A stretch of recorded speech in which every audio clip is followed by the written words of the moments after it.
All right, wife.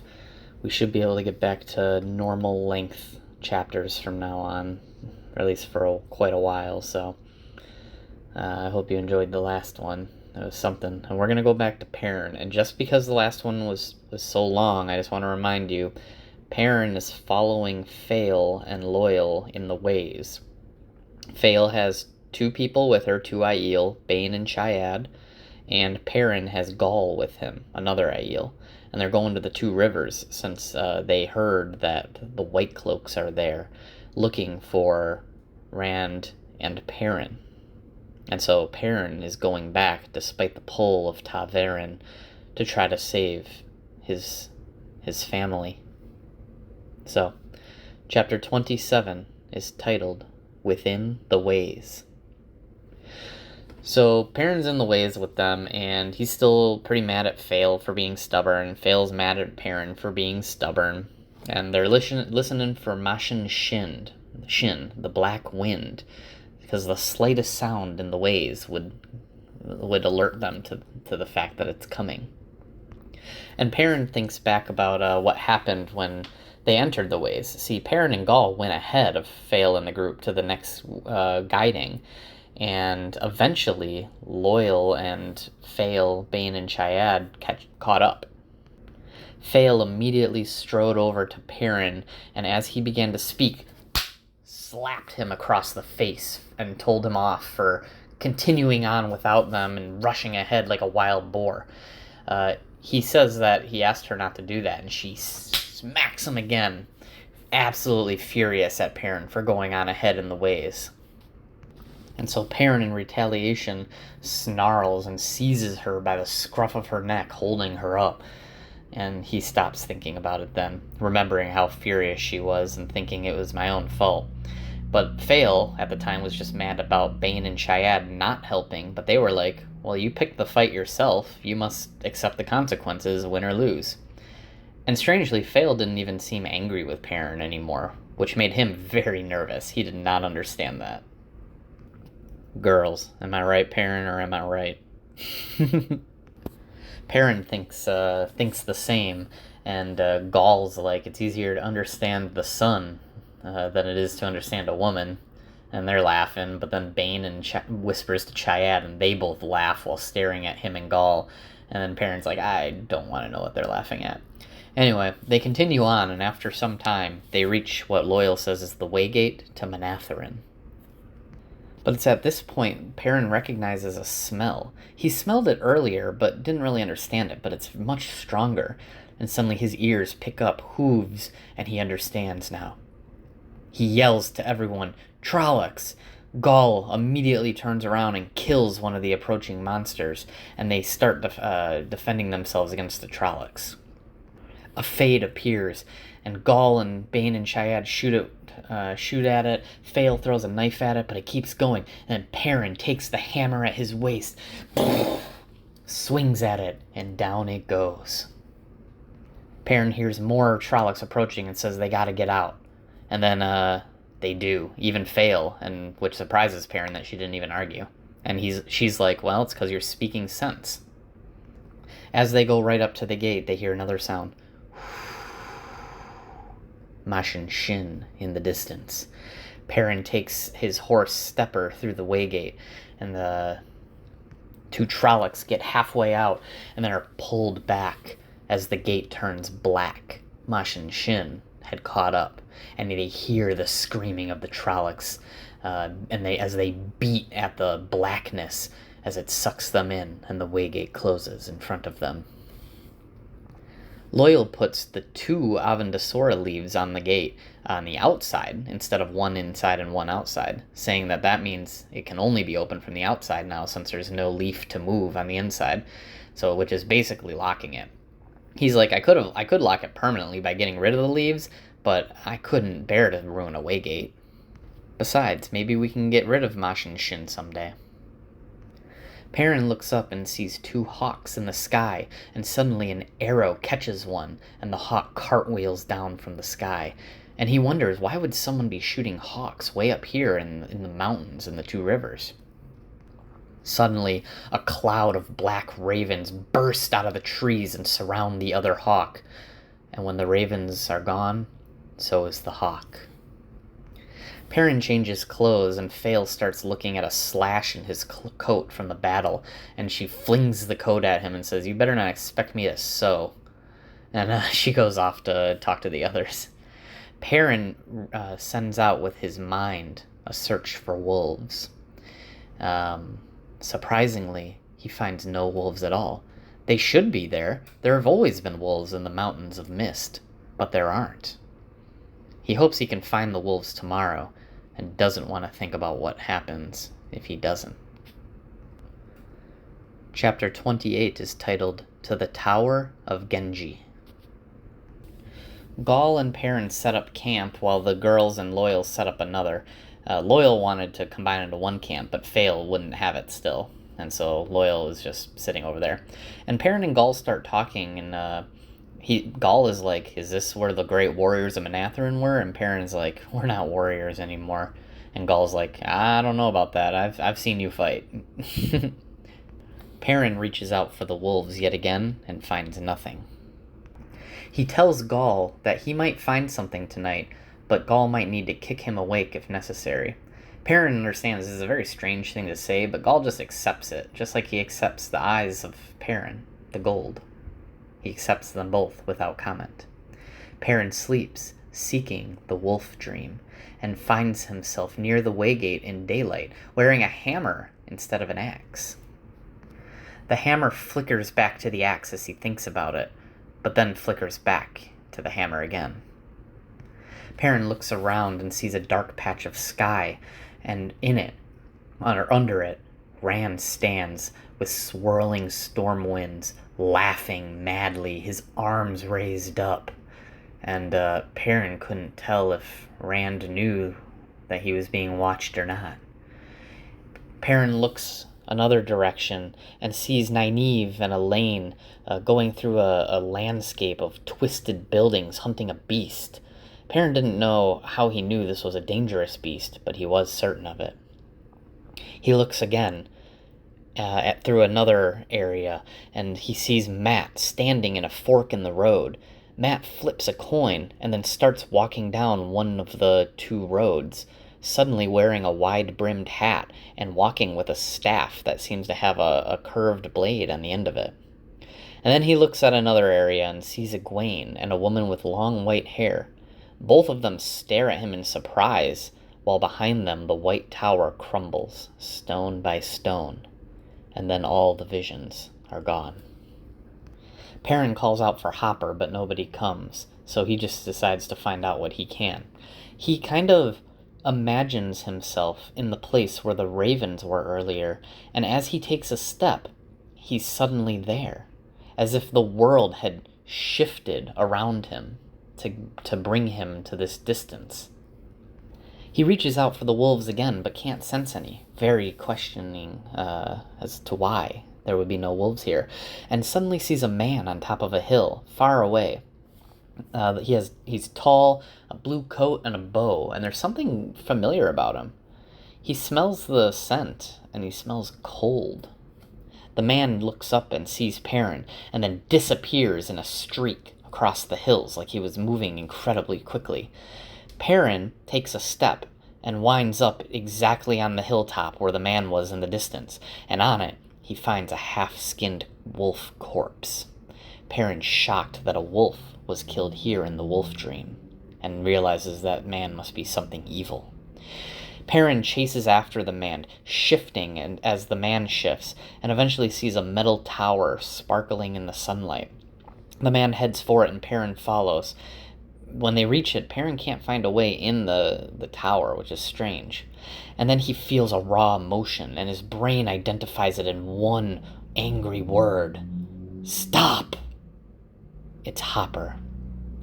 Hopper tells Perrin he is chasing the Slayer, and the Slayer is here in the wolf dream in the flesh. When a creature is here in the flesh, he is quite powerful and can kill. And there are also other things of the shadow walking the dream. The dream is no longer safe. You cannot chase Slayer into the tower, he says. because Slayer is the one that kills. And Perrin gets this sense of finality about the word kills, and he asks what happens if a wolf dies in the dream. And Hopper tells him, wolves that die in the dream die forever. He spins around at a voice and sees a woman behind him. And this woman just says, the Tower of Genji is a bad place for humankind. This woman has a golden haired braid, and she's wearing wide yellow trousers and boots and carrying literally a silver bow, which she's hiding under her cloak as soon as Perrin notices it. And Perrin asks if she's Aes Sedai, and she says, no, I'm just here to warn you, despite my warnings to myself. And he asks, what is the Tower of Genji? Hopper told me of it. And this woman, this golden braid, silver bowed woman, is just surprised that Perrin can talk to wolves. And she says this tower is a doorway to the realms of the Elfin and the Elfin. So like AEL and EEL. And she seems to assume Perrin would know who those are. And Perrin's like, what? And she's like, have you ever played the game Snakes and Foxes? Which is, through context, you understand to be like a board game. And he's like, I did as a child, but I figured out very early on there's no way to win. And this woman says, well, of course, the only way to win Snakes and Foxes is to break the rules. After all, the game's description itself says, courage to strengthen, fire to blind, music to daze, iron to bind. Perrin says, I don't know what this has to do with the tower, and she's like, well, the game is a remembrance of these old dealings from the ancient past, but they really don't matter as long as you stay away from the Elfin and the Elfin. The two races are not evil like the Shadow, but they are also so different from humans they might as well be, and they certainly cannot be trusted. So you must stay away from the Tower of Genji and avoid the world of dreams, because dark things walk there. And Perrin asks if she means the Slayer, and she's like, that's what you call him. It's a good name for him, but he's not that old, despite the fact that his evil is ancient. And then she's like, I don't even understand why I'm talking to you and telling you all this. And then she says, kind of quizzically, are you ta'veren? Perrin doesn't answer, but asks who she is, because she seems familiar to him. And the woman says, Well, she doesn't say anything, because suddenly a man grabs her shoulder, a man with 2 sword hilts above his shoulders. And something's familiar about him, too. And he says, you should not be talking to this boy. And the woman says, you're right. And they both disappear. Perrin looks at Hopper and asks what he thinks of her, and Hopper is confused. He didn't see anyone. Perrin was talking to the air. Perrin tells Hopper he needs to find wolves in the 2 rivers, and Hopper is silent, and then says, you should not go to your home, young bull. There are no wolves there, and those who did not flee are dead. Slayer walks the dream there. The last hunt draws near, and we will run together in the last hunt, as long as you take care. And Perrin opens his eyes, Gaul watching over him. He tells Gaul he'll take watch, and things might be worse in the 2 rivers than he thought. And Gaul just replies, things often are, and that is the way of life. Chapter 29 is titled Homecoming. They travel for 3 days. The Aiel have no trouble keeping up with the horses, and Perrin's just happy he doesn't see any more ravens, even though his wounds from their fight are itching fiercely as they try to heal. And he keeps thinking to himself that it looks like Fail's going to talk to him, but she holds herself back each time. Perrin starts worrying about his family, and thinking to himself if the White Cloaks are looking for him, the Ibaras might be very easy to find.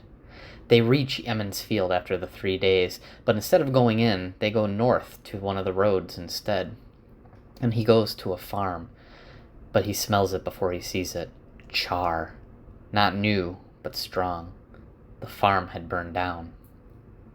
This was the Althor farm, Rand and Tam's. And Perrin wonders what's happened to Tam then. They search around for a body, but they can't find it, and Perrin is just glad that Tam at least didn't die here. And so he desperately wants to go back to his own farm now to see his family. But he pauses as Gaul says, well, whoever did this is long gone, but it looks like 2 sets of tracks went away from here, so at least 2 people made it out. Fael finally asks if he knew who lived here, and he tells her it was Rand and his father. She's relieved at that, clearly relieved that it's not Perrin's family, but is sympathetic still and asks if his family is nearby. He just says no and turns his back on her to talk to Gaul. Gaul just looks at Perrin and says he won't be able to drive Fael off. She's almost a maiden of the spear, and if a maiden loves you, you cannot escape her. And then Perrin just says, we are going to leave early in the morning while Fael is still asleep. I can't bring her into this danger. Perrin and Gaul set off before first light, and one of the 2 Aiel women watch them go, but they do not wake Fael. Perrin and Gaul reach the village, and it looks like everything that happened on Winter Night in the beginning of the first book is gone. Everything looks to be repaired. And so Perrin heads to the inn and ties his horse, and inside he sees Bran and Meryn Elvir, Egwene's parents. They see Perrin and are shocked. It's Perrin. And Meryn asks after Egwene, and she's like, she's fine. She's in the tower with Nynaeve. And Meryn's like, oh, I know. I've gotten letters, and it seems like she has friends in these Elaine and Min people. And she's like, have you met them? And Perrin's like, yes, I have. They're very nice. He introduces Gaul, and they're shocked to see an Aiel here, but they accept it because he's with Perrin. And they're like, Perrin, why did you return? And he says, well, I heard about the White Cloaks. And Bran, Egwene's father, just says, it'd be best if you went away as quietly as you came. Perrin says he can't go. He intends to give himself up in the hopes that this will help his family. And the boom! The hall door bangs open, and everyone jumps as Fael, Bane, and Chaiad enter. Perrin kind of wonders where Loial is, but he doesn't have time to think on it as Fael, quivering in rage, yells at him. And Fael just says, give yourself up. Give yourself up. Have you been planning this from the start? You have, haven't you? You utter idiot. Your brain is frozen solid, Perrin Aybara. It was nothing but muscle and hair to begin, and now it isn't even that. If White Cloaks are hunting you, they'll hang you if you surrender to them. Why should they want you? And Perrin quietly just says, because I killed White Cloaks. And then Mistress Elvir gasps. And he says, those the night I met you, and 2 before that. They know about those 2 Fael and think I'm a dark friend. They believe it for true. And she's like, you're not more of a dark friend than I. The sun could be a dark friend first. And he's like, it doesn't make a difference. I have to do it. And she's like, you addle-brained lummox, you don't have to do any crackpot thing. You goosebrain. If you try it, I'll hang you myself. And Mistress Elvir just says, Perrin, would you introduce me to this young woman who thinks so highly of you? And Fael's face just goes bright red, and she starts like curtsying to them and offering apologies for not even bothering to introduce herself. Bane and Chaiad, as well as Gaul, ask Mistress Elvir for leave to defend her roof, to which she says yes, but you have to let me decide when to allow it. And they're like, as you say, roof mistress. So clearly a mix of cultures here. And they each give a small golden bowl and a small golden item, or at least a valuable item. And because Mistress Elvira's is like in shock because, the Two Rivers is not a rich place, right? And so a little bit of gold in like a small bowl is more than they see their entire lives. So she's just like, oh my God. But she accepts it. And despite the girls' protests, Bane, Chaiad, and Fael all end up at a table as Mistress Elvir starts serving them tea. And Perrin's just kind of amused because they're all very fierce women, and they're like suddenly so eager to assure Mistress Elvire that they were very comfortable. There was nothing she could do to make them more comfortable, and they were sad that there was nothing more they could do to help. And they're all just like children at her table, basically. But Perrin thinks that it would all be amusing if she hadn't also included himself and Gaul, who are also at the table, and insisting that to Perrin and Gaul that they have clean hands and faces before they get a cup of tea. And Gaul is just kind of grinning the whole time. Bran comes in and gives some brandy to Perrin, which is surprising because that's the drink of a man. And when Perrin left the village, they would have just given him cider, if not milk. But now he's being recognized as a grown man. They try to convince Perrin again, you don't have to turn yourself in. No one here thinks you're a dark friend. But Perrin's like, I have to. And then Bran stares at his hands and says, Perrin, your family is gone. And Perrin says, gone? You mean the farm is burned already? I hoped I was in time. I should have known better, I suppose, too long before I heard. Maybe I can help my dad and Uncle Elward rebuild. Who are they staying with? I want to see them first, at least. Bran grimaced, and his wife stroked his shoulder comfortingly.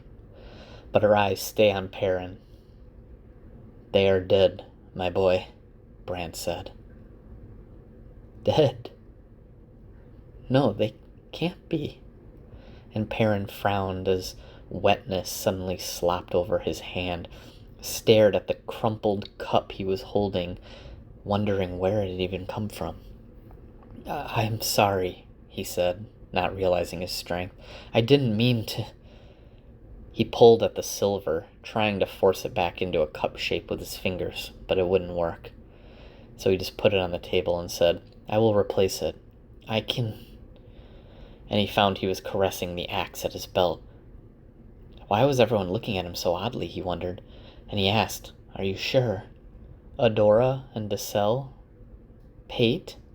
My mother? All of them, Bran said. Your aunts and uncles, too, and your cousins. Everybody on the farm. I helped bury them, my boy, on that low hill, the one with the apple trees. Perrin just said, My mother liked apple blossoms. The White Cloaks, why would they? Burn me, Pate was only 9. The girls. But his voice was flat. He thought he should have some emotion in those words. Some. And Mistress Elvire just says it was Trollocs. They came back, Perrin. Not like the way they did when you left, attacking the village, but just in the countryside. No one goes out at night anymore, and the White Cloaks have saved at least 2 families from Trolloc farm attacks. And Perrin's like, the White Cloaks are protecting the 2 rivers? Huh. And then he's like, Mat's people too. Rand, Mat's, mine. Are they dead too? And Bran just says, no, my boy. No. Master Cawthon, so Mat's dad, Abel, and Tam Althor are hiding in the Westwood. And Mat's mother and sisters, they're alive too. He looks at Bran again, and Gaul says, there's more. Brandolwyn Elvire, your face says so. And his Meryn looks at Bran, but Bran just shakes his head and says he deserves the truth, the whole truth. First off, Paden Fane is with the White Cloaks. He calls himself Ordith now, and he won't answer to his own name at all, but it's him.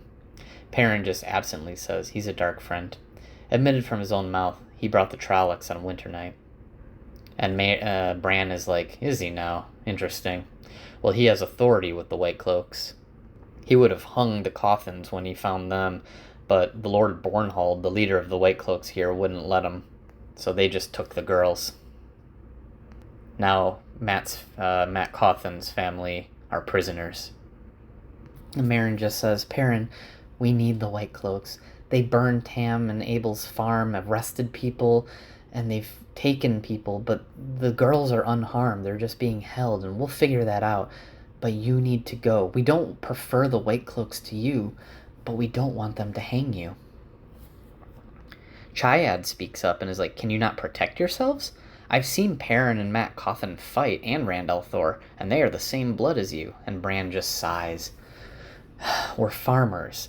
Lord Luke talks of organizing men to fight Trollocs, but that means leaving your family unprotected while you go off with them, and no one likes that idea. And Perrin just kind of blinks, and he thinks to himself, who was Lord Luke? And so he asks it out loud, and Meryn is like, oh, he came about the same time as the White Cloaks. He's a hunter for the Horn. Lord Luke thinks the Horn of Valyr is in the mountains of Mistir somewhere, but he stopped his hunt to help us. He's a great gentleman with fine manners. And Perrin asks, Fael is a hunter of the Horn too. Do you know this Lord Luke, Fael? And Fael just says, I've had enough. And she seizes his head and pulled his face into her midriff. Your mother is dead, she said quietly. Your father is dead. Your sisters are dead, and your brother. Your family is dead, and you cannot change that. Certainly not by dying yourself, Perrin. Let yourself grieve. Don't hold it inside where it can fester. And he took her by the arms to move her, but for some reason his hands tightened until that grip was the only thing holding him up. It was only then that he realized he was crying, sobbing into her dress like a baby. What must she think of him? He opened his mouth to tell her he was all right, to apologize for breaking down. But what came out instead was, I couldn't get here any faster. I couldn't. He gritted his teeth to shut himself off. I know, she murmured, stroking his hair, for all the world as if he were a child. I know, Perrin. He wanted to stop, but the more she whispered understanding, the more he wept, as though her hands soft on his head were smoothing the tears out of him. Chapter 30 is titled Beyond the Oak.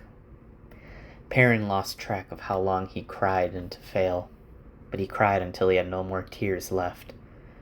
And when he finally came to, he and Fael are alone. She asks if he's given up the idea of surrendering to White Cloaks, and he just says it seems like it wouldn't do any good if I did. I have to go get Matt's family free and see what I can do about the Trollocs. And she's like, good. Do you have any more fool notions about sending me away? And he says, no. She says, well, good. Well, we have 5 of us, 6 if Loyal's willing, and if we can find this Tam al'Thor and Abel Cawthon, we'll have 8, and maybe others will even join us. He goes back into the common room of the inn to find Loyal there, and the al'Vyrs are while they took the Aiel in stride, they were stunned by Loyal, and give him like a cup of a drink, but it's like a tiny thimble in his giant hands. And Loyal says, I heard what happened. If you would like me to sing to the apple trees, I will. And Perrin just thanks him. Perrin says he has work to do in the 2 rivers, and none of you have to stay if you don't want to. But Loyal says, well, I'll stay. You're my friend. Maybe I'll write a chapter about you, not just Rand. And Gaul's like, well, I owe you a blood debt. And Bane and Chiad just look at Fael, who nod, and then they say they're going to stay too. Meryn describes where they're going to go to try to meet Tam and Abel, where they're hiding. And the Aiel are like, okay, describe it to me? Okay, got it. And they go off on their own, confident that they can find it, because they don't want to be seen in the village. So they're like being sneaky, because Aiel are very stealthy. And so Perrin, Loyal, Fael, and Meryn, who is leading them, go through the town. And one of the older members of the village, Sen, sees Loyal, thinking he's a Trolloc, and Meryn's like, you just keep it to yourself. He's an Ogier. And then the man notices Perrin and is like, it's a dark friend. And she's like, shut up. And if you even say a word to anyone, I'm going to have your wife make you sleep in the barn with no food. And he just walks away grumbling. Fael's like, I might need to take lessons from you. I don't handle Perrin nearly that well. And Meryn is just like, oh, it's easy. All you have to do is let them have their way when it's not more important, so that they think they're in charge, and then they're not likely to give you trouble when you tell them no on more important things. So the group continues on and eventually sees two men in cloaks. They appear to be warders, according to Perrin. And they're like, why didn't you tell us there was an Aes Sedai here? And Merrin's like, well, it was a secret. And the men introduce themselves as Tomas and Ivan. And they go up they basically lead the group off to the Aes Sedai. Instead of Abel and Tam, they were led to Aes Sedai. And Perrin's like, I wonder if I can get Aes Sedai to help. Chapter 31 is titled Assurances. The warders fetch the Aes Sedai, and Perrin recognizes them both. The first is a brown sister, Verin Mathwin. It's Verin, she's back! And Perrin knows she's one of the few sisters besides Moraine that knows about Ran. And the second Aes Sedai is a Green Ajah Aes Sedai named Alana Mosvani. You should remember the names Verin and Alana. They matter later on. I think I've said that before, though. And Mistress Elvira is like, I'm sorry for bringing them unannounced, but the Aes Sedai are like, it's fine. Perrin's just like, why are you both here? And Fael and Merrin are both like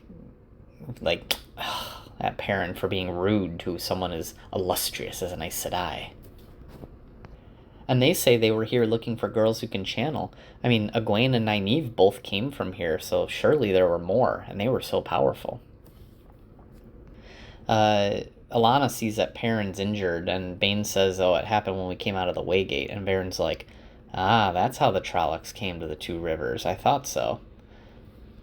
Alana then heals Perrin and the others that have injuries. And suddenly, Tam and Abel come out and see them, and are very glad to see Perrin, of course. And they both ask about their sons.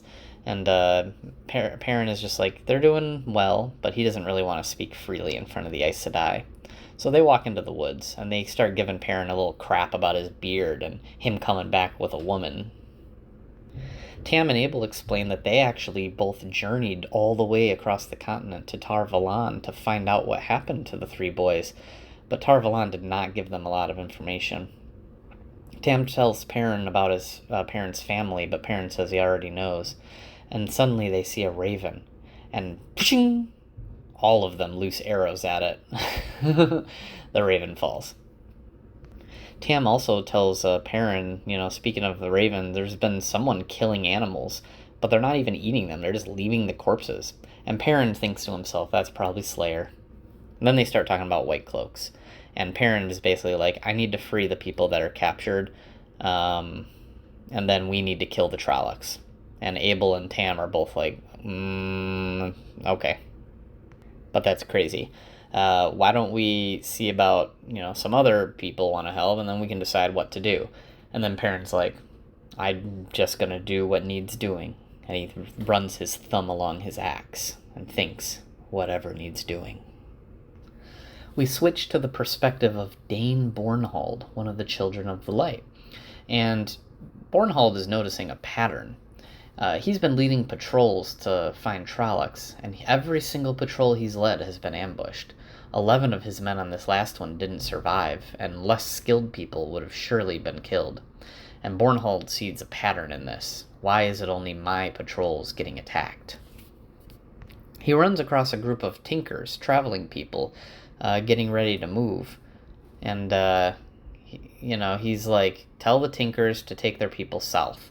I'm not letting anyone get out of the Two Rivers, and that's safer than, going any other direction. He then looks around and sees Ordeath is back from his last trip into the Two Rivers. Child Biar reports to Lord Bornhald that the spy that Bornhald sent to keep an eye on Ordeath seems to have been killed in a skirmish with the Trollocs. Again. Bornhald angrily tells Biar to get Ordeath to him immediately. And Ordeath, when he arrives, just tells Bornhald the story. Oh, it's a real shame. 2 men have been killed by Trollocs, and, it's just a real shame. And Bornhald's just thinking, this man is such a liar. All of the people I have sent to watch him or die, and they are the only ones that ever seem to do so. And he's wondering, like, why would the Lord Captain Commander, Pedro Nial, send this man, this lying man whose accent changes as he talks, and his constant insistence on violence? Ordeith says, I can bring an end to all this if you just let me do anything I want in the Two Rivers. And Bornhald just, like, sends him away without even answering, sick of this madness. We go to Ordeith's point of view. He feels one of the three he seeks to the south, somewhere. But he needs more news to reach al'Thor if he's to get Rand al'Thor to hurry back here. He goes back into his tent, and he eyes his prisoner in the tent, stretched out between two pegs thick enough to hold a wagon team. It's a good steel chain that quivered as he checked it, but he knew how much was needed and then doubled it. Good thing, too. One loop less and those steel links would have been broken. And he sits on his bed. The lamps were lit and there's no shadow in the tent. It is very bright. And he says, have you thought over my proposal? Accept and you walk free. Refuse. I know how to hurt your sort. I can make you scream through endless dying. Forever dying. Forever screaming. And the chains hummed at a jerk. The stakes driven deep into the ground creaked. Very well. The Myrddraal's voice was dried snakeskin crumbling. I accept. Release me. And Ordeith smiled. It thought him a fool. It would learn. They all would. First, the matter of, shall we say, agreements and accord. As he talked, the Myrddraal began to sweat. Chapter 32 is titled Questions to be Asked. Perrin gets ready to leave in the morning, and Verin says she's going to join him, and he's like, well, okay, at least I can keep an eye on her. Loial stays behind because he's going to attract too much attention, but Faile comes with, and Perrin just says he'd enjoy her company, surprising her because she thought he would argue. And of course the Aiel join as well. As they go, Perrin asks Tam how many Trollocs there are, and Tam's like 200, but then thinks on it and says there are probably more, though, by this point. As they walk on, they stop at a farm owned by the Alcine family. They have lunch with the family, and it's a very large family. It's a very crowded farm, even for how big it is. You know, there's a lot of people. It sounds like the Alcines have taken in residents from 2 other farms, and they've kind of moved in together for safety. And he spots people he knows. There's Will Alcine, who seems to really like Faile a little bit. Will notices Perrin's axe and kind of backs off, though. And Faile's just kind of amused by Will's reaction to Perrin. The Alcines start talking about the rumors about Perrin, Mat, and Rand being dark friends, and Perrin just says straight up, I do not like the White Cloaks, and I have been forced to kill them. And people are, like, shocked. And he just says, the man you knew as Paden Fain is with the White Cloaks, and I know him to be a dark friend. And I never would have killed a White Cloak if I didn't truly believe that they would kill me, and they had already killed a friend of mine. And they're like, we don't think you're a dark friend, Perrin. You know, the Children of the Light are good at one thing, making neighbors suspicious of each other. And the Alcines are like, Perrin, I'm so sorry about what's happened to you, but no one wants you to go. No one believes you're a dark friend. Just stay here. And he realized they meant it. Kind people. But Perrin just looks at them and says, thank you, but I have things to take care of.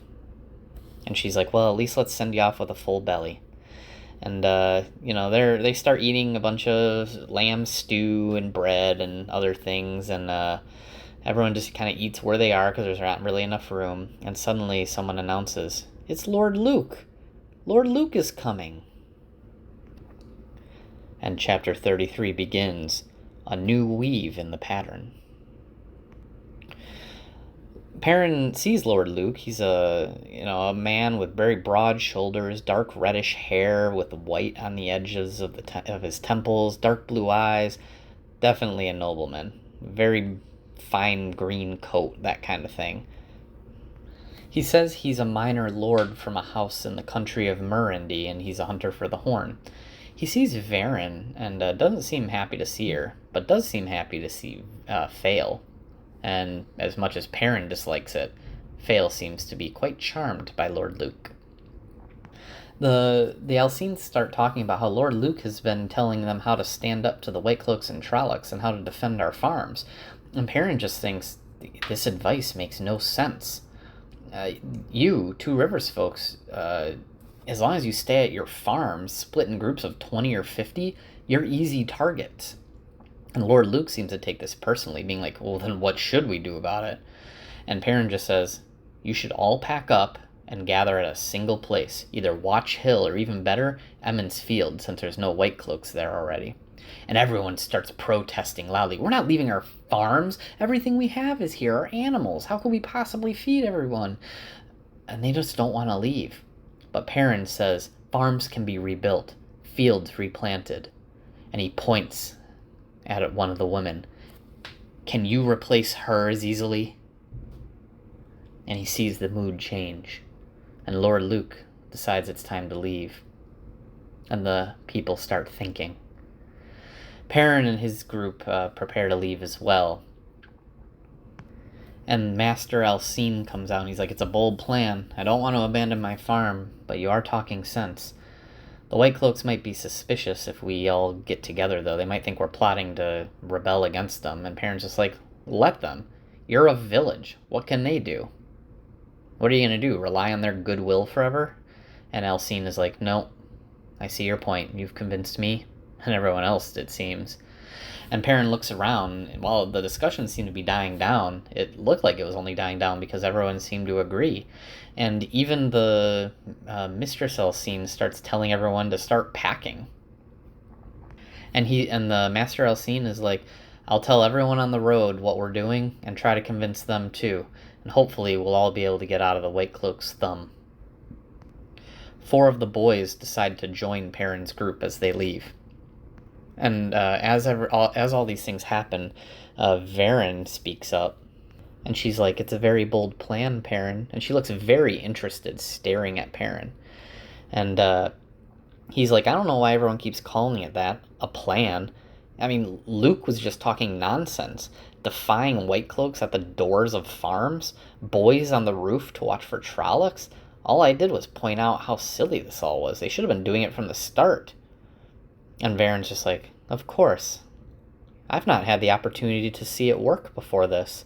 Or perhaps I have and didn't know it. And Perrin's like, what are you talking about? See what work? And she just says, Perrin, when we arrived, these people were intent on holding this farm at all costs. You gave them good sense and strong emotion, but do you think if I had done the same result would have happened? You know how stubborn your people can be. But with a few words you spoke in, irritation? You convinced them. ta'veren truly do pull other people's lives into their own pattern. Fascinating. I hope I get the opportunity to observe Rand again. And then she asks, Rand has the sword, I take it? And he's like, he does. And she just says, watch yourself with Alana, Perrin. And he's like, what? Why? And she says, there are many designs in the White Tower, not all malignant, but sometimes difficult to say which is until too late. A ta'veren would make a useful read in any number of possible plans. Anyway, the group leaves when they're finished packing, and they continue on to try to get to Watch Hill, where the White Cloaks are holding the Cawthon girls. And as they go, they run into another farm, and Perrin stops the group, and Tam is like, what are you doing? And he's like, giving them the same advice that I gave Master Alcene. And he walks over there. Perrin didn't even know the people at this farm, yet once again, they agreed and listened to him and started hitching their horses before he had even started to ride back on. And they kept going near farmhouses, and the same thing kept happening. Everyone argued they can't just leave their farms, but every time Perrin left, a bustle of packing and gathering of farm animals occurred. But also, people weren't just leaving to go to a village. Their party grew by 13 people, different families from all these different farms. Perrin looks at the White Cloak camp when they finally reach Watch Hill and starts telling Tam and Abel where to go to start the ambush, and apologizes when he realizes that he was giving them orders, the men who saw him as a baby. And he's like all apologizing, and Tam's like, Perrin, I was in the army, you know. This isn't the first time I've taken orders from someone younger than me. And they like kind of encourage Perrin, and he's like, okay, you're doing just fine, Perrin. Don't worry about it. Keep going. And so they wait for dark. And Perrin just warns the Aiel, try not to kill anyone. The plan is for a small group to sneak in. And so Perrin and Fail sneak in and are seen by a White Cloak.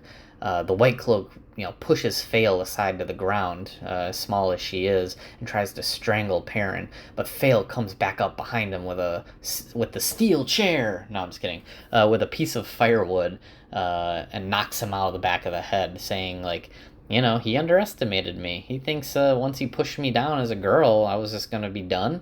I just stood back up and hit him with a piece of wood. So they tie him up and gag him, and continue on. As they see the Aiel maidens also taking out other guards, and so they sneak in to where the prisoners are, because they've been watching them for a couple hours by this point. After they had arrived, they were kind of observing for a while, so they knew where the prisoners were. Perrin and some of the others put on White Cloak gear, trying to blend in as if they're escorting prisoners, and they start to bring the people out. And suddenly, an alarm is raised. Apparently, they were made. And so they start dashing out of the camp towards a meeting point. Perrin divides them into two groups, the prisoners to go to the hiding place while the rest draw the White Cloaks away. Perrin asks Verin for help, and she says, she just stands for a minute and is like, well, I probably didn't do what you had in mind, but it will rain in a half an hour. Quite a downpour, even. And Perrin's like, okay, great. And so Perrin's group starts making a ton of noise, like, get to the road, we gotta go this way, trying to get the attention of the White Cloaks and make them follow. And so him and his small group of merry men ride along north, with the prisoners freed. By the time they escape, they know it's time to hunt Trollocs. All right, wife. It's been about a week and a half, maybe even 2 weeks since I did a recording. So let's get into it with chapter 34, He Who Comes with the Dawn. We go to Rand's perspective, him and Mat, as they make their way back to the Aiel camp, and they're just bleeding everywhere in pretty bad shape, right? Rand hurries back, thinking to himself, I have to destroy these people to save the world, according to the prophecies. And as they go towards the camp, Bear, one of the wise ones, is waiting for him with water. But before they can even grab any, Couladin makes his way to the front, pushes his way up, and demands to know where Muradin is. And he starts accusing Rand and Mat of killing Muradin. After all, Muradin left long before these two. How could he not be back when these boys came back alive? And the Shaido, his clan, start throwing spears. Rand grabs Sidon, and he grabs his sword made of flame, and he slices this a spear in half. Mat takes his new weapon, and he twirls it around and knocks the third spear aside. And then Couladin is like, that's proof! They took weapons into Riuden. That's forbidden! And look, they have blood all over them! They clearly murdered Muradin. More spears make their way, flung through the air. Rand flings himself to the side. Mat flings himself to the other. And when they look back, they see the spears they bounce off each other as they come to the ground. And they're in like a perfect circle surrounding the spot where Rand was standing. Even if he hadn't moved, not a single one would have hit him. And Couladin just seems stunned by that until Bear is like, "Stop this! The Peace of Reudian, you can't do this. You keep trying to break it, and if you do this one more time, you're outlawed, and you will be banished from the Aiel." She turns to Mat and says, "Where'd you find that spear, boy?" And he's like, "I was given it, old woman. I paid for it and mean to keep it." And she's like, "What? Nah, you can tell me later." And she's like, "Show them the signs before Couladin, that fool, whips them up into a frenzy again." And Rand is like, "What?" And then he remembers what Ruark showed him once, the mark of a man who survived Reudian. That was at the end of the third book.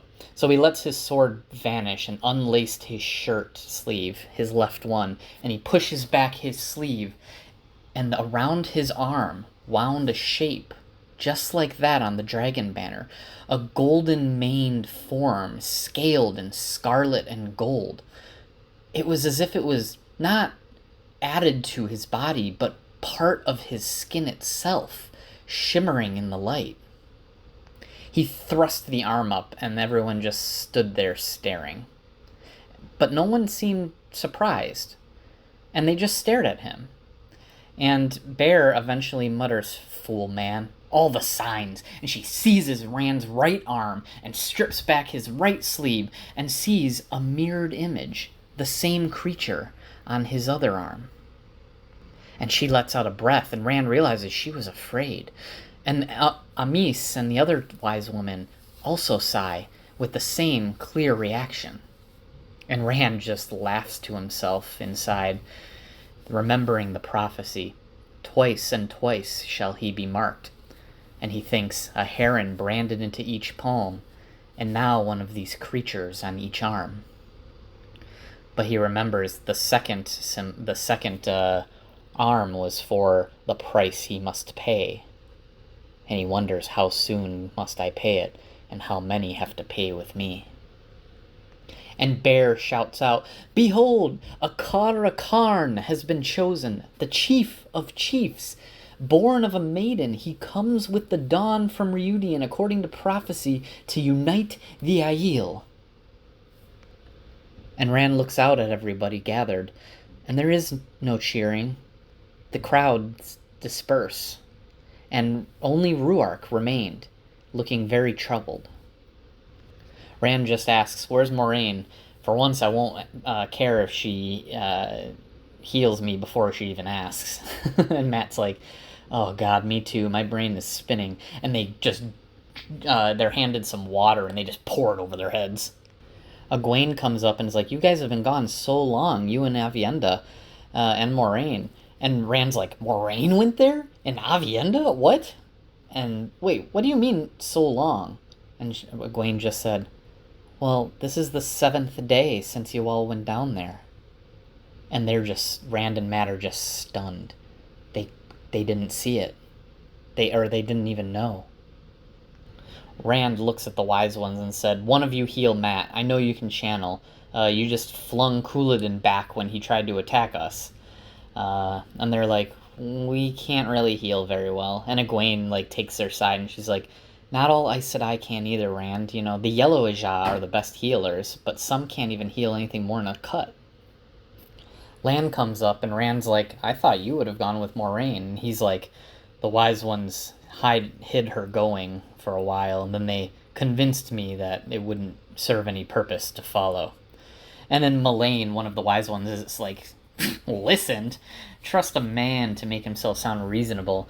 He would have died and very likely killed her too. We had to hold him down half the night before he'd listen." And Rand just looks over at Ruark and says, "Ruark, how am I supposed to unite the Aiel? They don't even want to look at me. They just left when I showed these creatures on my arms. I'm supposed to be he who comes with the dawn, but everyone left." And Ruark's just like, "Well, it's one thing to know prophecy. It's another to see it filled. You know, all the prophecies say you will unite all the clans as one, but we've fought each other as long as any of us can remember. So change is hard." And Rand just asks, "Does everyone see the same thing in the columns, Ruark?" And Melaine's just like, "No, be silent. You cannot speak of what occurs within Reudian." No one can know except for the chiefs and the wise ones. And Rand just says, I mean to change what's permitted. Get used to it. And Ruark's just like, you know he brings change, Amis. I don't know what change, but since we know there will be change, let's begin now. And he answers Rand's question. No one sees the exact same thing through the same eyes, but we all see the same events. Apparently, it's, everyone sees the sharing of water and the agreement of reunion being made all the way back through different bloodlines. Ruark thinks it's the eyes of their ancestors. And Rand, they talk a little bit more, and Rand starts thinking about what Moiraine, when Moiraine talks about the pattern. Because, the Aiel don't trust wetlanders, people from the main area, right? But, if ancestors of Karhine hadn't let Aiel use water 3,000 years ago, like Rand saw in the visions, Karhine wouldn't have been allowed to go into the waste with a cutting of Avan Basora, the tree. And without that cutting, King Laman, the king of Karhine hundreds of years ago, wouldn't have had a tree to cut down. There wouldn't have been an Aiel war. And then Rand couldn't have been born on this side of the Dragon Mount to be carried off and raised in the two rivers. It's amazing that 1,000 times 1,000 tiny branching points twitched the pattern into different designs. Rand and Mat sit down, and the wise ones start trying to take care of their injuries, and Bear shoves a cup at Mat and is like, drink, young man, this'll help your headaches.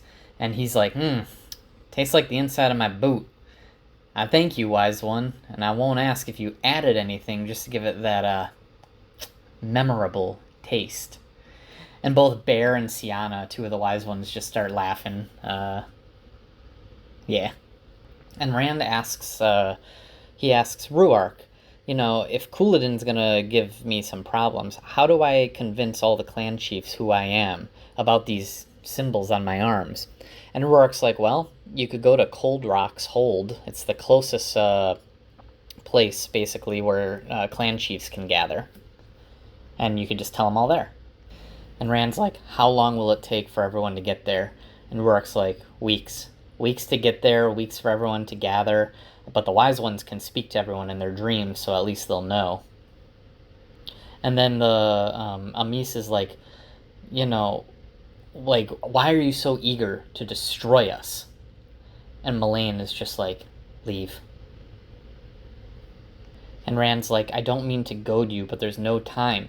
The Forsaken are loose. If they find out where I am or what I'm planning, everyone, they will kill me and use me. There is no time. Please tell the chiefs to come to Cold Rock's Hold. And she nods and agrees. Rand then asks the Aes Sedai, so you knew where I came from. You knew my mother. Tell me about her, please. And Amis speaks and talks about Shael, who was Rand's mother. One day they saw a woman, golden-haired wetlander in silks and a fine horse, with a man, and some wanted to run her back to the Dragon Wall naked, but she seemed to be searching for something, and so we followed her. And her horses died, food ran out, water ran out, but she never turned back, and eventually she collapsed.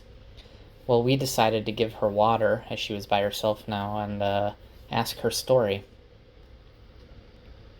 She never gave us her own name. Shael was the name she took for herself here, but in the Old Tongue it means woman who is dedicated. And Mat starts nodding, not realizing that he's acknowledging the fact he understood the Old Tongue translation. And Amis goes on. Shael spoke of a child abandoned, a son she loved, a husband she did not, and she never forgave herself for leaving the child. But what she was searching for were the maidens of the spear. There was an Aes Sedai, Gitara Moroso, who had a foretelling, like a prophecy, that said there would be disaster that would befall the entire world unless she went to the maidens of the spear, telling no one about why. And she had to become a maiden. And this was crazy to us Aiel, you know? Because she said she had to become a maiden and wasn't permitted to return to her own land until the maidens had gone to Tar Valon. And that's insanity. We thought at the time, us go to Tar Valon? No Aiel had been there since the day we reached the Threefold Land. And it wasn't for another 4 years until we crossed the wetlands to bring the King Laman of Karheim to heal. So I guess that wasn't 100 years ago. That was relatively recently. Sorry, my timelines get messed up. But she's like, and also, no one but Aiel have ever been a Maiden of the Spear before. She must be mad. But she knew how to use a bow, but she had never run very far, and she was dedicated. And so she took the first steps to do it. And in a year, she had spoken her vows and become a maiden. You take more from her than your father, Janduin. And Rand's like, Janduin? My father? And Sienna's like, yes, he was chief of the Tardad clan. Or he was, anyway. And Rand realizes, well, his father was dead, so it was really his father that was the Aiel. His mother was a Wetlander from somewhere. And then he asks, how did my father die? And Amys says, well, 3 years after we crossed the Dragon Wall, Shael found herself with a child. She was supposed to return to the Threefold Land because we maidens are not permitted to carry a spear while carrying a child. But her husband loved her and would not forbid her from staying. And so she stayed, and in the last fight before Tar Valon, she was lost and the child lost. Janduin gave up his place as clan chief, and he walked away. Just walked. North. To hunt Trollocs and Myrddraal in the Blight. And he was never seen again. And Rand realizes, dead. They're both dead. He still thought of Tam as his father and would always love him, but he wished he could have met Janduin and Shael just once. They also asked earlier about Moiraine and why isn't she back yet. And they said, well, if she's not back within 3 days, she'll never come back. No one's ever been there past 10.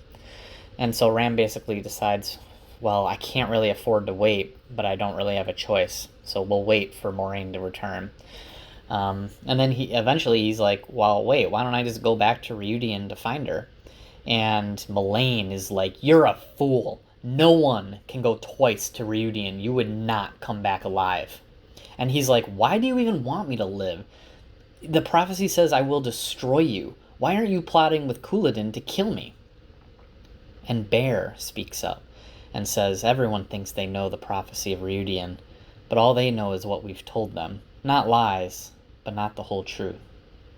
And Rand says, what is the whole truth?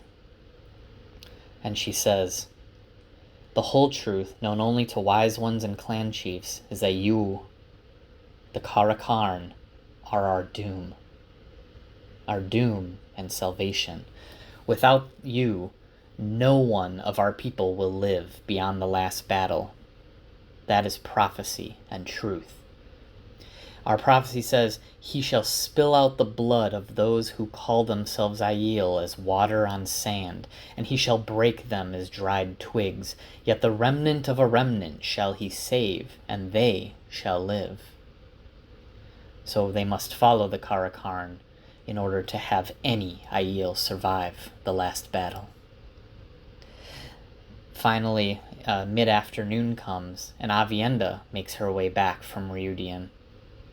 The Wise Ones meet her and give her clothing, a brown skirt and a loose white blouse with a shawl. She did not seem very happy about these clothes, having been a Maiden of the Spear before. And finally, Moiraine comes back that evening, also nude, when she comes back, which startled Rand. Lan immediately ran to her, put her in his arms, and ran faster than she ever could, cursing the Wise Ones and shouting for them to help. Rand just sighed in relief. 3 days saved. He felt glad Moiraine and Aviendha were back safe, but all he could think about was the fact that, oh, thank goodness, we saved 3 days. And Mat asks him, what are you going to do now? And Rand says, something you should like. I'm gonna break the rules. And he laughed to himself. I'm not crazy yet, but for the first time, somebody was gonna learn what it meant that he was the Dragon Reborn. He was going to break the rules in a way no one expected. Chapter 35 is titled Sharp Lessons. We go to Egwene's perspective, and she finds Elaine at the location they agreed upon in Tel'aran'rhiod, the Stone of Tyr. Since before they split, they agreed, like every 7 days or so, they would meet up there to talk. And Elaine's dressed like a seafolk woman with no top on, and Egwene's like, what? And Elaine notices Egwene showed up and quickly puts on clothes, and she's like, oh, it's just what the seafolk women wear. I just wanted to see what it felt like. And I can't do it with Tom or Julian around.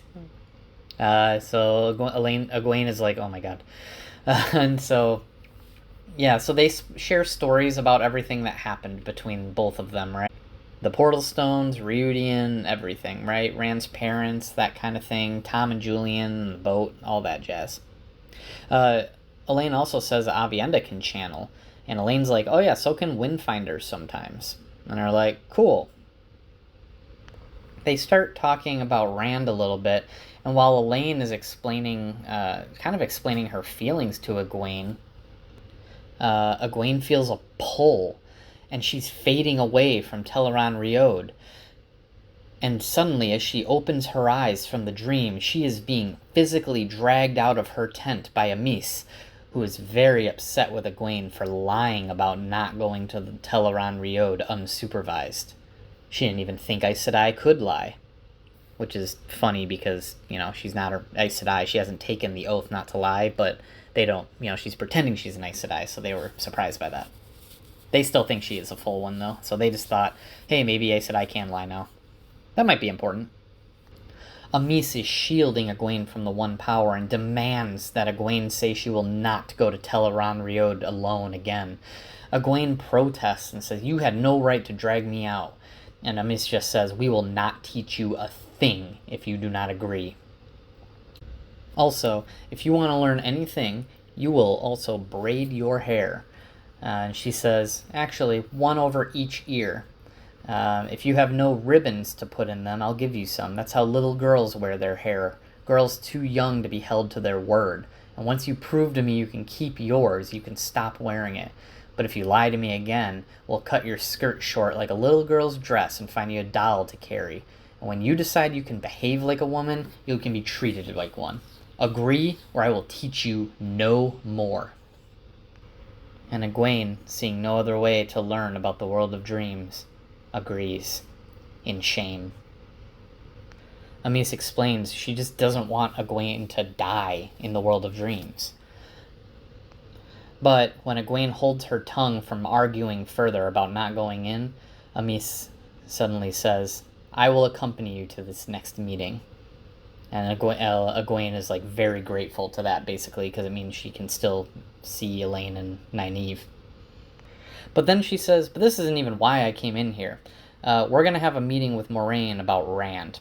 And then they walk into a tent, and it is boiling hot with a bunch of steaming rocks in the middle. It's a sweat tent. So all the women are, basically this is how the Aiel take their baths, right? Because there's no water really in the waste. So they just have a steam tent, right? And Aviendha's there tending the fire. And the Wise Ones basically decide Aviendha will accompany this Rand al'Thor from the moment he wakes up to the moment he goes asleep from now on. Your training, Aviendha, will be rearranged so you can do this. And Aviendha says, no. And the Wise Ones are like, excuse me? And she's like, I mean, okay. And they're like, is there a reason we shouldn't have you do this? And Aviendha just says, I hate him. And Egwene talks to her and says, just think of it as you're looking after Rand for Elaine, right? Because you know Elaine cares about him. And then she relaxes and agrees. And Egwene asks Moiraine if Rhuidean was bad for her, and Moiraine just says, the memories are fading, but she'll do anything she needs to make sure the dragon succeeds. Chapter 36 is titled Misdirections. The Aiel break camp and they start their journey. The Couladin and the Shaido also leave, even though it hasn't been a full 10 days since Muradin entered the city. But they travel separately. And as they go, Avienda just will not leave Rand's side, and she just tells him, Elaine is the woman for you, and starts pointing out in detail exactly why she thinks this. And she starts saying she has excellent face and breasts, and she would be a wonderful wife, and she is strong. And Rand's just like getting super red and embarrassed. Yeah, and she's like, Elaine laid her heart at your feet. Do you think anyone doesn't know that? And then she's like, Althor, Elaine meant every last thing she wrote in her letters to you. And Rand is just super confused because Elaine wrote 2 letters, and they are completely opposites. One of the letters talked about how much she loved him, and another said she never wanted to see him again. He was a terrible person. Like total opposites. They were basically point for point opposite. So he's confused. And he found himself missing Min. Min had never made him look like a fool. I mean, she called him a sheep herder a few times, but he felt comfortable around her. Never made him feel like a complete idiot like Elaine and Avienda did. Also, how does Avienda know what was in the letters? Do girls just like share these around, he's thinking? Ugh. Alas. We shift to Mat's perspective, and he's very annoyed at how bright the sun is, but keeps going. And he's thinking to himself, I did what the bloody snake people said I had to do. I got the spear and a medallion, and I could go now, if I wanted. He could try, anyway. Before he died of thirst or sunstroke. Maybe staying around a while was the best thing to do. And they notice suddenly a large group of wagons and stuff coming. Peddlers, Rhuarc announced. And Mat gets excited. If they knew a way in, maybe they know a way out. And a man in a wide-brimmed hat and a pale cloak comes down from one of the wagons, clearly in charge of these 18 wagons that they have, with 1,500 Aiel around them, basically surrounding them. And they're very nervous, of course, the people in the wagons. And Rand's like, why do you look like you guys want to kill someone, Aiel? And one of the Aiel's like, peddlers and gleemen are welcome. And Mat's like, what about traveling people, like tinkers, Tuathan? And the guy just gets stone-faced, and Avienda looks at him like he's a fool, and Rand's just like, I wouldn't mention tinkers to the Aiel. They're a touchy subject. And Mat's like, why would tinkers be a touchy subject? But whatever, if you say so. Fine. The man introduces himself, the large man with the hat, as Kadir. And Rhuarc asks Kadir, how are you here without a guide? And Kadir's like, I don't, what guides? And Rhuarc's just like, there are always guides. You're lucky you've come so far without one. Then you're not dead. And you're lucky to meet us. If you'd gone this way for another day or two, you would have reached Rhuidean. And Kadir just his face goes gray, and he's like, I would never do such a thing deliberately or by accident. I had no intention of going to Rhuidean. And Rhuarc's like, that's good. The penalties are severe. You will come with us to Cold Rock's Hold. This place could be dangerous without someone that knows what is going on. And he's like, of course, thank you. And then Couladin comes up, and he has a little argument about the peddler with Rhuarc, but Rhuarc kind of wins. And Mat bursts in. He's like, a hat! I'll give a gold mark for a hat like that. And suddenly a woman's voice in the back says, done! And he looks around, and there's another woman there with a face that did not match the beautiful, beautiful voice. She was a very large, short woman, and Mat was not super impressed. But she's like, a good offer. I'm Kiel. You don't need to really remember hers. A gold mark for a hat. Absolutely. And she throws the Kadir's hat, takes it right off of his head and throws it at Mat, and Mat flips the gold coin towards her and is thinking to himself, it's worth the price if it keeps me from broiling. So now Matt's got this really big hat. Like, imagine a really wide, round brim that is just, like, fairly large, right? It keeps all the sun away from your head. And Rand is just like, that's a dangerous man, that Kadir. And he tells Matt, we ride with evil now. Watch yourself. And Matt's just like, oh my god, has he gone mad? But they journey on. Alright, wife. Chapter 37 is titled Imri Stand. So we start off with Rand, and he is on his horse as Aviendha walks next to him. The Aiel don't like riding horses for some reason. They seem to think their legs are good enough. So she's walking along with them, and she's just constantly speaking of of Elaine still, talking about how awesome Elaine is and how he should be super grateful that Elaine's into him. And he's just so sick of Aviendha talking about Elaine. And he's eventually like, you're not showing me any respect, none for the Dragon Reborn, but you could at least show a little respect for the Kara Karn. And she's like, excuse me? The Dragon Reborn might be like a king to your people, but we don't care about that. The Kara Karn is just a chief, and we talk to chiefs however we want. So basically, they don't give Rand the same respect that you would give, like, a royal person. Some of the maidens approach and tell Rhuarc that there's trouble ahead in Imri Stand. It seems to be some sort of village with, like, goats around, tough grass, thorny bushes. But then there's these, like, very crude stone buildings against, like, a mountain, somewhat. And it appears that the town has been ransacked. There's blood everywhere. The wise ones, Moraine and Lan, go around to inspect the buildings, while Kadir, the peddler, takes this very beautiful woman in, like, red dress and, like, red slippers and stuff out of the wagon, and they're like, we're gonna go see the sights while we're here. These sights include the buildings splattered with blood of various people. The woman introduces herself as Asandre, spelled Isendre. And they basically talk. Rand talks with Kadir and Asandre a little bit about Kalendor. He's like, I heard you pulled it. And Rand's like, doesn't really trust this dude, so he's just like being coy. So he's like, well, you should believe nothing you hear and only half of what you see. And they leave, and Aviendha kind of rants again at Rand, saying, I saw you looking at Asandre. You belong to Elaine. Don't go looking at other women.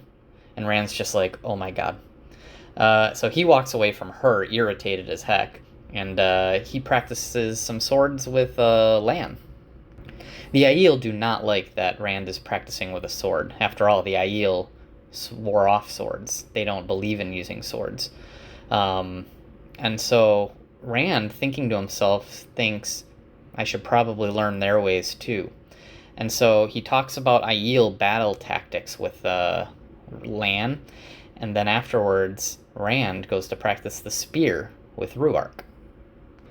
We then switch to Matt's perspective, and he keeps thinking to himself, God, I want to leave the Aiel waste. But his mind shifts instead to Rhuidean, and he keeps thinking about how it seems, based on what he can tell, his memory seems to have been filled. The gaps from, the holes that were left from his time with the dagger, those gaps are filled, but not with his experiences, with battles and, events that occurred throughout 100, 1,000 different lifetimes. Lives that he could not possibly have lived. He's just a farm boy. But he remembers these events from history, from spanning thousands of years, as if it were he that did them. And he says to himself, Sasovarai niende misen yi, which he translates to, I am lost in my own mind. And as he says this out loud, Jacin, Natael, a gleeman, and you can just remember him as Natael, Natael hears him and approaches him. Natael is a gleeman who came with Kadir and them. And Matt ends up telling Natail about what happened in Rhuidean, but he leaves out the important things like the ter'angreal red twisted door frame. Matt goes to get dinner with Rand and Rhuarc, and Natail ends up singing them a song, since he's a Gleeman, a song named Midian's Ford. And as the song goes on, Matt can clearly remember being at Midian's Ford in another life.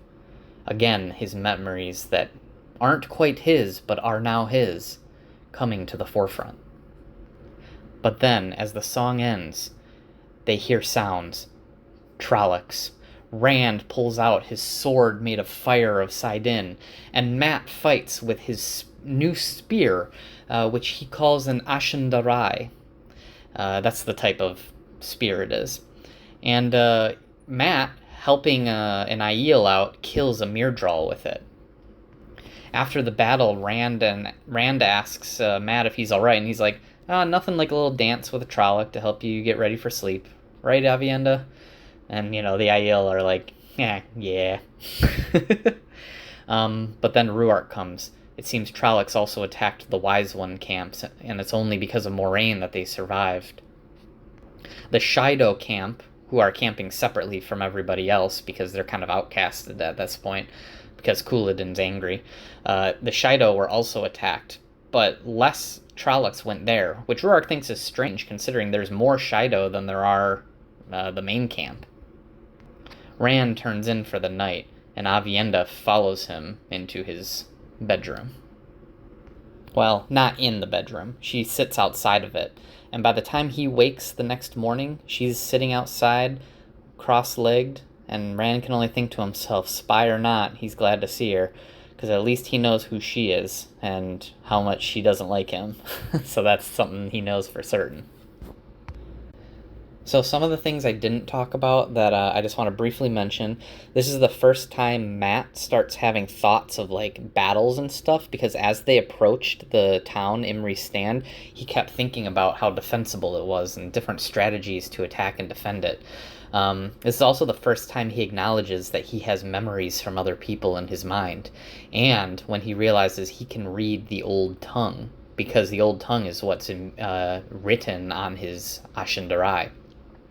And then the last thing is that Matt relied on the memories of these other men to fight using Ashen-Darai, because he wouldn't know how to use this spear without their help. And so Matt is kind of developing a little bit here. Also, Egwene came up and checked in on Rand at the end, I forgot to mention, and everyone was all the Aiel are kind of laughing at her because she's wearing pigtails with big bows, and obviously that was her punishment. Rand doesn't understand why it's a punishment, because in their culture, women braided their hair into one thick braid when they were declared a woman, just like Nynaeve. Nynaeve wears one big braid. But Egwene is wearing two, and he thinks it looks kind of silly, but he doesn't know that it's like a punishment thing. Alright. Chapter 38 is titled Hidden Faces. We switch to the perspective of Aginin. Aginin is a Seanchan who stayed behind as all the other Seanchan fled the continent to go back to their home after the events of Book 2, where Rand fended off their army with the Children of the Light and everything. Aginin is one that stayed behind, and she's having a conversation with a man named Florin Gelb. You don't need to remember him, just remember Aginin. Florin Gelb takes out a bag, and inside she sees an a'dam. She congratulates him on this find. After all, she's paying handsomely for these kinds of things, and she pays Gelb for the a'dam. He also says he may have found one of the women she's looking for. Aginin is skeptical. After all, other people have said, Gelb himself has even said that he's found the people she's looking for before, but he has been wrong. After all, Gelb has kidnapped women right off the street that vaguely matched the description of the woman she's after. Aginin didn't want to kill the woman that he took, but she could have talked. And so Leolwyn, one of the women, had to be bound and gagged and thrown into one of the boats in the dead of night. After all, She's very young and pretty, and Aeginin thought someone would find a better use for her than death. So basically, she tied her up, threw her on a boat with a bunch of guys, and said, "Go nuts." Pretty jacked up. They converse a little more, and he leaves. As Aeginin is leaving their meeting place, she spots Baal Doman.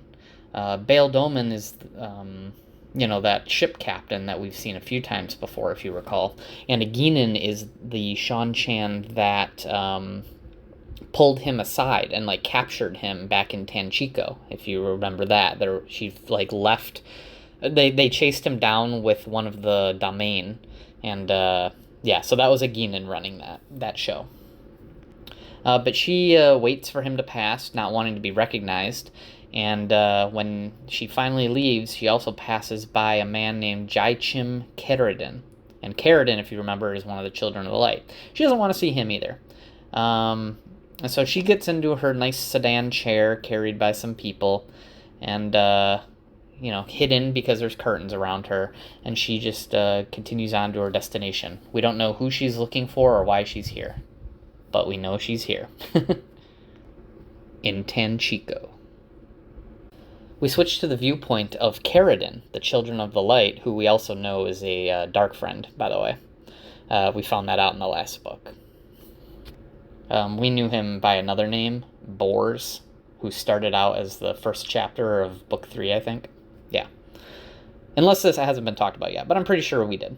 Anyway, he's talking with some noblemen, and they're like, hey, the king of Tanchico wants the White Cloaks to help us, to help restore order. And Keridin is like, well, we could do that, but that means the Lord Commander of the Children of Light gets to do what he pleases here. And they're like, yep. And Keridin's like, all right, we'll help quell any dissent. And as he leaves, and he's like, I'm gonna make the Amenthera, the rebels against Amenthera, named Dark Friends, so they'll be taken out. And he enters the palace of Tanchico and finds someone waiting for him, someone he doesn't recognize. And he demands to know who she is, and she's like, threats Bors. And he's like, oh my god, someone knows that name. And he takes his sword out and lunges for the woman's throat. And suddenly the air feels like jelly, and something forces him to his knees, bowing before him. The power. She's using the one power on her. It's a Tar Valon witch. And if she knew the name Bors... I see. She is Black Ajah. They talk about Rand, and he talks about how he's tried to kill Rand al'Thor, but he can't even find him now. And she says, you, Keridin, will be my dog. Will you be a good dog for me? And he collapsed on his knees, weeping, realizing that she doesn't intend to kill him. She tells him to take control of the palace as soon as possible. He says it'll take 3 or 4 days. And he's like, also, why do you want that? And she's like, dogs don't ask questions. And he's like, yes, understood. But what's your name, by the way? And she says, I am called Liandrin, but you will never speak my name aloud. We go to Liandrin's perspective. She's making her way away, yelling at servants, treating them like crap, and eventually goes into a room where the other Black Ajah members are, the remaining ones. Eldrith, Marilyn, Jeanne, Asna, Zaramine, Rihanna, they all are in the room. And they talk about Rand and the Forsaken and everything. And they're like, do we kill this Rand al'Thor? And they're like, even better if we could control him. And they speak of a ter'angreal that they're trying to find. A ter'angreal that has the power to control someone who can channel. And they believe it to be inside the Panarch's palace. Somewhere, anyway. Liandrin hoped that was so. She's tired of waiting and hiding. She wants what she has been promised for her dark vows.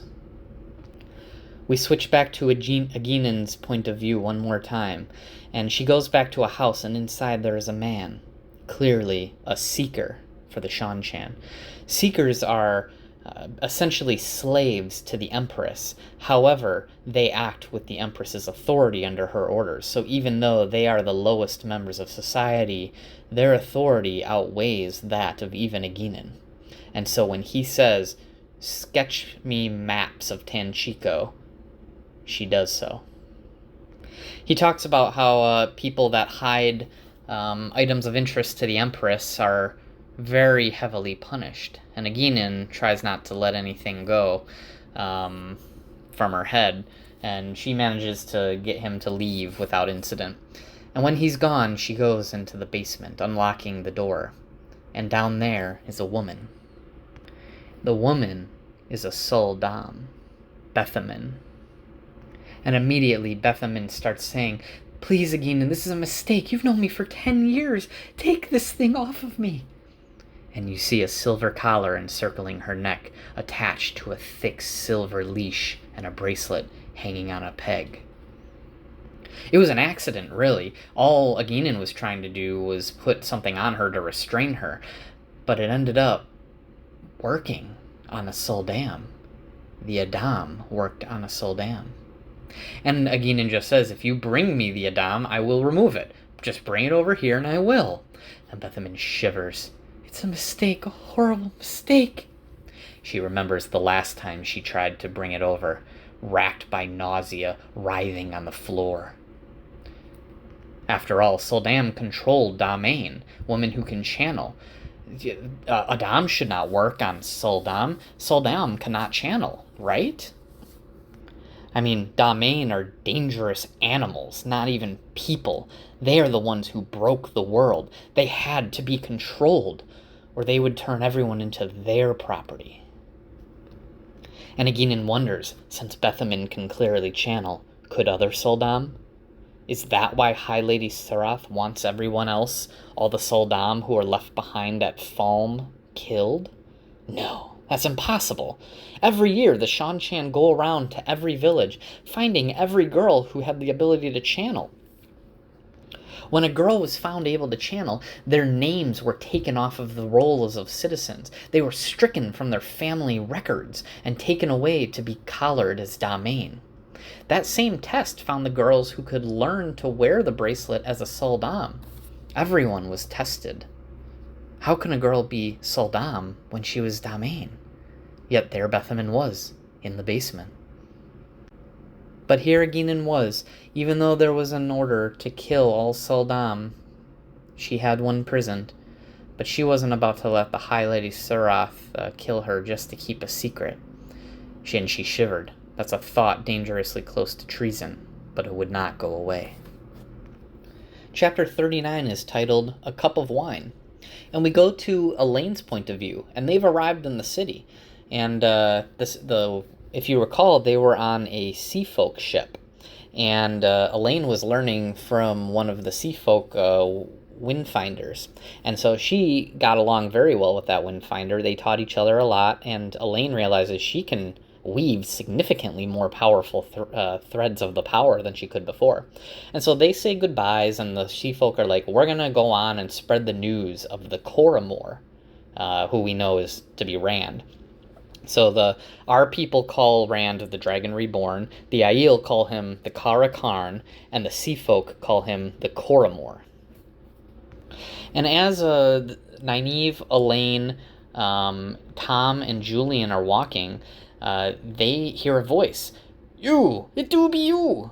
And they see it's Baal Doman, and he immediately starts apologizing. "I waited for you as long as I could in Falm. I know we had an agreement that I would take you out, but the time did come when I must sail or watch my ship burn." And honestly, even though they wanted to be mad, they understood. There was nothing that he can do, and he stayed far longer than they had any right to expect him to. He tells them, "At least I can help you get a room," and so he brings them to an inn and manages to get them a room. And they decide to take him into their confidence. "We are searching for the Black Ajah," Nynaeve said, "and we need your help." And he's despairing immediately. "Oh my god, it's Falm all over again. I probably need to leave."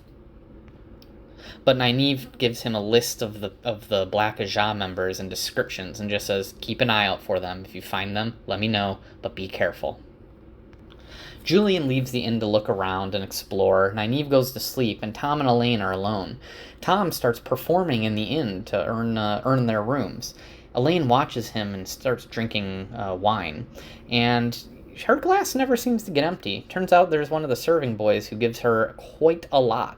And hours later, Tom stops performing, and Elaine goes with him into his room, and clearly she is drunk. And then when she walks up to Tom's room, she says, "I remember I was sitting on your knee, and I pulled your mustache, and my mother leaned over your shoulder and laughed at me." Tom tells her to go, but Elaine's persistent and says, "My mother sat on your knee too. I saw it. I remember." "I want to know why mother sat on your knee. You're a gleeman. My mother would not sit on a gleeman's knee." And Tom tells her that he used to be the court bard in Camelin. And Elaine guesses correctly he was also Morgase's lover. Yeah. And she's like, "I knew about Gareth Brine and you and this Lord Gabriel." Man, she's basically like Bearlane, just tripping over every man who catches her eye and taking him to bed. And Tom slaps Elaine so hard and says it's lonely to be a queen. And Elaine realizes she did wrong, but she's drunk. So she goes back to her own room and in the bed that her and Nynaeve are sharing. And Nynaeve is like, "Okay, come over here. I'll take care of you. Let's wash up first." And she takes her to the wash bucket because, they wash their face with a bucket full of water. And as Elaine goes over there, Nynaeve dunks Elaine's head into the bucket of water. And Elaine comes out like, and just soaking wet. Nynaeve clearly did it to sober her up. Nynaeve then says, "I'm going to Teleron Rio tonight to search for things. You watch over me." And Elaine's like, "Okay, I'll try to stay awake." We go to Nynaeve's point of view, and Nynaeve is in Teleron Riod. She thinks about where she needs to go and ends up in the Aiel Waste. And she sees a man wearing breeches and a bright blue coat. Doesn't look Aiel. Suddenly she hears a voice. "You must get away from here. If that one sees you, you are dead." She turns around and sees a woman suddenly. Long golden hair and a very intricate braid, and a silver bow in her hand that made a name just pop into Nynaeve's mouth. "Birgitte? Birgitte, hero of 100 tales, her silver bow which never missed her target, one of the dead heroes the Horn of Valir would call back from the grave to fight in the last battle." And Nynaeve says, "This is impossible. No, who are you?" And the woman just says, "There's no time. You must go before he sees." And she points the arrow straight at Nynaeve's heart and says, "Go!" And Nynaeve fled. She wasn't sure how, but suddenly she's standing in Emond's Field. She saw a flash of silver and realizes Birgitte followed. But Nynaeve ran towards her, shouting, "Come back here! You come back and answer me! Who was that? You come back or I'll thump you so hard you'll think you've had an adventure." And as she rounded a corner in Emond's Field, her breath caught. She didn't expect to see a man here in a dark coat. Lan? No. He had the same shape to his face, but he had a bow raised at her, and he shot. Screaming, she threw herself aside, trying to claw her way awake, and Elaine jumped to her feet as Nynaeve screamed and sat up on the bed, her eyes wide. Nynaeve grabbed her left arm, saying, "He looked like Lan, and he tried to kill me." And there's a slash that oozed blood on her shoulder. "If I hadn't jumped, it would have gone through my heart." Elaine just says, "It wasn't Lan. Whoever it wasn't Lan. Calm yourself." Nynaeve starts telling Elaine everything, and Elaine's like, Birgitte? Are you certain?" And she's like, "I mean, maybe?" But they go to bed. In the morning, they go to Tom and Julian, and it turns out Julian seems to look like he got into a fight, but he thinks he's found one of the Black Aes Sedai. Or at least someone that said they saw one. They don't know where the Black Ajah are located yet, but they seem to be here somewhere. And Nynaeve and Elaine just think to themselves, there's something Tom and Julian don't know. If the Black Ajah were in Tanchico, then so was whatever it was that endangered Rand. Something able to bind him with his own power. Finding Liandrin and the others wasn't enough. They had to find that, too. And their appetites were gone. Alright, wife. Chapter 40 is titled Hunter of Trollocs. We join Perrin again. It's been 6 days since they escaped from the White Cloak camp, and the storm that Varen called up to hide them from the people chasing him kept going in and out over the last few days. Perrin is at the graves of the Ibarra family. His aunt, his uncle. There's many Ibarras buried here, but never 14 at a single time.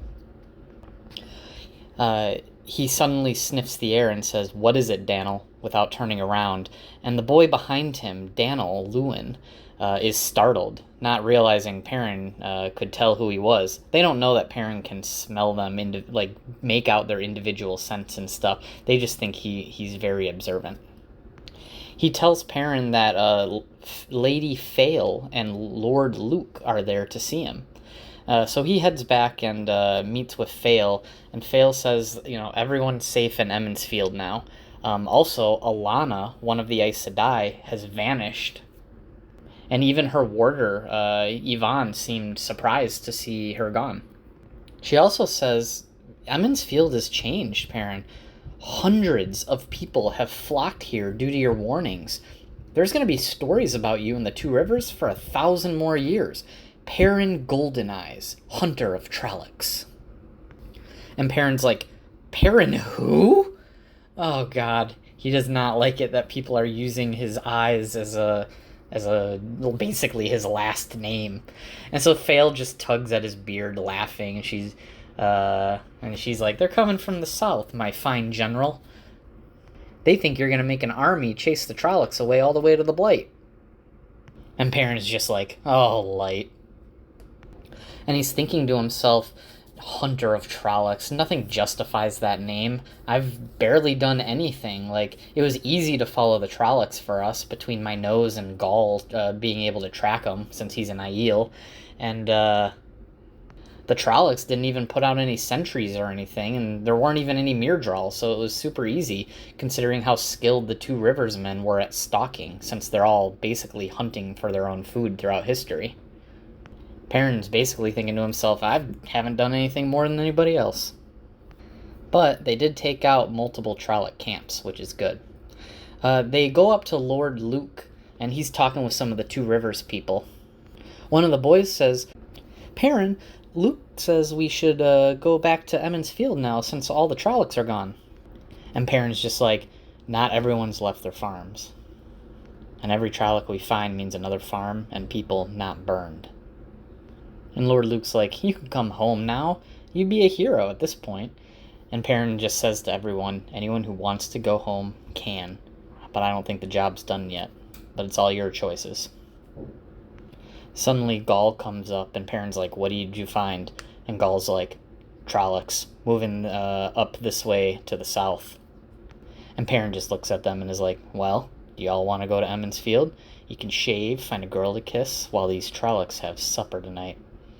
And they all, blush, and they're like, we go with you. And Lord Luke's like, I must go back to Emond's Field, though. They need me. Go protect your people here, but if the Trollocs come there, I'll be there.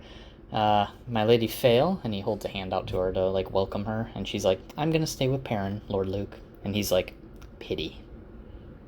They ride away, and Faile's like, Perrin, you don't seem to trust Lord Luke. And he just is like, I only trust you, my bow, and my axe.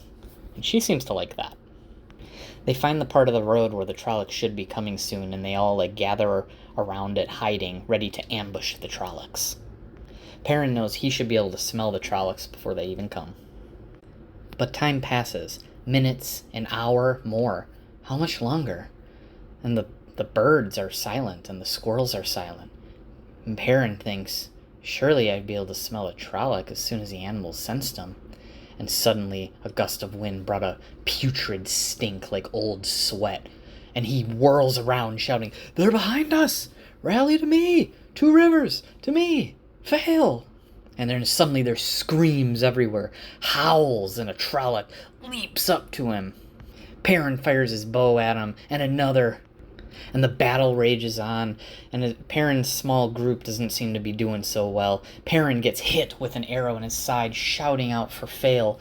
And as he shouts for her, a Myrddraal comes up and says, "Fail? Your fail was delicious." Perrin, in a rage, attacks the Myrddraal. Perrin howls at everyone, "Rally to me! Two Rivers! To me!" Trying to get everyone to come up with some plan to consolidate in a single point so they could fight together instead of being easy pickings one by one. Perrin slipped onto the ground. The Myrddraal raises his sword at him and is stabbed by something behind him. A man comes behind. It's Ivan, Alana's warder. He says he's been trying to find them. Perrin just yells again, "Two Rivers! To me! For the love of the light, rally to me! Here!" Everyone starts coming in slowly, supporting each other, blood everywhere, and everyone except Gaul seems to be hurting. Or rather, the Aiel are not really hurting, and Gaul, he just has a slight limp. Perrin counts the people. 27. 27 not there. He asked, "Is there anyone left?" And Fail materializes next to him, thankfully alive. And the man just says, "Only the dead are left." Ivan suggests they find a farm for the night since they're too far from Emond's Field. Perrin agrees so they can rest and heal. And eventually they find a farm. Perrin realizing he is the cause for killing 27 of his people. Chapter 41 is titled Among the Tuathan. So it turns out the farm wasn't a farm at all. It was a gathering of wagons. As they get near, Gaul says, "I will sleep elsewhere," and he just went away before Perrin could say anything. Eventually, Bane and Shaed try to convince Fail to go with them, but she says no, and they eventually leave after Gaul, not willing to stay with the Tinkers. I mean, you and I know why. A man comes out from the wagons and says, "You are welcome to our fires. Do you know the song?" And Perrin just stares at him. What are the odds that of all the Tinkers in the world, it would be someone I know? It was Rain, the man who let him and Egwene, at the very beginning of their journey, find shelter with them when they were running from the Trollocs, scared for their lives. And Perrin just says, "Your welcome warms my spirit, Rain, as your fires warm the flesh, but I do not know the song." And Fail and Ivan, as well as all the Two Rivers guys, just look at him like stunned. Like, you knew the Tinker response? What? Rain's wife comes up and is like, "Oh, Perrin, thank you. I'm so glad you're here. Is Elias with you?" Elias being the first wolf man, if you recall. And Perrin was like, "No, I haven't seen him in a long time." And she's like, "He leads a life of violence, as you do. A violent life is stained, even if it's long." And someone else is like, "Don't try to bring him to the Way of the Leaf when he's just standing there. They're hurt." And he's like, "Well, what am I thinking? Of course. Come find shelter and we will help you heal." So the Two Rivers people start going in, and Perrin just takes Rain aside, and he's like, "Rain, you shouldn't be here. There are Trollocs 5 miles from here. Go to Emond's Field. You'll be safe there." And Rain's just like, "We can't. Villagers will accuse us of stealing or trying to take their children away, and there's always threats of violence wherever we are, if we're near a bunch of people. Safety is in the wagons, always moving and seeking the song." And Perrin just sadly says, "You'll find the song. I truly hope you will." They go off to find places to sleep, and Perrin talks to Ivan, the warder. And Perrin is telling him, like, "I feel like I've failed everyone. I'm the reason these 27 people are dead. If I had known, if I had thought better, we never would have gotten ambushed." And Ivan just says, "This kind of thing happens to any commander, and in battle, we all lose men."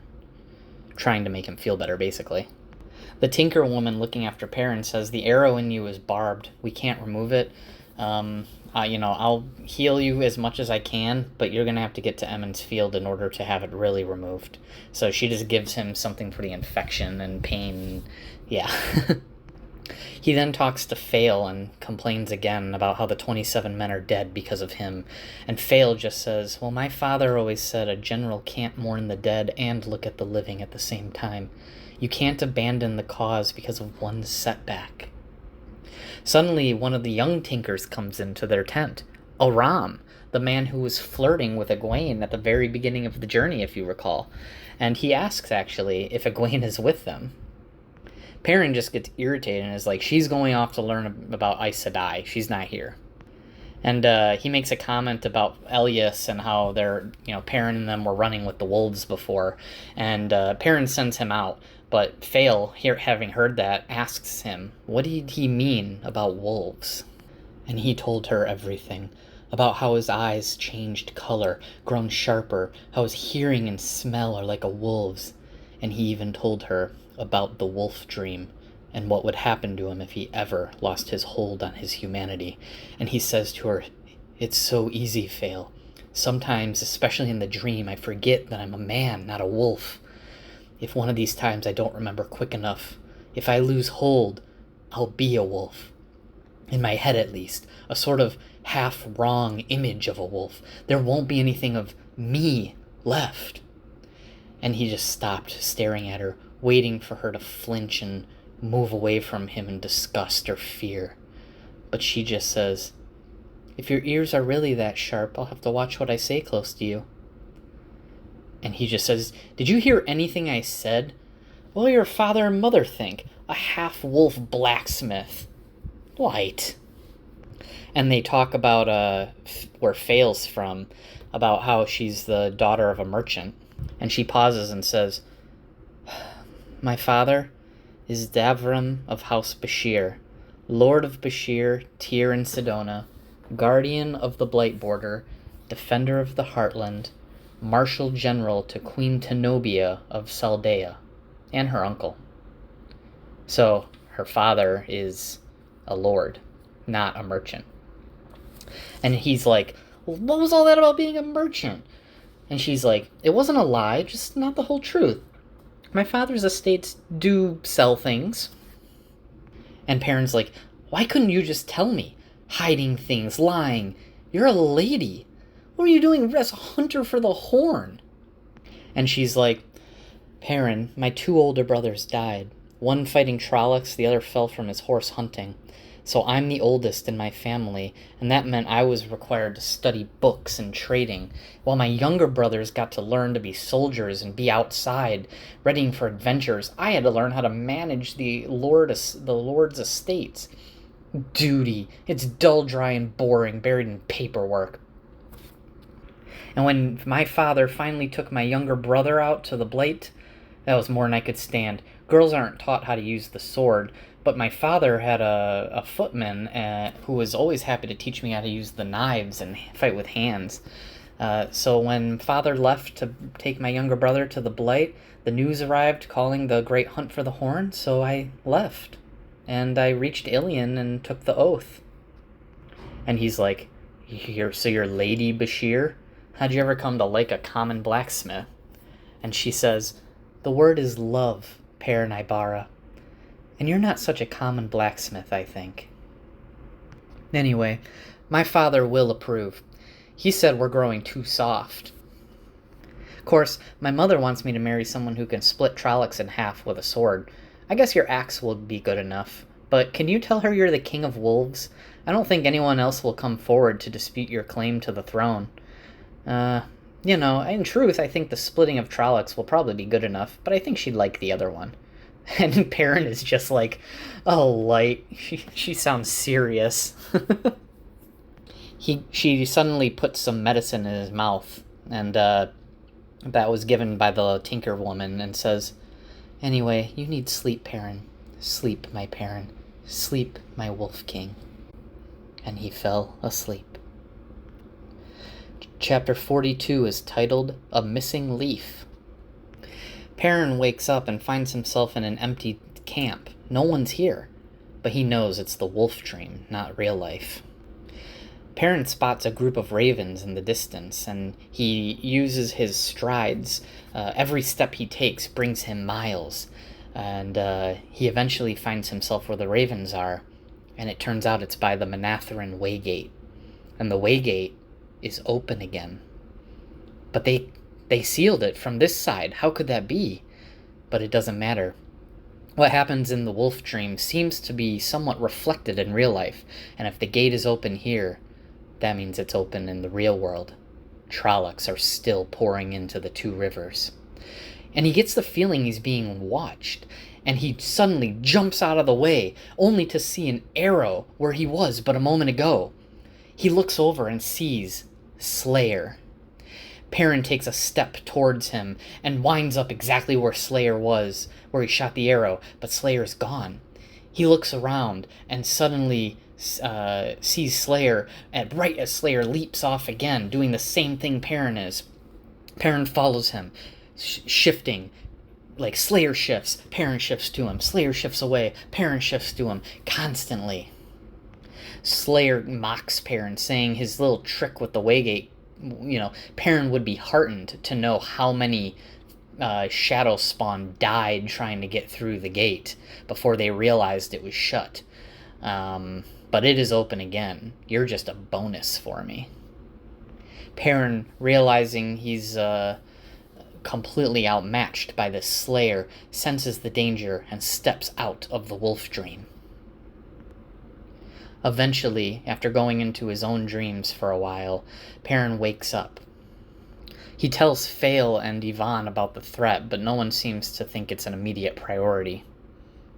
Perrin goes outside and realizes the mood seems to be better than it was last night. The two Riversmen seem to have picked up. The two Riversmen are like, Perrin, you missed quite a night. The Tinker Woman danced with me, or danced for us. And Perrin's like, I've seen that dance before. And Fail just looks at him angrily and mutters, Oh, you've seen the Taganza dance, have you? Well, someday, if you're good, I may dance the Sasara for you and show you what a dance really is. And one of the Tinker Woman gasps, apparently recognizing the name of it, and Fail's face just goes completely beet red, and Perrin's heart just starts pounding. He's like, oh, and he's thinking in his head, if this Sasara sets the heart pounding any harder than the Tinker dance with their hips rolling, he'd definitely like to see Fail dance it. As they get ready to leave, he tries one more time to convince Rain, please come to the two rivers. You will be safe there. It's not safe outside of a village anymore. But the Tinker refuses, knowing his people won't allow it, even if he did want it. So they say goodbye, and they group heads for Emond's Field, thanking the Tinkers for their hospitality. Outside the camp, they find Gall, Bane, and Chayad again, and Gall's pretty upset to find out Perrin apparently heard Bane and Chayad talking about how they wanted to play some game called Maiden's Kiss with Gall. Perrin doesn't understand it, and Gall refuses to explain, so he lets it go. He goes over to Fail and starts teasing her about the dance, and he's like, is it anything like the Taganza Tinker dance? I mean, there's no point otherwise. And she's like, you muscle-brained oaf, men have thrown their hearts and fortunes at women who have danced the Sasara. If Mother even suspected, I knew it. And she, like, snaps her mouth shut, just complete red in her face. And Perrin's like, there isn't any reason for you to dance it. My heart and fortune, such as they are, already lie at your feet. And Fail, like, stumbles a little bit and just laughs and, like, hugs his leg because he's on a horse and she's walking next to him. And she's like, you're too clever for me. One day I will dance it for you and boil the blood in your veins. And Perrin is just like, you already do. Eventually, after a while, and the people singing songs and such, spirits seem to be a lot higher now. They get to Emond's Field, and Perrin is, like, stunned at what he sees. the town is completely changed. All the trees around the town have been cut down and pushed back, so far that it would be a long bow shot to get to the tree line. And stakes have been planted all around the village, and there's sentries everywhere. And one of the warders, Tomas, as well as Ivan, have been showing the villagers how to build catapults. And Perrin keeps hearing the name Perrin Goldeneyes as he walks by. And right in the middle of Emond's Field, at the top of a tall pole, is a red-bordered white banner at its peak, displaying a red wolf's head. And he looks at Fail surprised, and she just says, "A symbol." And Verin pops up and says, "People need a symbol." When the Trollocs said when Alana said how Trollocs fear wolves, everyone seemed to think this banner was a great idea. Don't you, Perrin? And Fail's just like, I wonder what Queen Morghese will think of that. This Two Rivers is part of Andor. Queens don't like strange banners being raised. He does not like the flag there. But suddenly Verin sees the wound, and she's like, oh boy, we need to take care of that. That's not good. And Verin just says, Alana will take care of you. And Perrin just wishes it didn't sound like there were two meanings to that. And that chapter ends. All right, wife. Chapter 43 is titled Care for the Living. Perrin's still injured, and so Verin's leading his horse for him back to the inn where he can be healed. And it seems a lot of people are expecting them, and people start gathering around their band of fighters, being like, you guys are back. Where's my husband? Where's my son? Where's my brother? Too many people are missing, and Perrin, just with an iron will, does everything he can to just hurry forward and not hear it. Not yet. When Perrin makes it to the inn, he sends someone to ask for Loial, and is told, the Ogier will be here shortly. He then asks if Lord Luke is around, and is told, he's not in the village yet. Not right now, anyway. A few boys, between like a couple years older than Perrin and a couple years younger, come up.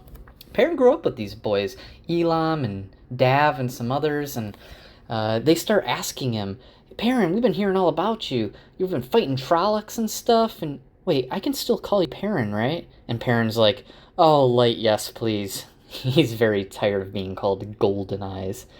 And the boys are like, I wish I'd gone with you when you left the village. All I ever do is like farming and chopping wood and herding cows. You've had all the luck. What happened? Did the Trollocs give you that scar? I wish I had a scar. Did you see a queen or a king? I'd rather see a queen, but a king would be grand. What's the White Tower like? Is it as big as a palace? And they just go on and on and on. And Perrin's thinking to himself, adventures? These boys are idiots. But there's hard times coming. A lot harder than we've had so far. It couldn't hurt if he humored them for a little bit. So he tried to answer their questions. They seemed disappointed he'd never seen a king or queen or the White Tower and stuff.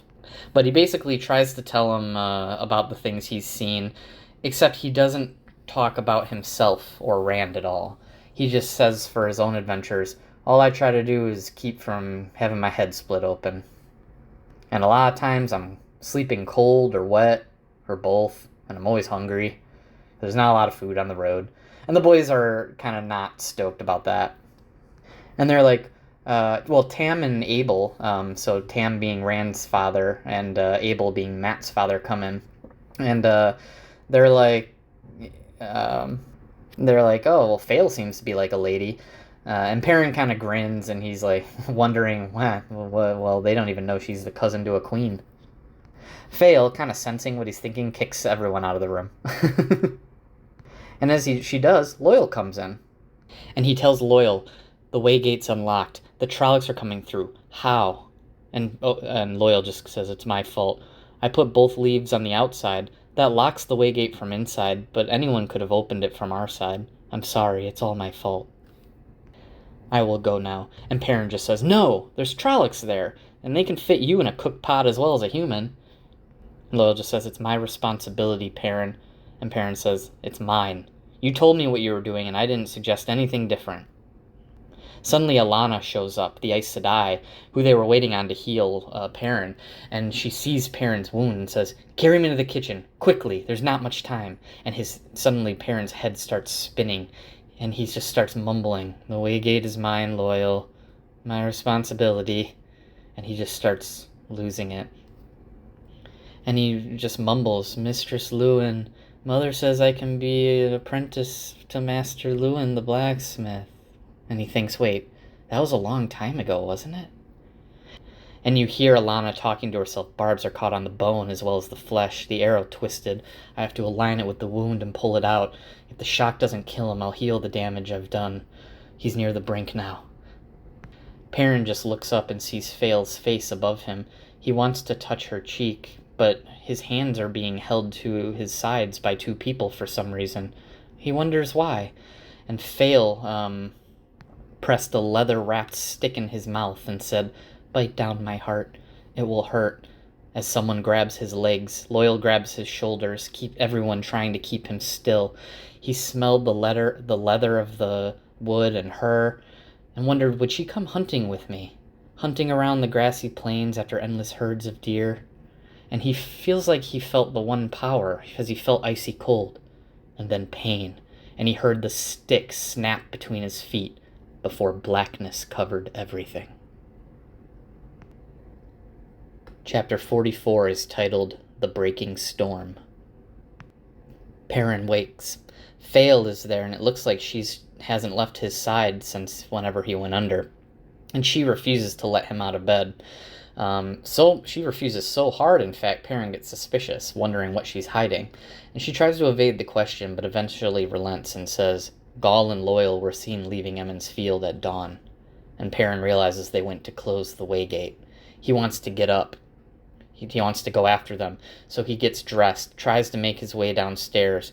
Fael tries to stop him, but he feels weak, and he stumbles down the stairs and falls down the entire way from the second floor, almost breaking his neck, Fael falling with him.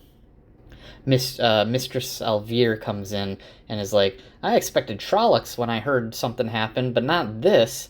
And she sounded scandalized, and Perrin realizes, oh, Fael is laying on me in a very particular way, with our heads very close together, on the floor of the common room. Fael's cheeks get super red, and she gets up immediately, dusting her dress, and she's like, "I told him he was too weak to rise. He has to get to bed." And Mistress Alvir's like, "Oh dear, that's the wrong way. You know, he was an easy little boy to manage most of the time, but when you tried to push him, he was as muley as anyone in the Two Rivers. Men don't change that much. They only grow taller. If you tell him what he must and must not do, he'll lay his ears back and dig his heels in. Here, let me show you." And she said all this quietly so Perrin couldn't hear, not realizing that he can hear very well. And so she then looks at Perrin and says in a louder voice, "Perrin, don't you think one of my good mattresses is better than that floor? I'll bring you some kidney pie as soon as we have you tucked in. You must be hungry. Why don't you let me help you up?" And he's just thinking to himself, "Muley? I've never been muley in my life." And she tells her, "Mr. Salvir, would you please have one of the boys saddle my horse?" And she's like, "Maybe when you're better." And suddenly there's a cry from outside, "Trollocs! Trollocs!" And Mr. Salvir's like, "That doesn't concern you. The Aes Sedai will handle it. You'll see." And he just says, "My horse. For the love of the light, stop tugging at me and let me get my horse. Let go." And Fael just sighs and says, "Mr. Salvir, please get his horse. And mine too." And he asks her, "Why'd you change your mind, Fael?" And she just mutters under his breath, clearly not trying to get him to hear. And she's like, "I mustn't say must I? Well, he's too stubborn to see straight. I must lead him with honeys and smiles, must I?" And she just shot him a glare and quickly realized what she was doing and changed it to a super over-the-top smile and says, "My dear heart, whatever's happening out there, I do hope you'll stay in your saddle and as far from Trollocs as you can. You're really not up to facing a Trolloc yet, are you? Maybe tomorrow. Please remember, you're a general, a leader, and every bit as a symbol to your people as that banner. If you're where people can see you, it'll lift everyone's heart. Please say you'll do that. Please." And he realized, she is right, though. I wouldn't last against a Trolloc right now. And so he says, "All right." And then he gets kind of mischievous. He says, I can't refuse you anything when you smile so pretty. And she's like, I am glad. And if you don't, and you manage to survive, I'll do what you did to me the first day in the ways. I don't think you're strong enough yet to stop me. And he just says, sounds like I better let him kill me. And they're referring to when she got angry, he like picked her up by the scruff of her neck and like shook her kind of thing. But eventually Perrin makes it outside and realizes there's not much going on. And he asks Tomas, the warder, what happened. And he's like, it was just a single Trolloc. Probably wandered off from the main herd. Suddenly Chaiad and Bane, the two Aiel women, come by. And they quickly relay to Perrin, there's about 500 Trollocs a mile or two behind us. And Perrin starts asking, are archers in place? Are the women and children inside? Are the young boys inside? And he just thought to himself, I have to keep a close eye on Fail so nothing happens to her. And she just smiles and scratches his beard as if she could read his mind. A lot of time passes as they wait, and suddenly a horn blared. Trollocs! A bunch of voices shout. 20 arrows leaped out into the forest as soon as the first Trolloc appeared, and Tam just shouts, Hold, you black-witted sheep-brains! Hold till I tell you! And he looks at Perrin and says, 300 paces? And Perrin just nods, thinking to himself, Tam's asking me? I don't know why, but alright. The Aiel veil their faces, ready. Tons of Trollocs pour out of the forest. They're 500 paces away, 400 paces away. They run as fast as horses. Could there only be 500 of them? It looks like thousands. Ready! Tam yells. 300 paces. Loose! Bowstrings slap like a whip crack. Catapults fire, and arrows rain down upon the Trollocs, tons of them. Suddenly, catapult stones fall among them. Turns out the catapults that the warders were teaching the Two Rivers people to use work very well. And as a few seconds pass, it seems the entire party of Trollocs is wiped out before they can even get to the stakes that were set up around the village.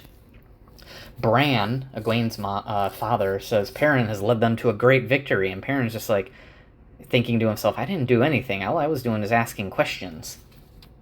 And he sees someone's holding up the wolf head banner that was in the middle of town, as if it's their symbol. And Perrin's just like, oh god. But Tomas isn't exactly as exuberant as everyone else, and thinks and says to Perrin, they would need at least 4 times as many Trollocs to break through here. I think this was just a test. The Trollocs will be back. And that's when Perrin hears shouts from the other side of the village. Chapter 45 is titled, The Tinker's Sword. He runs to the other side of the village, and one of the boys over there says, the Trollocs tried to get us here too, but we showed them, didn't we? We were heroes too. You guys over on the other side weren't the only ones. And Perrin just growls at them. Not Trollocs. Tinkers! You were shooting at the Tuatha. Get your wagons out of the way. And he yells into the distance, you can come on. It's all right. No one will hurt you. I said move those wagons. He just snapped at everyone. Taking Tinkers for Trollocs. And he says, go get your arrows. You'll have real need for them sooner or later. The Tinkers emerge from the forest, apparently having been mistaken for Trollocs by the boys on this side of the town who didn't know better. Perrin's insides turn to ice. 20 men and women, some carrying small children, all with their dazzlingly bright clothing torn and stained with dirt, some with blood. And some of the Two Rivers men start talking to Perrin. They're tinkers. They'll steal everything that's not nailed down. They'll steal not just things, they'll steal children. We're not taking them into our village. And they just look at Perrin, and Perrin just says, we will not turn anyone away. No one. Do you mean to send children off for the Trollocs? One of the Tinker children start crying, and the village men at least had the decency to go red as a beet. And they agree, we'll take them in. Of course we will.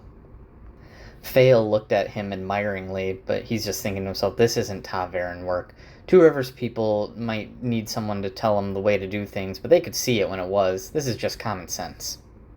As the Tinkers come in, Rain, the leader, is one of the people that made it, and he just looks at Perrin and says, "The way of the leaf is the right way.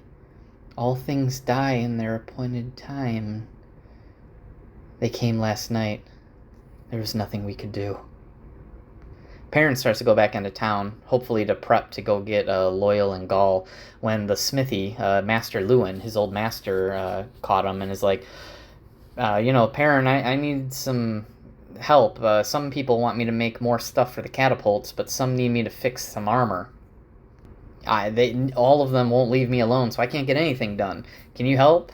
And Perrin assigns someone to guard the smithy away from people and says, "Send them all away if they bother the blacksmith."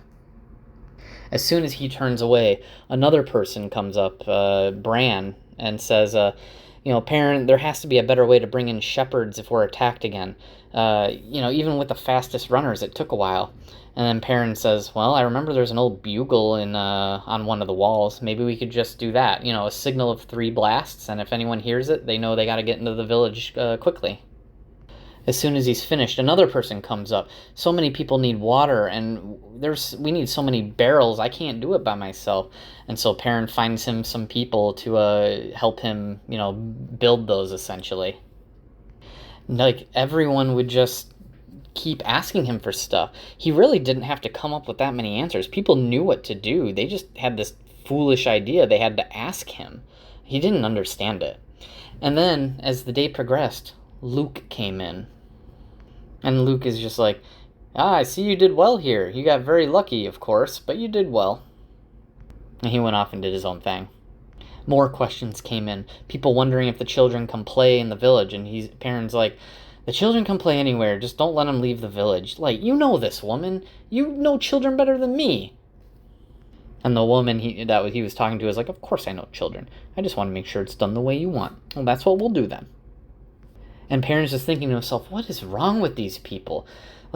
Two Rivers people are stubborn as heck. They always want to make their own decisions. Why do they keep asking me? Perrin finally makes it to the inn and sees one of the Tinkers, Aram, looking at the weapons in there. And he asks, "Who do these belong to?" Perrin says, "Well, they're for anyone who needs them. But no one's going to hurt you with them, Aram. Don't worry." And Aram is the boy that flirted with Egwene, remember? And the Tinkers, of course, like the Aiel, abhor swords. And we know about their history there, right? People getting exiled for touching them, using them, right? Back when we saw Rand going into the past. Anyway, Aram looks at the barrels of swords and picks one up. Perrin is shocked, staring. Aram's mother comes in and begs him, "Aram, what are you doing? Put it down now." But he just turns to Perrin and asks, "Will you teach me how to use this?" And his mother breaks down into tears. "The Trollocs took my daughter and all my grandchildren but one, and now you take him. He's lost because of you, Perrin Aybara. You've become a wolf in your heart, and now you'll make him one too." And she stumbles into her room, sobbing. And Aram just yells after her, "I could have saved her! I could have saved her! I could have!" Perrin puts a hand on Aram's shoulder and just says, "Wash your face, Aram. Then go find Tam Elthor. Say I asked him to teach you the sword." And Aram just says, "Thank you. I will never forget this. I swear it." Bran comes in and says White Cloaks are approaching, and Perrin suspects it's to arrest him. They come into the town, and it turns out the band is led by Dane Bornhold. Perrin thinks that's the name of the son of Geofram Bornhold, who died at Falm when the Seanchan attacked. At the end of... so Dane Bornhold is the son of Geofram Bornhold, who led the White Cloaks in the Battle of Falm, which was the end of Book 2. Child Biar is there as well. So Biar hates Perrin because Perrin killed he thinks Perrin's a dark friend who killed 2 White Cloaks in the first book, if you recall. And Dane Bornhold hates Perrin because it's his group that caused the death of his father. They both want Perrin hung. People start shouting, "Golden eyes! Golden eyes!" And Bornhald's eyes are like fire, and he's like, "You farmers think you know battle? One of your Two Rivers villages was razed to the ground last night. You'll hate it when that group of Trollocs gets here." And they're like, "Which village?" And he's like, "Terran Ferry." And Lord Luke asks, "Was there a man named Ordith at Terran Ferry last night?" And Perrin just stares at him. He didn't even know Luke knew about Paden Fane or the name he used now. And the man's like, or Bornhald is like, "I didn't come here to talk about Ordith. I came to arrest that man," pointing at Perrin, "as a dark friend. You will be taken to Amador and then tried under the Dome of Truth." Suddenly all the Two Rivers people pull up their weapons. And Bran, again, the mayor, who is Egwene's father, says, "We're not arresting anyone. You will never convince me that Perrin is a dark friend." And Bornhald just shouts, "He betrayed my father to his death. Betrayed him to dark friends and Tar Valon witches who murdered 1,000 of the children with the one power." And Perrin just says, "I betrayed no one. Your father died because of the Seanchan. They used the one power in battle." And Bornhald says, "Liar! The Seanchan are a tale concocted by the White Tower to hide their foul lies." And Perrin just looks at them. And he says, "Are you willing to hold off my arrest, Bornhald, until the Trollocs are done? I won't go anywhere before then." And he just, with his eyes full of hate, says, "Why should I hold off?" And Perrin just says, "Look around. Haven't you noticed the farms burning?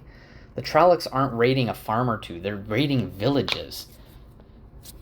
You can stay here, help defend my people, and we would welcome it." And Bran says, basically, "Fine, but they're also not arresting anybody, not accusing anyone in the town of being a dark friend, and they don't go into anyone's house unless they're asked to go in." And Bornhald says, "Done. Until the last Trolloc threat is done. Fine." And then Perrin's like, "As long as you agree to help us in our battle, very well." And Perrin just thinks to himself, "I'm not going to get any sleep with all these people that want to kill me around me." And I wish they'd get rid of that banner. Chapter 46 is titled Veils. We go to Egwene, who is that Seanchan woman who's sneaking around here, right? Trying to find Adam and Soldam. And she's following someone, and then, she's just looking for people. And it looks like a man who she talked to before, Gelb, is chasing a woman who vaguely matches the description that Egwene is looking for, but he's clearly following a woman that is not actually the woman. And so she starts following him to stop him from kidnapping a random-ass person again, so she doesn't have to murder that person. We go to Elaine's point of view, by the way. Last night, Elaine met with Egwene and Amis in Teleran Riod, and Amis was giving Elaine a lecture about the dangers of the world of dreams. And as Elaine is thinking about this, a man rushes at her, and she swings a staff at him and breaks his nose. But more men come and says, "Don't let her get away. She's got gold, I tell ya." Elaine and Nynaeve are terrified to embrace Saidar. If the Black Ajah are nearby and they channel, the Black Ajah will sense it, and they'll know exactly who and where they are. They can't do it. So luckily, a woman jumps in to their rescue. And together, the three of them manage to fend off the attackers. The woman that came to help them is very good at fighting, apparently. One man gets back up and tries to stab the new woman from behind, and Elaine finally channels, sending the man and his knife into a backflip.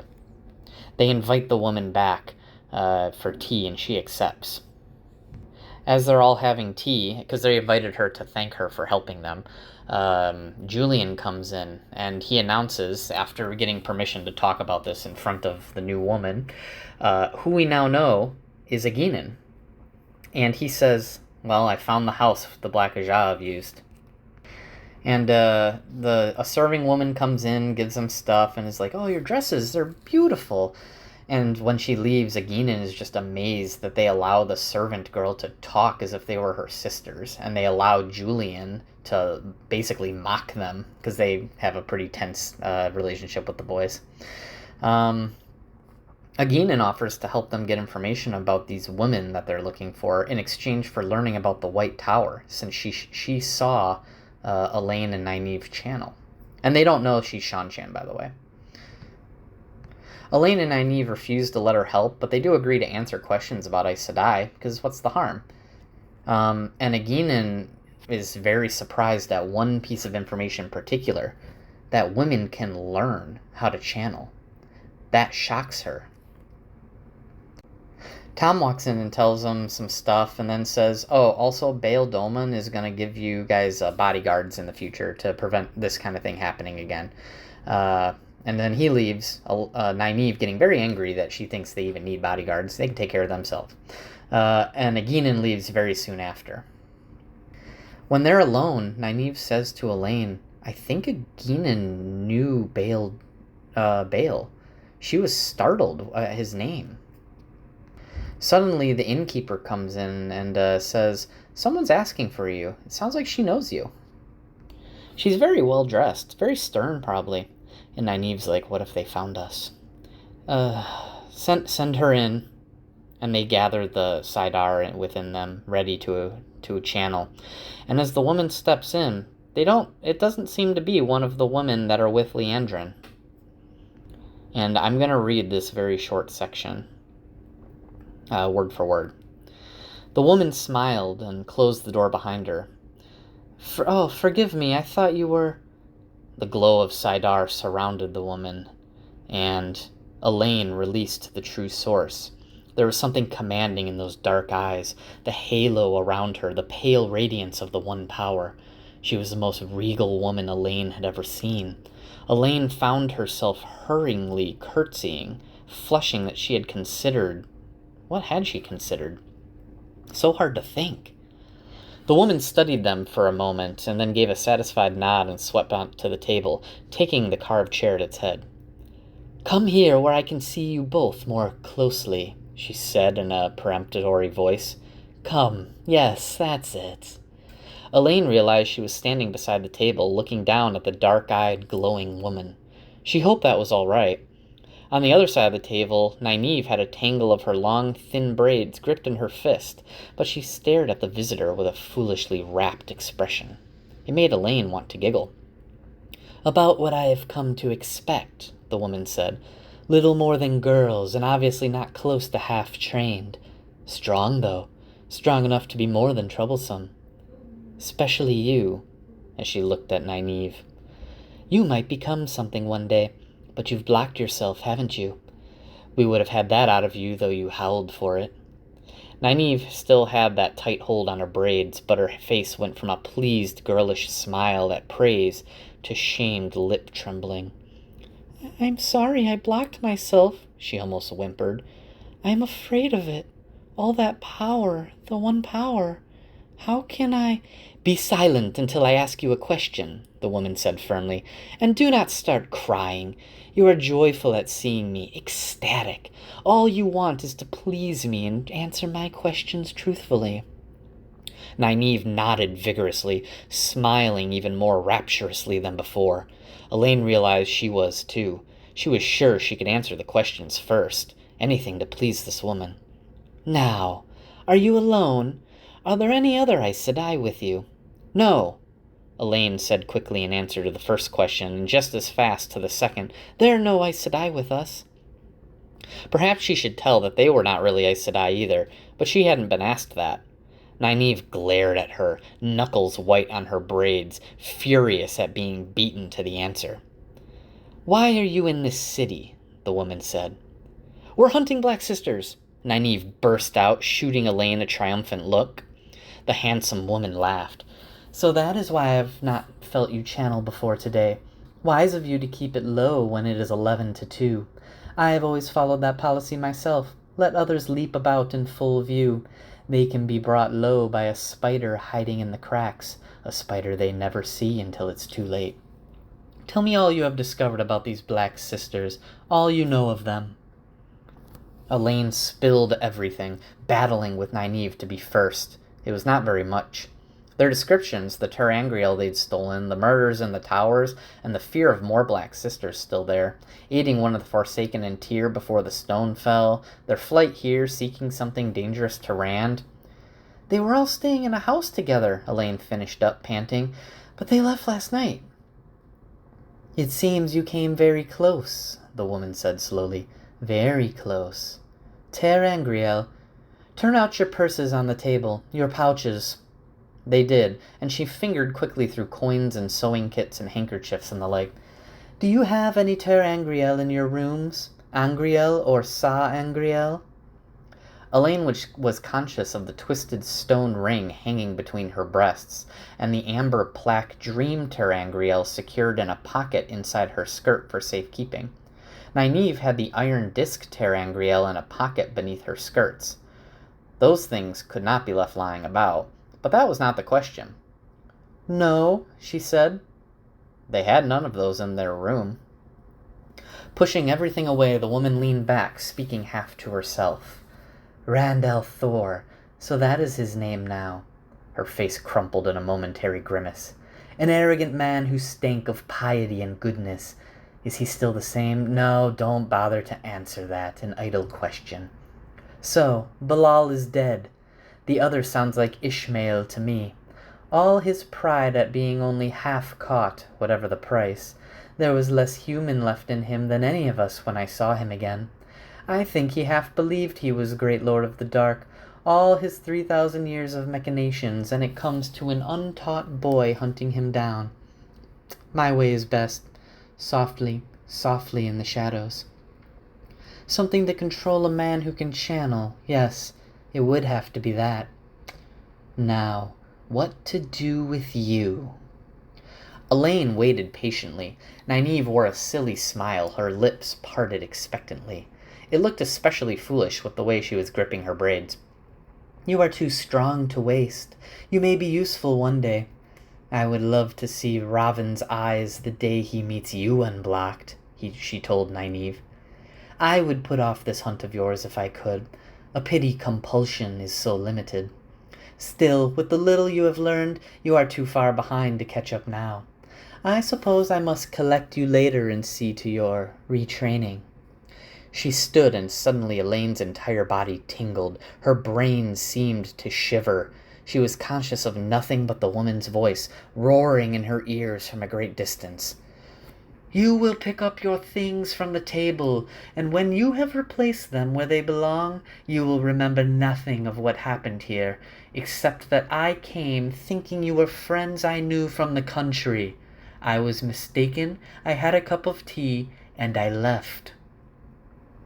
Elaine blinked and wondered why she was tying her purse back beside her belt pouch. Nynaeve was frowning at her own hands, adjusting her pouch. A nice woman, Elaine said, rubbing her forehead. She had a headache coming on. Did she give her name? I don't remember. Nice? Nynaeve's hand came up and gave a sharp tug to her braids. She stared as if it had moved of its own accord. I do not think she did. What were we talking of when she came in? Aginin had just gone. What had it been? I remember what I was about to say, Nynaeve's voice firmed.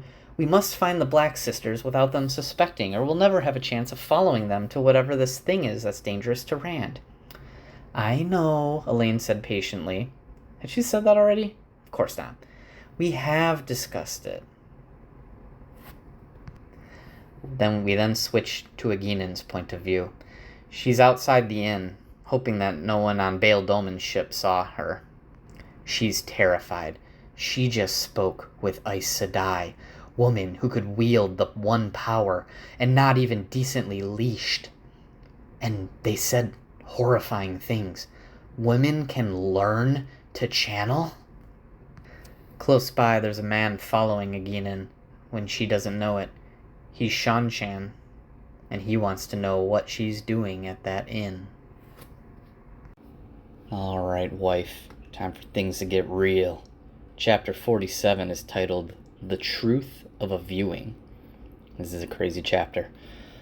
So we go to Siuan, the Amyrlin seat, We go to her perspective, and she is looking over reports from the White Tower, just checking things up. She likes to, check one or two random things a day just to keep everyone on their toes, to make sure everyone is, doing what they're supposed to do. Today she looks at the number of construction workers that they've hired to rebuild a part of the library. There's way too many of them hired. You could like rebuild the whole library with that many people. She's gonna have to punish the Aes Sedai in charge of that. But, So he gets to another letter, and it's from Moiraine. And Moiraine sent Siuan a message stating, "The sling has been used. The shepherd holds the sword." And Siuan hasn't received anything else from Moiraine. Actually, that happened a little bit ago. And Siuan's just thinking about it, and she's like, well, I haven't heard from Moiraine since then. And, once I shared that message with the Hall of the Tower, which is like Congress for them, once I shared that someone took Callandor, they unanimously voted that, the Tower has to guide this man who is the Dragon Reborn. She keeps all these messages in a box.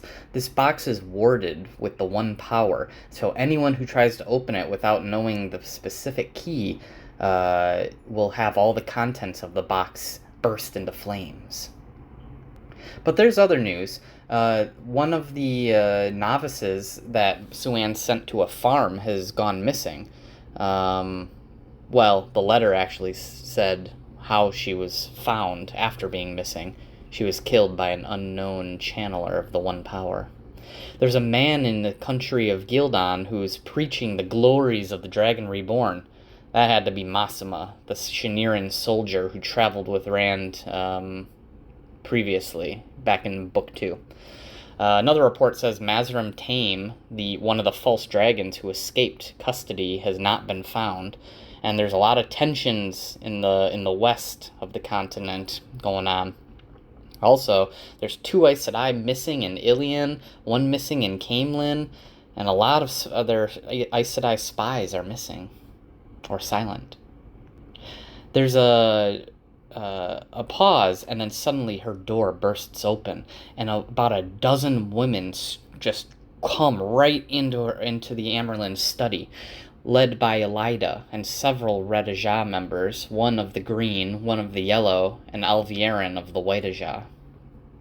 And there's also some gray in there too, and basically every Ajah except for the blue has a representative there. And Siuan says, "You better leave. What makes you think you can come in here? You leave before I make you wish you were an ignorant novice again." And Elaida just stays there, and the people around her chuckle. And Elaida walks up to Siuan and yanks the stole from her shoulders, because the Amyrlin wears a shawl on her shoulders that has 7 stripes, one for each Ajah. It's 7 colors. And as she rips the stole from Siuan's shoulder, she says, "You were never a fit for it."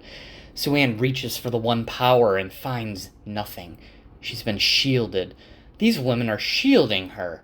Suddenly, Elaida grabs the One Power herself, weaves flows of air, and binds Siuan's arms to her side, crushing them into her body almost. Alviarin starts looking at the papers on Siuan's desk and tries to open the box as it bursts into a thing of flames. She hadn't noticed the trap on it. Elaida just says, "Oh, we'll find out exactly what was in that later." You see, Siuan, the hall met earlier. Enough sitters to meet the laws of the White Tower, and we have voted to remove you from the position of Amyrlin's seat. Siuan says, "What, you just met with the minimum number needed, not with the full hall? Once the full hall gets wind of this, that vote will be reversed. There has never been a rebellion in the White Tower, not in thousands of years." Some of the women look a little skeptical, but Elaida just orders Siuan to be taken away. And as Siuan is led away by the Aes Sedai, she sees Leanne, her keeper, is also bound. But more importantly, Leanne's warder, Elric, is on the ground, dying of a knife wound. And Elaida just says to Siuan, "You are going to tell me every last scrap of information." We switch to Min and her point of view. Min is surprised. There's no guards at the gates. There's never a lack of guards on the tower grounds. And as she walks into the grounds, she sees a group of men running. One of these men is Gawain. And Gawain tells Min, leave. Get out of the grounds, Min. It's dangerous. Suan has been deposed this morning. Hamar is trying to free Suan, and there's fighting everywhere. I'm leading the younglings, which mean the people trained to be warders, in fighting against the warders themselves in the tower. Min is upset because she doesn't understand exactly which side Gawain is fighting for, whether he's leading the younglings to defend Suan or to defend the tower itself. Min tries to run to the trees and thinks about what she's going to do. We go back to Suan's point of view. It is pitch black in a cell. Is it morning? I don't know. The questioning that she went under went on for a very long time. There was so much pain. Her back is covered in bruises, sweat stinging everything on her body, a massive pain from knees to shoulder in the cold air as she laid there naked on the floor, which they don't mention here, but fulfills Min's prophecy from earlier, where Suan was laying naked on the floor. She felt for the great serpent ring that marked her as an Aes Sedai. It wasn't on her finger. She remembers, yes, they ripped it off. Things went fuzzy for a time. Suan remembers telling those women everything, pretty much. It was very pleasing to hold back a scrap of information there in between the howling of pain. Mother? Leanne's unsteady voice came out of the darkness. Are you awake, Mother? And Suan just says, I'm awake. And she feels glad they released, well, not glad, but she had hoped that Leanne would just be put out of the city. It's unfortunate that they're both in the cell. And she just says, I'm sorry I got you into this. Daughter, no, she's not the Amyrlin anymore. She has no right to call anyone daughter. So she just says, I'm sorry, Leanne. And then she tries to embrace Saidar. There is nothing there. Not for her. Only the emptiness inside. Never again. A lifetime of purpose, and now she was rudderless, adrift on a sea far darker than the cell. She scrubbed a tear from her cheek, angry at letting it fall. They hear a grating of a key in the rusty lock of their cell, and Suan just says, Up, Leanne, get up. And Leanne just says, What good will it do? And Suan just says, At least they won't find us huddling on the floor weeping. We can fight, Leanne, and as long as we are alive, we can fight. But in her mind, all she can think is, Oh, light, they stilled me. They stilled me. She wished the noise in her throat didn't sound so much like a whimper. We go back to Min's perspective. She's outside of a cell door turning a key, and in the cell she finds Suan and Leanne. Min is with Laris, the keeper of the kitchen, who took a liking to Min and has been helping her this whole time, but when she found out what Min was about to do, what was done wasn't right, but she didn't want any blame in it. So if anyone asks her, she's going to say she didn't know anything about it. They toss some plain-looking clothes to the two women and lead them out of the dungeons. Laris, the kitchen mistress, decides to stay in the tower, but says she'll keep the secret. As they continue on, praying they aren't seen, Gawain catches the women trying to take horses and is enraged to see Suan free there. It turns out he was leading the fight to protect the White Tower and against those rebels. He asks again, Min, where is my sister and Egwene? And Suan says, they should be in Ilion right now. And she even stuns herself. She just lied. She can lie. It seems Stilling removed the oaths that she took as an Aes Sedai. Gawain just fumes, seeing Suan there, but he gives them a signed document that will allow them to get past the guards and leave the city. As they take their horses and try to get out as unobserved as they can, they see a man. Suan races towards him, recognizing him, although Min is like, "Why are you making a scene?" And Suan just gallops towards him, and the man sees that they're coming and tries to escape. And as they get closer, Min realizes, oh my god, that's Logain, the false dragon who was gentled by the tower, who is being kept in the tower as a prisoner to show the world what happens to false dragons and men who can channel. Suan asks him to join, and he says no, of course. And Suan says, I am the woman who can take you out of Tar Valon, and perhaps give you a chance to strike back at the Red Ajah. You'd like to get back at those who captured you, wouldn't you? And he agrees to follow her.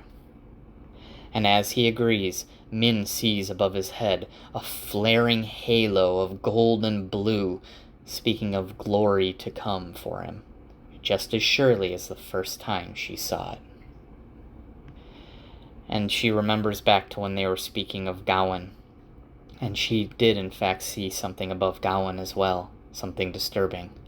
An image of Gawain kneeling at Egwene's feet with his head bowed, and then another picture of Gawain breaking Egwene's neck.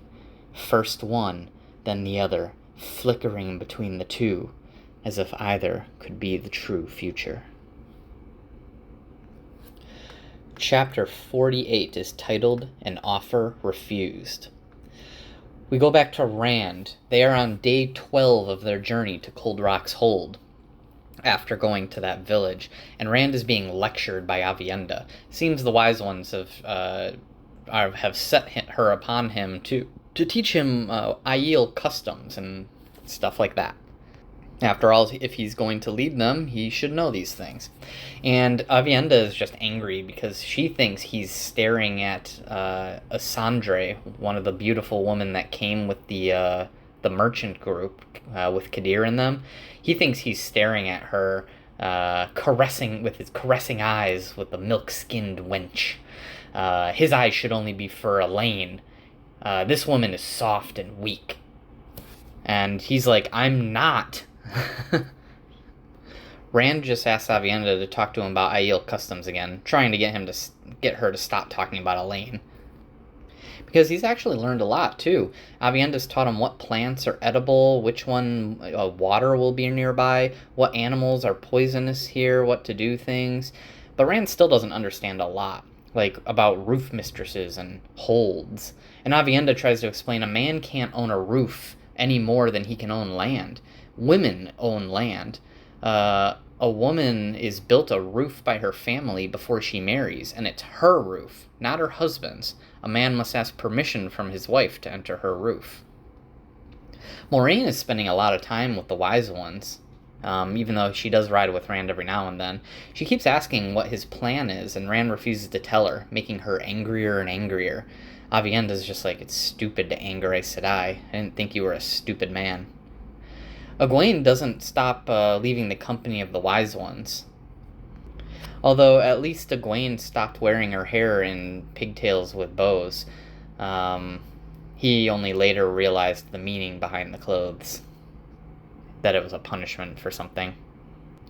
The merchant Kadir keeps trying to give things to Rand in exchange for amnesty for some kind of crimes he's committed in the past, but Rand doesn't agree because he's like, I don't know enough. Natael, the gleeman, who came with Kadir, also talks to Rand, saying he wants to write a grand epic about Rand's journey. He keeps asking questions about madness and death, and Rand refuses to answer these questions, so Natael stops coming to see him. He spends a lot more time with the Shaido. Aviendha also over time starts spending more time with the wise ones. Rand thinks they just want to know what info she's gotten out of him. After all, while they say she's there to teach him, clearly she's actually there to spy on him, he says, in his mind. And but over time he realizes, wait, they're actually teaching her how to channel. Meanwhile, he thinks about how it'd be good to have Mat's company, but Mat doesn't seem comfortable around Rand much anymore. Mat spends most of his time in different wagons, playing dice with the drivers and pursuing different women. And on that 12th day, Ruark announces that they are at Cold Rock's Hold. They have finally made it. Chapter 49 is titled Cold Rock's Hold. Rand can't even see where it is, but they start walking towards a wall on the mountain. And as they get closer, they see it has like a hole in it, and it opens up into this vast area. And Aviendha just warns him, "Don't make me look a fool before my spear sisters." And everyone starts yelling and banging things together, and Rand's looking around, and Aviendha's like, we all have to remove any face coverings we have, because you must enter a hold with your face seen, and you have to make noise so they know you're not here to surprise them and raid them. Mat comes up too and is like, "Wow, this isn't a patch on the stone or the Torah Harad." And Rand's like, "The hell is a Torah Harad?" And Mat's just like, waves it off, thinking, "Shoot, I let something slip from these memories again. That's a place that hasn't existed in hundreds of years." And so they continue on. And when they finally enter the big area, it's a canyon. Tons of houses made of clay, gardens growing fruits and vegetables in between these houses, tons of paths. It's crazy. And they all approach a woman who is recognized as Leanne, roof mistress of Cold Rock's Hold. And Ruark steps up and says, "As clan chief, I ask leave to enter your hold." And Leanne welcomes him warmly. Then Hearn, another clan chief, comes in and says, "I ask leave to come beneath your roof." And he is also welcomed warmly. And then Couladin steps up of the Shaido and steps forward and asks, "As clan chief, I ask to enter your hold." And everyone gasps. Aviendha can't even believe he asked as a clan chief when he has not gone to Rhuidean. He is no clan chief. In fact, Leanne may just refuse him entry for such an insult. Leanne pauses for a while and says, "You have my leave. To step beneath my roof, water and shade will be found for you." And everyone gasps, and Couladin's face just turns to stone, while in red, Aviendha whispers to Rand, she has welcomed him by himself, as a beggar, not as the leader of a group. It is the gravest insult she could give, and still accept him in. Rand goes forward at this point after Couladin stalks away. He asks, as a Sept chief, and I ask leave to enter your hold. And she says, "For the chief of chiefs, there is ever water and shade at Cold Rock's Hold." Amis and Leanne climb down from the platform they're on, and Ruark introduces them to Rand. "These are my wives." Rand and Mat are like, "What?" And Ruark's surprised that Aviendha didn't teach him about their customs with marriage. And Aviendha's like, "There's more important matters." And Rand's like, "She's been a very good teacher. I would like her to continue teaching me. Please don't punish her for this." And Amis is just like, "Very well. Aviendha, you will keep teaching him Aiel customs." And Aviendha looks kind of pouty about it, actually. But yeah, Rand and Mat are just like, "A dude can have multiple wives? What?" They eat food, and Aviendha is just lecturing Rand in great detail about tons more Aiel customs. And then he also hears from Amis and Leanne about the concept of sister wives, who are two women who share a man are sister wives. And they must be just as good with each other as they are with the man, right? Because otherwise there's tension. There should be no fighting between the sister wives. Ruark comes up to Rand after dinner and tells him about the other clans. The Goshin and Sharad clans are already here. The Charine clan is on their way. Yeah. But there could be fighting here because some of these clans have feuds against each other. There's a bunch of stuff going on. But we cannot start talking to the clans yet. Every clan has to arrive because otherwise they will have lost G if you start before they've arrived. If you remember, G is like G Ito, which is their like honor system. G is good, To is like debt, right? So if you have G, you have honor. If you have toe, you have dishonor, and you need to make that up to get your honor back. So he's like, they will lose G if you do this before they come. So we have to wait a month before we go to the next area. And Rand just panics in his mind. I can't wait a month. But he doesn't have a choice. He knows he has to unite all the Aiel. Rhuarc says, I believe all of these clans will support you, except for the Shaido, of course, because the 2 dragons on your arms prove you're the Karakarn. Moraine asks him if he means to lead the spears once more, but Rand doesn't answer. Chapter 50 is titled Traps. Rand goes on a walk, and he's noticing things about Aiel life. All the men are wearing Caden Sor, the kind of gray-brown clothing that the Aiel tend to wear.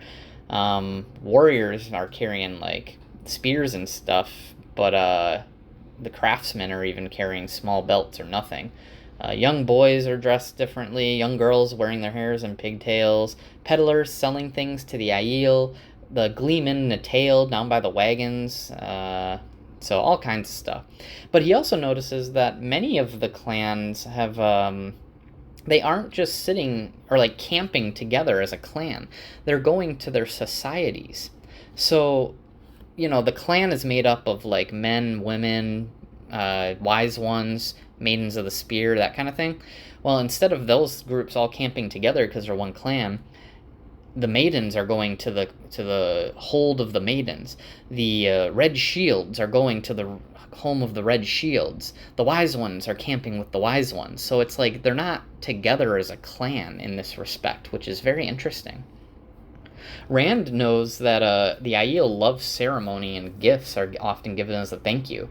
And he decides to give Aviendha a gift in return for her teaching. And then maybe she'll be a little nicer to him too. So he goes and buys a ivory bracelet carved with roses, and he mentions to the Aiel selling that he wants to buy it as a gift for Aviendha, and she refuses to take his money, but lets him have it. Rand goes to the hold of the maidens and tries to go in, but the maidens won't let him in. No man can go into where the maidens are, unless it's a guy Shane, one of the people, serving in white, right? But when they realize he is trying to give this bracelet to Aviendha, there is some sort of ceremony that begins. Rand and one of the other Aiel both take a sip of tea, Rand feeling he has no choice. And she utters, "Remember honor." And he replies, "Remember honor." And then another woman comes up, and another, and another, and another, dozens and dozens. Everyone in the area who knows that Rand is about to give a gift of a bracelet to Aviendha repeats this, "Remember honor." Rand has no idea what the heck is going on, but he doesn't really see a way out of it, because if he refused, he knows he would dishonor them. Rand eventually leaves, realizing Aviendha isn't even here, and finds her, cleaning some carpets outside of Leanne's house, and he gives her the bracelet. Aviendha doesn't even appear to want it, and Rand thinks, I did something wrong. It'll probably hurt her honor, her G, if I do this. And so he tells her, "Don't worry about it. Even the maidens all approved." And Aviendha's like, "The maidens have approved of you as if I still carried the spear because they think you're courting me." Rand's like slack-jawed, like, I can't return it and reject the ceremony. That would harm your honor too, right? And Aviendha's like, I don't have a choice. The maidens must believe what they already believe.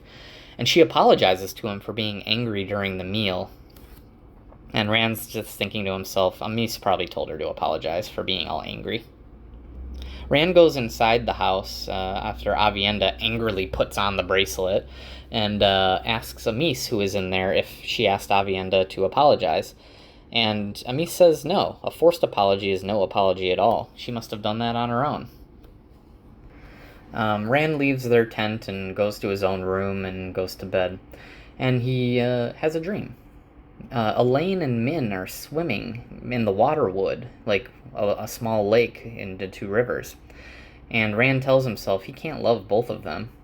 And then he sees Avienda on the riverbank, and she tells him that you don't know who you love. But he's distracted when he hears laughter from the opposite bank. Lanfear stands there and says, "I allow you to be unfaithful to me even in your dreams, should I?" Rand doesn't even recognize her, and he pushes her away when this woman tries to kiss him. We know it's Lanfear, he doesn't. She slips away when she hears another man's voice. Rand can't see this man, only a blur. The man berates Lanfear for risking their plan, saying, and Lanfear just says, "You fear risk as much as Moghedien does." And the man is just angry and says, "Leave," and he disappears. And so does Lanfear. And Rand wakes up. Rand realizes he's not alone in his room and quickly channels Sidon, binding the intruder in flows of air, only to find it's Avienda. He releases her and she stands up. And she says, "I don't believe I will ever become used to a man channeling." Rand is angry. He could have killed her without realizing who she was. Rand realizes there's still a sense of wrongness in the air. He immediately channels a sword out of fire into existence and tells Avienda to follow him. As they move through the house silently, he spots a Gai'Shain with a man. Rand thinks that the Gai'Shain is kissing the man, but when the man turns around, he sees it is no man. It's a Drakkar, one of the vampire-type things. The Drakkar comes up to Rand and tries to ensnare him with a song, but the void that Rand's mind is in dispels the effects and Rand slices it open. Avienda sees that the Gai'Shain is dead.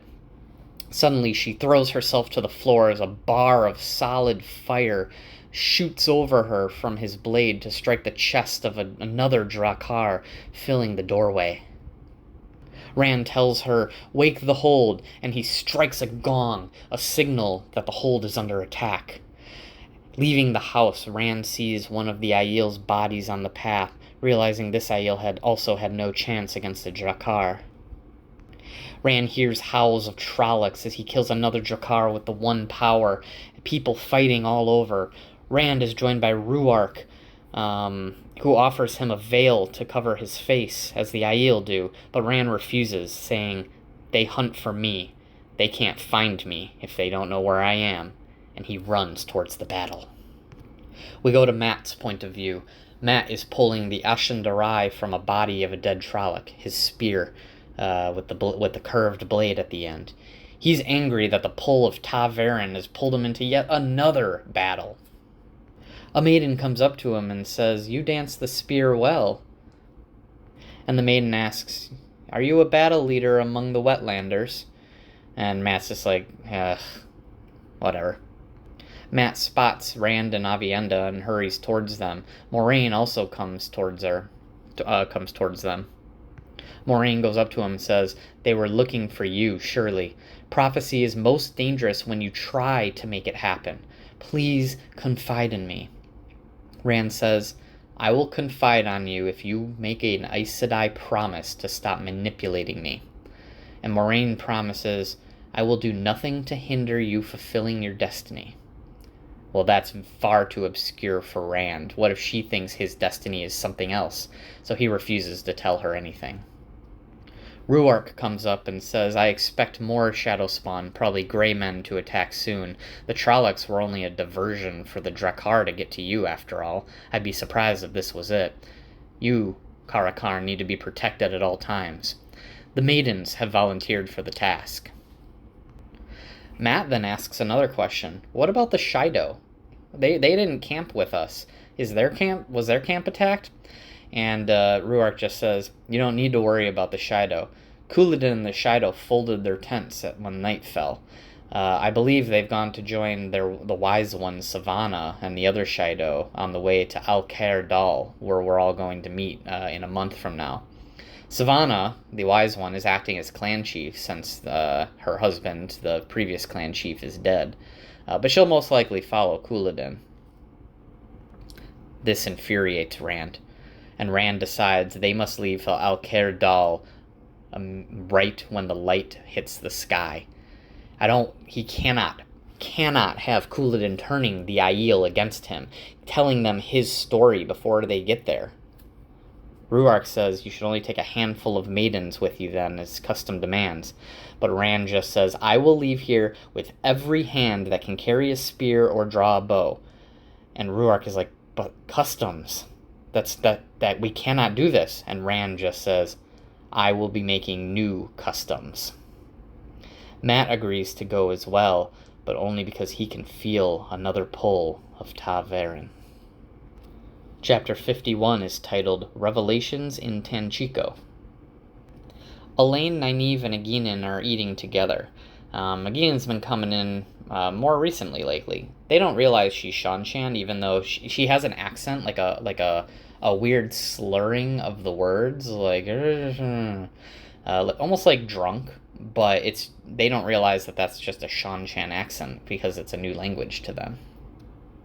Egwene is just very curious about Aes Sedai as far as they know, and she's asking questions that we know are in an attempt to learn why the Adam is able to collar a Suldam, but the girls don't know that. Suddenly, Bael Doman walks into the room. He begins to say that he's found the Black Ajah and sees Egwene. You! He shouts. Egwene leaps up from her chair and tries to punch Doman in the stomach, but he catches her wrist and they fight. Doman comes out victorious, pinning her to the ground. Elaine has no idea what's going on and weaves a flow of air between them, holding them. What is the meaning of this? And he just says, she's Seanchan. And Elaine and Nynaeve are like, what? And after some conversation, they believe it, when Egwene doesn't deny it. Nynaeve screams at her, Seanchan, worming your way into our friendship. Did you mean to lure us somewhere your filthy Suldam can lock their leashes on our throats? And Egwene is surprised that Nynaeve appears to know about the Damain. And Nynaeve says, well, of course I do. The Suldam can channel too. For every woman who can channel that you've leashed like an animal, you walk by another 10 or 20 every day without realizing it. And Egwene just says, I do know this. I've been searching for information to explain why. And they start, Nynaeve and Elaine start questioning Egwene. And she comes clean. She says, I've captured a Suldam with an Adam. And Nynaeve gets angry, and Egwene just says, don't worry. I set her free the night before. I realized you are not what I was always taught as a child to believe. You are not the animals that I thought. Doman continues his report. He's found the Black Ajah. 2 of the women are in the Panarch's palace. The Panarch is like the leader of Tanchico. Suddenly, Julian enters the room and asks if he can speak to Nynaeve alone. But she's like, just say it here. Wait, let me guess. Did you find the Black Ajah in the Panarch's palace too? And his face just goes, what? How did you know? And he looks over and sees Doman there. Tom enters the room and then asks if he can speak with Nynaeve alone, saying he has important news. Nynaeve just says, I don't have time. The Black Ajah are in the Panarch's palace. And Tom is shocked. That's what I was going to say. And he's like, how did you know? And Nynaeve's like, oh, I said I have their ways. As she tries to avoid looking at Bael Doman's face for all she's worth. Tom then asks, why is Egwene here? She's not even supposed to know about this. And they all get caught up on like, oh, she's Seanchan. They're like, well, crap. And so they start to, they're not sure what to do about her yet, but they keep her here as they start to talk about their new plan. And they're like, okay, so what can we do to get into about the Panarch's palace? Or like, what are the possibilities here? The Panarch, the Panarch Amathera could be a dark friend. She could think that the Black Sisters are just normal Aes Sedai, or the Panarch Amathera could be a prisoner of the Black Ajah. These are possibilities. The three men go out to try to find a little more information on it, and the three women stay alone. Eventually, the men, as they leave to find out information, they come back empty-handed, and so they're like, all right, we're going to bed, but one of you's going to guard our door. Like, you're going to take it in shifts. So they're like, ugh, fine, whatever. They did make a promise to obey Nynaeve in all things, right? So Aeginin spends the night in the room on a pallet on the floor. Yeah. And Nynaeve ties her hands. Nynaeve says, wake me up in an hour, takes the stone ring Ter Angriel, and enters the world of dreams. Aeginin looks terrified in the corner, but Elaine just says, don't worry, no matter how much Nynaeve hates you, we won't harm you. Chapter 52 is titled Need. Nynaeve is in Tel'aran'rhiod in the Heart of the Stone. She's there to meet with Egwene, of course, for their weekly meeting. And Egwene, Amys, and Bear all arrive to find Nynaeve dressed in armor. When Nynaeve realizes it, she quickly thinks about Two Rivers' garb, and her clothes change instantaneously. After all, what you think in the world of dreams is reality. Egwene fills Nynaeve in about everything that's happened so far, about Moraine getting frustrated, the Trolloc and Drakkar attack, all that stuff. But she also tells Nynaeve, but I'm also nervous. I promised Elaine I'd look after Rand, and I don't know how. I don't know what we're doing right now, what his plan is. Nynaeve then shares everything that they've been doing, and she asks if there's a way to get into Amathera's dreams in order to find out if she's a dark friend or not. And Bear just says that's foolish. And Nynaeve's like, basically snaps back at Bear, being like, I know what the dangers are, I can handle myself. And suddenly Nynaeve is wearing her hair split into two pigtails with red ribbons and wearing a short skirt and a loose blouse, the exact costume that we now know young girls wear in the Aiel. And she thinks very, very hard, trying to change her clothes back, and finally manages to do so. Realizing that it is Bear who changed her clothing to show her how weak she was in this world.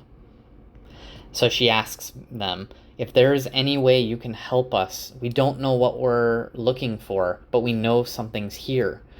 And they tell her, when she asks, like, if they can do anything, she said, the wise ones say, there is a technique focused on need. If you concentrate on what you need, a way to keep the Black Ajah from finding a device that can control the Karakarn, concentrating on that need will bring you near to what you want.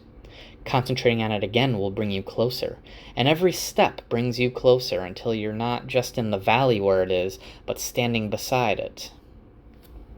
They make plans to meet again, and the wise ones leave. Nynaeve concentrates on the city of Tanchico, then on the Panarch's palace, and then thinks of need. She finds herself in a bedchamber in the Panarch's palace. In the bedchamber, she finds Amathera, the Panarch, and also one of the Black Ajah sisters, Tamail.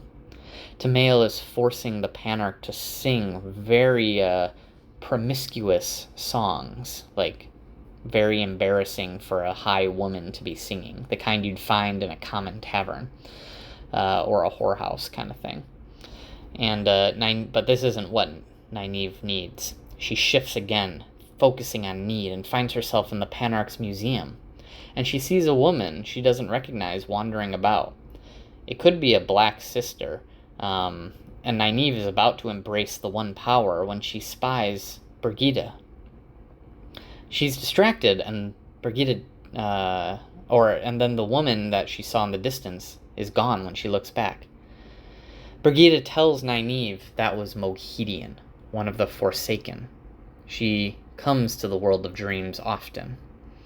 And they start talking about things, the Wheel of Time, what happened in Falme, and why Birgitte is speaking to Nynaeve when she shouldn't be. Suddenly a man comes. It's Gaidel Cain, Birgitte's lover from a previous life, and she reprimands Birgitte for speaking with Nynaeve.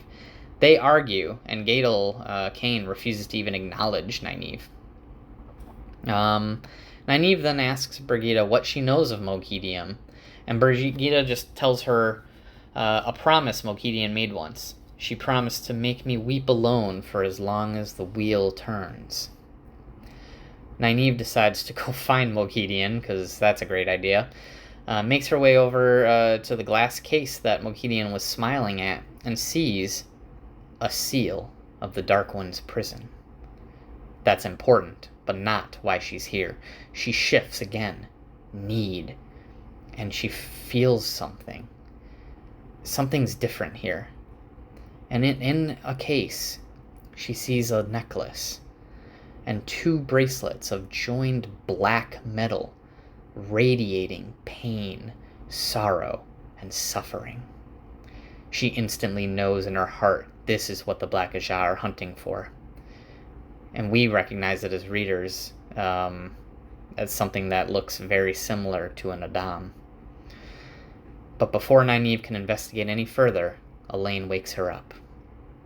Nynaeve explains to Elaine what has been going on, and Egeinen just listens and doesn't even believe it. And Elaine's like, how can a piece of jewelry be dangerous to Rand? And they describe it and look over at Egeinen. And Egeinen just says, I've never heard of an Adam made for a man, or look like the one you've described. No one tries to control a man who can channel. Suddenly they hear a commotion in the door. Tom has been attacked, and Julian and Domans are standing over some other man who apparently was trying to take Tom's purse. Egeinen says that man is a Seanchan, probably looking for her. And so Nynaeve just throws him out into the alley, despite Egeinen saying you should probably kill him.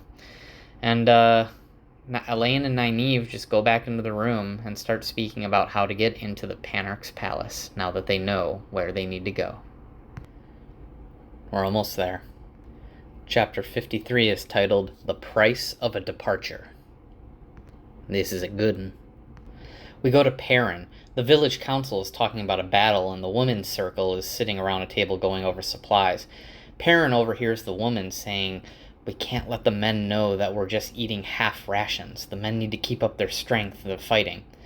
And Perrin just thinks to himself, yep, if the men knew that the women were eating half as much as we wanted, they would never hear the end of it. But he knew it's necessary. After all, they are fighting and dying out there. Fael tries to convince Perrin to get some sleep when a young boy runs up to Perrin, saying, something's moving in the woods. And suddenly they see Loial running towards the village, carrying Gaul. He tells people, don't fire, it's not a Trolloc. Loial tells Perrin they've done it. They've closed the Waygate. It would take an Aes Sedai or the village elders of the Steading to open it now. Gaul's limping, and Chaiad and Bane tend to his wounds. But Loial gives disturbing news with Gaul. There are 2,000 Trollocs in the area, despite the fact that the Waygate's been closed. Lord Luke rides up and says it's probably less than 1,000. And he brings a head of a Myrddraal, but no one really seems to care in light of the news, and he's like kind of disgusted that no one's impressed by him right now. And Loial and Gaul are like, no, it's definitely higher, he's wrong. Fael eventually tries to convince him again to get some sleep, and he thinks of how beautiful she is, trying to convince him, and agrees. And as he sleeps, he finds himself in the wolf dream. And he finds himself looking through a window to somewhere else. Egwene standing in a crowd of women, fear in her eyes. Slowly the women knelt around her, Nynaeve being one, and he thinks he saw Elaine. Then he sees another scene. Mat standing naked and bound, snarling, an odd spear with a black shaft thrust across his back behind his elbows, and a silver medallion like in the shape of a fox head hung on his chest. Then there's another window. Rand, wearing rags and a rough cloak and a bandage covering his eyes. And as Perrin stops looking through that window, he finds himself wearing a blacksmith outfit with a hammer at his side. And he tries to focus, thinking of the axe. After all, he is no longer a blacksmith who needs a hammer. And slowly, ever so slowly, the hammer shifts into an axe. And a quiver with arrows appear on his other hip, and he finds a longbow in his hand. and he starts to run, taking these land-blurring strides that are only possible in the wolf dream, and within a few steps finds himself 3 miles from the village, where the nearest Trolloc camp is supposedly laying. He goes around to all the different villages in the 2 rivers and sees many burned, destroyed, that kind of thing.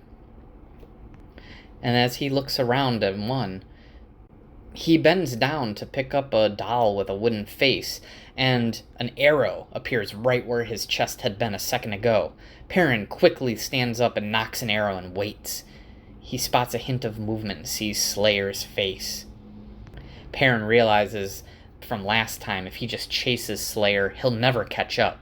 So instead, he'll wait for Slayer to appear.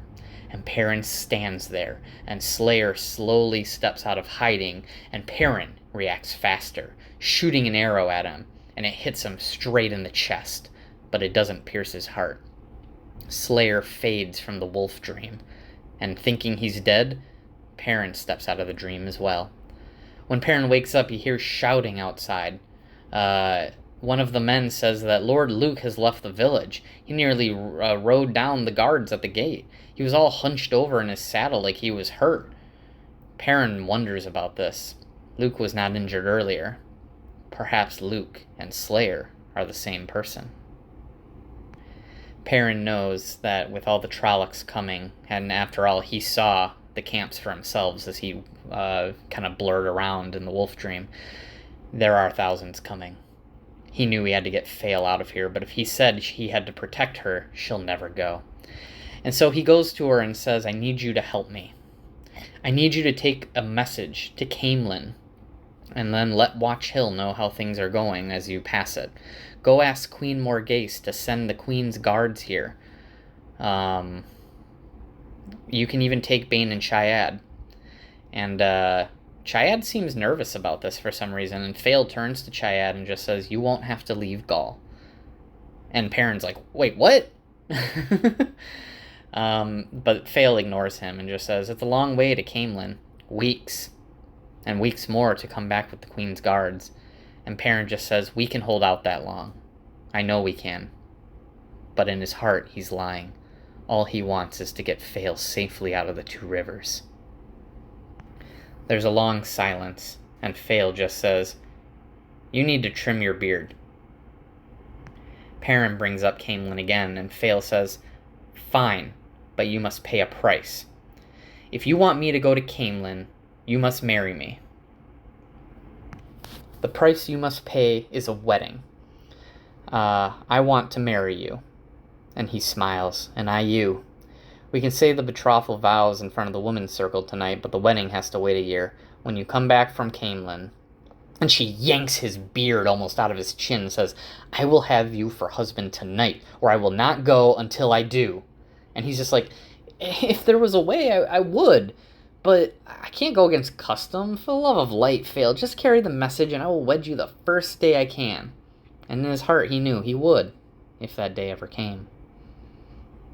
She started speaking slowly and says, I just happened to mention, in passing, I just mentioned to Mistress Elvire how we have been traveling together. I don't know how it came up, and she said, and Mistress Conger agreed with her. Not that I talked to everybody, mind you. She just said that we probably, certainly, could be considered betrothed already under your customs, and the year is really just to make sure you get on well together, which we do, as anyone can see. And, oh god, here I am being as forward as some Domani hussy or one of those tearing Gauls. If you even think of Berelain, oh, light, I'm babbling, and you won't even... And he cut her off, kissing her as thoroughly as he knew how. Will you marry me? He asked breathlessly when he was done. Tonight? He must have done even better with the kiss than he thought. He had to repeat himself 6 times, with her giggling against his throat and demanding he say it again before she seemed to understand. Which was how he found himself not half an hour later, kneeling opposite her in the common room, in front of Daisy Conger and Meryn Elvire, Aspet Luhan and Nisa Ayelin, and all the women's circle. Loial had been roused to stand for him with Aram. Bane and Chaiad stood for Fail. There were no flowers to put in her hair or his, but Bane, guided by Meryn, tucked a long red wedding ribbon around his neck, and Loyal threaded another through Fail's dark hair, his thick fingers surprisingly deft and gentle. Perrin's hands trembled as he cupped hers. I, Perrin Ibarra, do pledge you my love, Fail Bashir, for as long as I live. And in his head he thought, for as long as I live and after. And he said, what I possess in this world I give to you. And he thought in his mind, a horse, an axe, a bow, a hammer. Not much to gift a bride. I give you life, my love. It's all I have. And then he said, I will keep and hold you, succor and tend you, protect and shelter you for all the days of my life. And he thought, I can't keep you. The only way I can protect you is to send you away. And he said, I am yours, always and forever. By the time he finished, his hands were shaking visibly. Fail moved her hands to hold his. I, Zareen Bashir. That was a surprise. She hated that name. Do pledge you my love, Perrin Ibarra. And as she continued, her hands never trembled at all. Chapter 54 is titled Into the Palace. This one's intense too. We go to Elaine's point of view. Nynaeve and Elaine agreed to let Aeginin come with, trusting her to an extent, and she is good at fighting if they can't use the one power, since Aeginin did rescue them in the streets. They decided that they don't hate her for being Shan-Chan. They've enjoyed her company, and if she's promising that she won't betray them, they really want to believe that and trust her. They go in their carriage towards the Panarch's palace, and someone on the street shouts, "The Panarch is dead!" But Elaine is just smiling to herself. This is part of the plan. Start a riot. Tom and Julian did a good job. They tell the person at the gate that they're here to bring some ice peppers for the Panarch. She loves these ice peppers, as spicy as they are. And they have some, thanks to Bail Doman. So the ice peppers get inspected, and the guard lets them through. When they go into the storage area, they see Marilyn, one of the Black Ajah, previously of the Brown Ajah. Elaine becomes nervous. If Marilyn can sense them that they can channel, she'll know in an instant that they're here. So they hide a little distance away and start to change into servant dresses to blend in. They make their way up to the Panarch's chambers. Inside, Elaine feels someone channeling and knows that there's one or more Black Sisters in the room. As they listen, they hear someone singing very promiscuous type songs. She's singing, "My breasts are round, my hips are too, I can flatten a whole ship's crew. My thighs are strong as an anchor chain, my kiss can burst." And suddenly they open the door and wrap the person, or they see the person singing wrapped in flows of air up to her neck. The woman who the flows came from didn't even have a chance to react. Elaine embraced the true source and lashed out with flows of air, webbing the other woman completely, weaving a shield made of the spirit, shielding the woman from the true source. Elaine looks over at the woman who was being held by the air, and realizes, well, Nynaeve did say something about a song being sung in Teleron Riod. As Elaine also wove the Black Ajah woman in strands of air, she flinged her across the room, and the woman is now unconscious on her back. They ask the woman, was she alone? And the woman, Thera, just says, yes, alone. The others made me sit on my throne and speak the words they put in my mouth. It amused them to make me sometimes give justice and sometimes horrible injustice. Rulings that will cause strife for generations if I can't set them right. But her they set to watch over me. She hurts me for no reason except to make me weep. She made me eat an entire tray full of white ice peppers and would not let me drink a drop until I begged on my knees while she laughed. In my dream, she hoists me to the top of the tower by morning, by my ankles, and lets me fall. A dream, but it seems real. and each time she lets me fall screaming a little nearer the ground, and she laughs. She makes me learn lewd dances, filthy songs, and laughs when she tells me that before they leave she'll make me sing and dance to entertain the... And she flings herself like a cat across the room, slapping the woman, pummeling her with her fists. Elaine weaves flows of air around the woman's wrists. A little shocked at how easy it was. Maybe learning from the Windfinders how to do the weavings of air had made her strength grow up a lot. And Amathera just yells, "I am the Panarch of Terabon, and I mean to dispense justice to my woman." And Elaine just says coolly, "And I am an Aes Sedai who has come to rescue you." Amathera says, "I will go get my soldiers and drive these other women out." And Elaine just says, "You will do no such thing. You listen to me, Amathera. If you walk out to your soldiers, all the others may just tie you up in a bundle and hand you back to her. Worse, they will learn that my friends and I are here, and that I will not allow." We switch to Nynaeve's point of view. Nynaeve separated and went to the exhibition hall, trying to find the item. She hurries over to the pedestal that holds the black collar and bracelets. She touches the collar and feels suffering, agony, and woe so strong it makes her want to weep. She gets angry thinking about the Black Ajah trying to control Rand, angry enough to channel. And she embraces the source just as a serving woman enters the hall. Nynaeve tries to look normal, dusting the collar and bracelets. And as she looks at the woman's face, she suddenly knows it, even though it's not the same. Nynaeve channels, weaving a hammer-hard flow of air, and smashes the servant's face in as the glow of Saidar surrounds the other woman, the disguise fading. Moghedien, one of the Forsaken. The Forsaken slices through Nynaeve's weave, causing Nynaeve to stagger back from the whiplash recoil of the weave rebounding on her. Nynaeve is vulnerable, and Moghedien complexly weaves spirit and water and air. Nynaeve doesn't even know what the weave is. She tries to cut it as well, but suddenly just feels love, devotion, worship for this magnificent woman who would deign to allow me to... Moghedien's weave is destroyed suddenly by Nynaeve, and Nynaeve remembers wanting to obey and grovel and please, and what happened at their previous meeting. Angry at what happened and what they didn't even remember. They had their memories taken from them. She forms a knife-sharp shield, trying to still Moghedien, not just shield her. She lashes out, but her weave is blocked by Moghedien.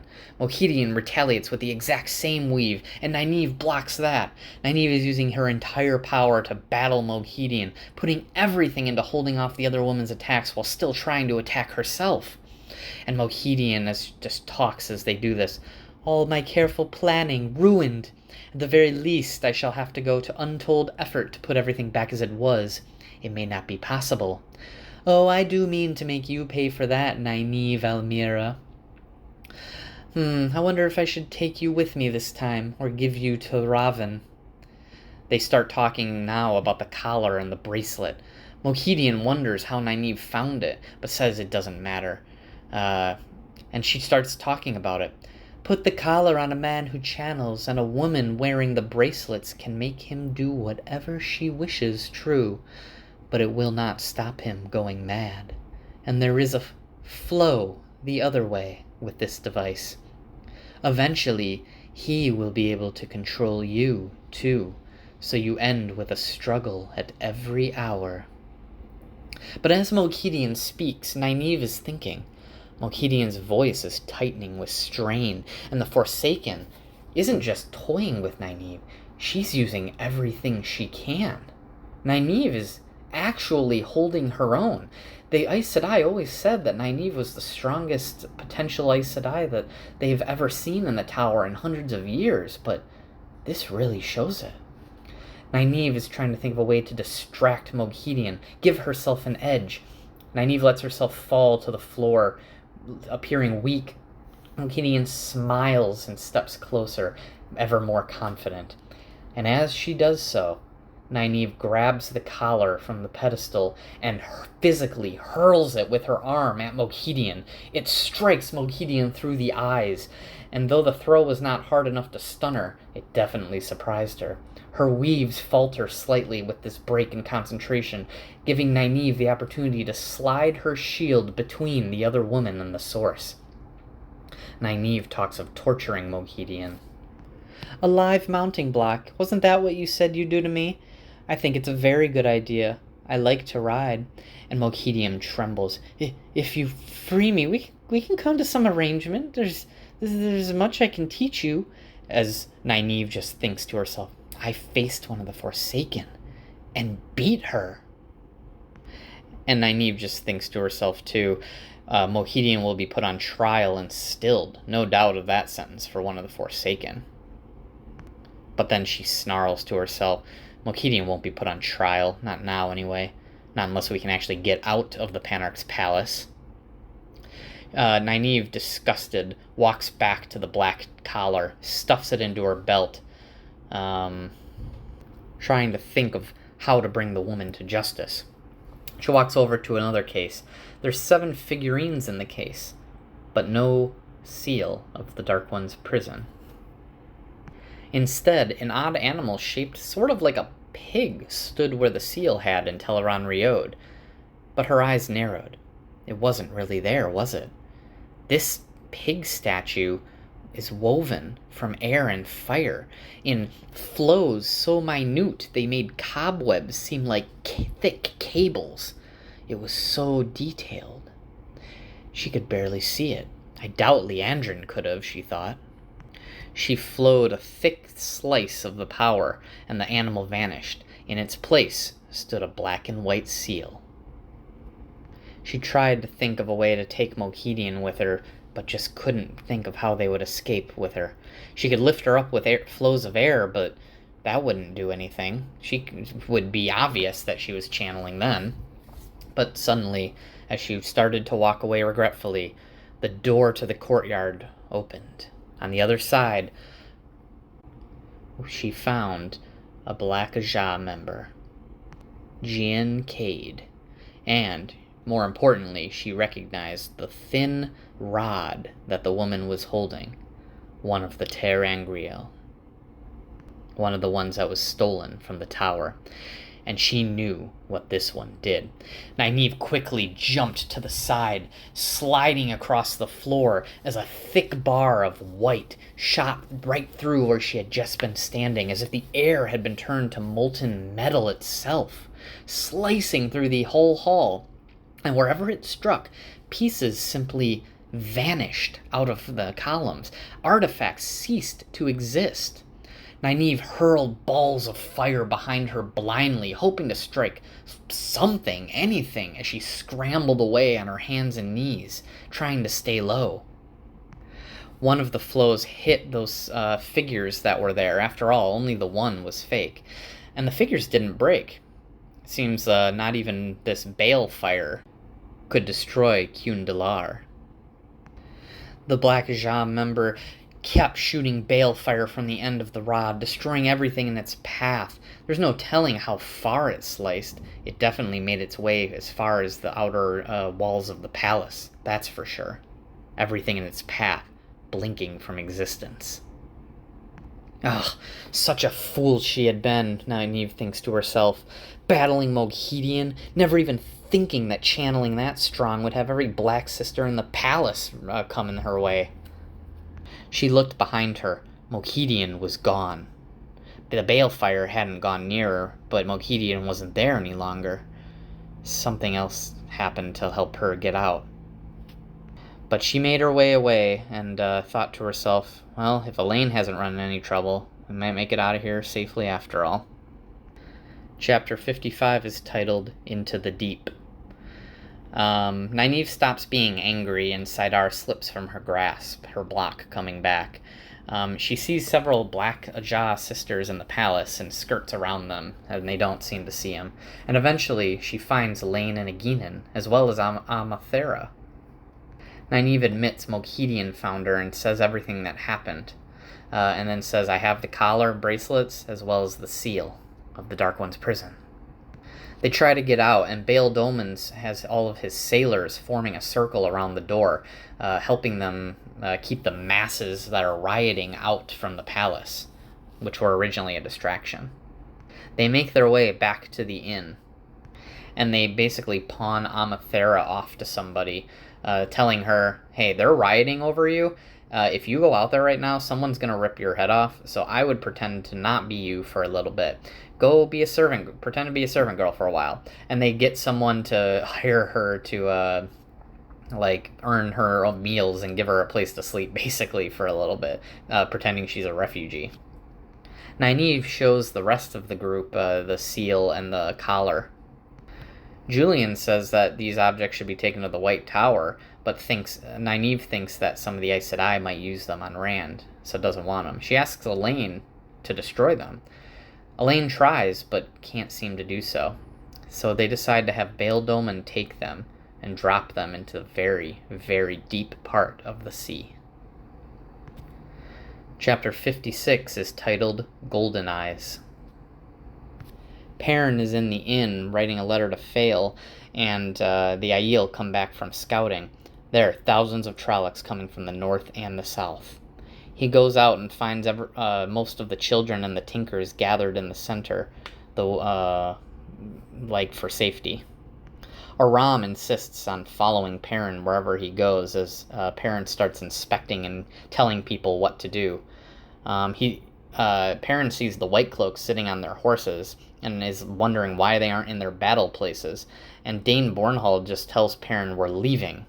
Everyone gets furious. Perrin says, if you stay and fight, I'll go with you. Run. Or you can run or stay if you remember your men. If you need courage, Bornhald, look at these women. Any one of them is braver than you whole lot of White Cloaks. Bornhald takes this affront and says, fine, I'll stay if you keep your promise. And Perrin's like, help us and I will, again. A bunch of men are looking over the catapults. Tam al'Thor is readying a bunch of men for battle. Perrin decides he's going to fight on the north side of the village, since that's the direction Fael took out of Emond's Field. Thank goodness he got her out in time. Varen rides up, and Perrin says he's surprised to see her and Alana still here. And Varen's like, could I only split myself into 3, I'd latch on to each of you and follow you every moment of day and night, even if I had to marry you.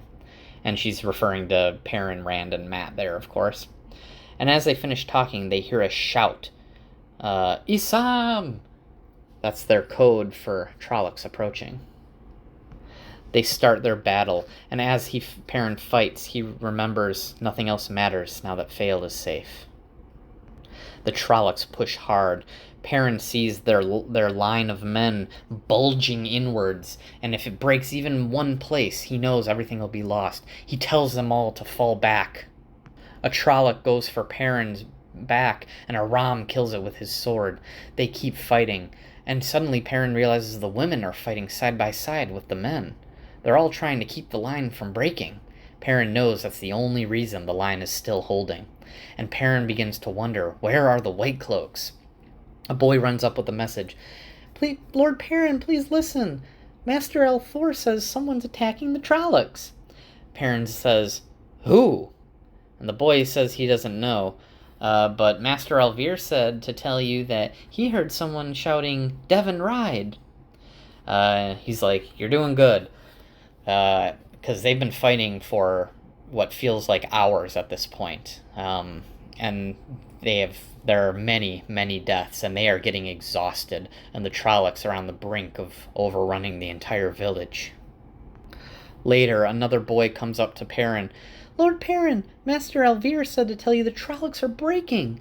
I heard them. And Perrin has to close his eyes against the tears, realizing they made it.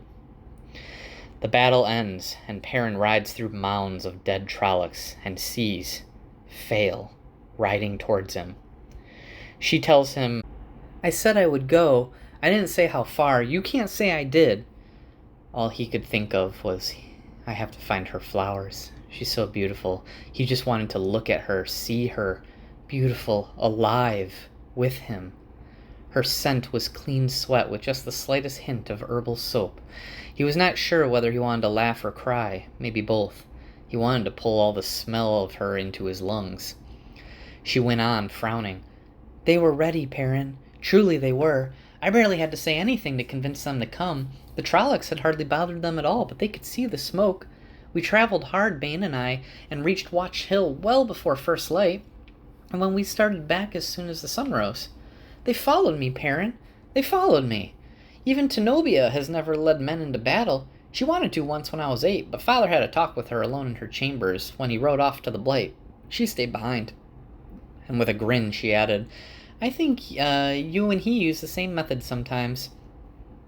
And she pauses and puts planted a fist on her hip and says, Aren't you going to say anything? Aren't you just going to sit there like a hairy lump? I didn't say I'd leave Two Rivers. You said that, not I. You have no right to be angry because I did not do what I promised. And you trying to send me away because you thought you were going to die. I came back to... I love you.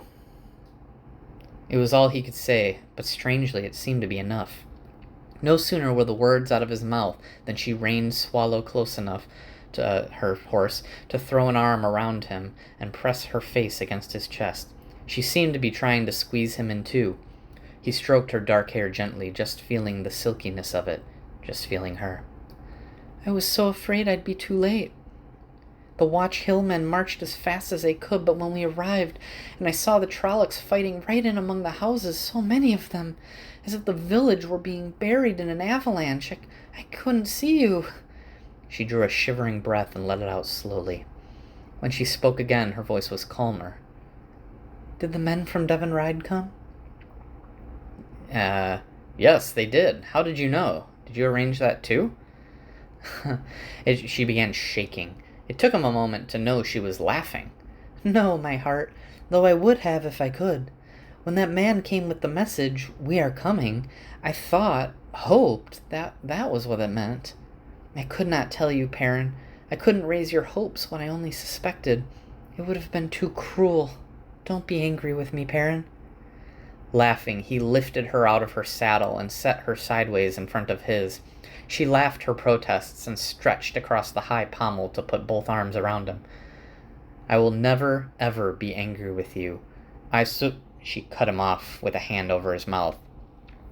Mother says the worst thing Father ever did to her was vow never to be angry with her. It took her a year to force him to take it back, and she says he was hardly fit to live with long before then from holding it in. You will be angry with me, Perrin, and I with you. If you want me to make another wedding vow you will not hide it when you are. I cannot deal with what you will not let me see, my husband. My husband, she repeated in a satisfying tone, snuggling against him. I do like the sound of that. He noticed she did not say she would always let him know when she was angry. On past experience, he would have to discover it the hard way at least half the time. And she made no promises not to keep secrets from him again, either. Right. It didn't matter so long as she was with him. I will let you know when I'm angry, my wife, he promised. She gave him a slanted look, as if not sure how to take that. Finally, Perrin looks around, seeing people from his childhood. People he knows, people he doesn't. Bodies, living, everything. And suddenly the White Cloaks appear, with Dane Bornhold at their head. And Bornhold announces, the battle is over. Now, Perrin Ibarra, come with me as you agreed. I arrest you now, Shadowspawn, as a dark friend and murderer. No! Fael twisted around to stare up at Perrin, eyes angry. What does he mean, as you agreed? Her words were nearly drowned by the roar from every side. No! No! You won't take him! Golden Eyes! Keeping his gaze on Bornhold, Perrin lifted a hand, and silence descended slowly. When all was quiet, he said, I said I would not resist if you aided. Surprising how calm his voice was. Inside, he seethed with a slow, cold anger. If you aided, White Cloak, where were you? The man did not answer. One of the women, Daisy Conger, announces, They were on the green, all lined up and sitting their horses pretty as girls ready for a dance on Sunday. They never stirred. It was that made us come, when we saw you were about to be overrun, and they just sat there like bumps on a log." Bornhold didn't take his eyes from Perrin for an instant, didn't even blink. "Did you think I would trust you?" he sneered. "Your plan only failed because these others arrived, yes, and you can claim no part in that." Perrin laid a finger across Fail's lips as she opened her mouth. She bit him hard, but she did not say anything. "I will see you hang, Shadow Spawn. I will see you hang whatever it takes. I will see you dead if the world burns." The last came as a shout. Child Biar's sword slid a hand of bare steel from its scabbard. A massive white cloak behind him, Ferran, Perrin thought his name was, drew his sword completely, with a pleased smile. They froze as quivers rattled to arrows being drawn. Bows came up around the circle, fletchings drawn to ear. Every broadhead shaft pointed at a white cloak. Up and down the thick column, high-cantled saddles creaked as men shifted uneasily. Bornhold showed no signs of fear, and he did not smell of it either. His scent was all hate. He ran almost fevered eyes across the two rivers folk encircling his men, and returned them to Perrin just as hot and hate-filled. "You would not help," Perrin said. His voice was cold iron, anvil hard. "Since you came to the two rivers, the help you've given has been almost accidental. You never really cared if people were burned out, killed, so long as you could find someone to call Dark Friend. It is time for you to go. Not just from Emond's Field. Gather your white cloaks and leave the two rivers. Now, Bornhold, you are going now." "I will see you hang one day," Bornhold said softly. Perrin moved aside as Bornhold passed him. One of the man comes up to Perrin after the White Cloaks leave, saying, "I'm from the other village. We'll escort the White Cloaks out on our way home." And Fail comes up to him after that man leaves and says, "That was the mayor of Watch Hill. By the way, the mayor of the women's circle of Watch Hill will be sending a delegation to meet you once they're certain it's safe." And Perrin's like, "Oh my god," and they head off back towards the inn. We then switch to Paden Fane's point of view. Paden Fane's still pretending to be Ordeith. He wonders how everything turned out wrong when everything had been going according to plan just shortly before. Why did Issam stop bringing Trollocs into the two rivers, since Paden Fane didn't know the Waygate had been closed? And Paden Fane is angry that the Trollocs lost. He wanted to watch the two rivers burn. And Paden Fane looks over the village of Emond's Field from a distance, studying the banners hanging over it. One, a scarlet wolf head, and the other, a red eagle. The banner of Manatharin.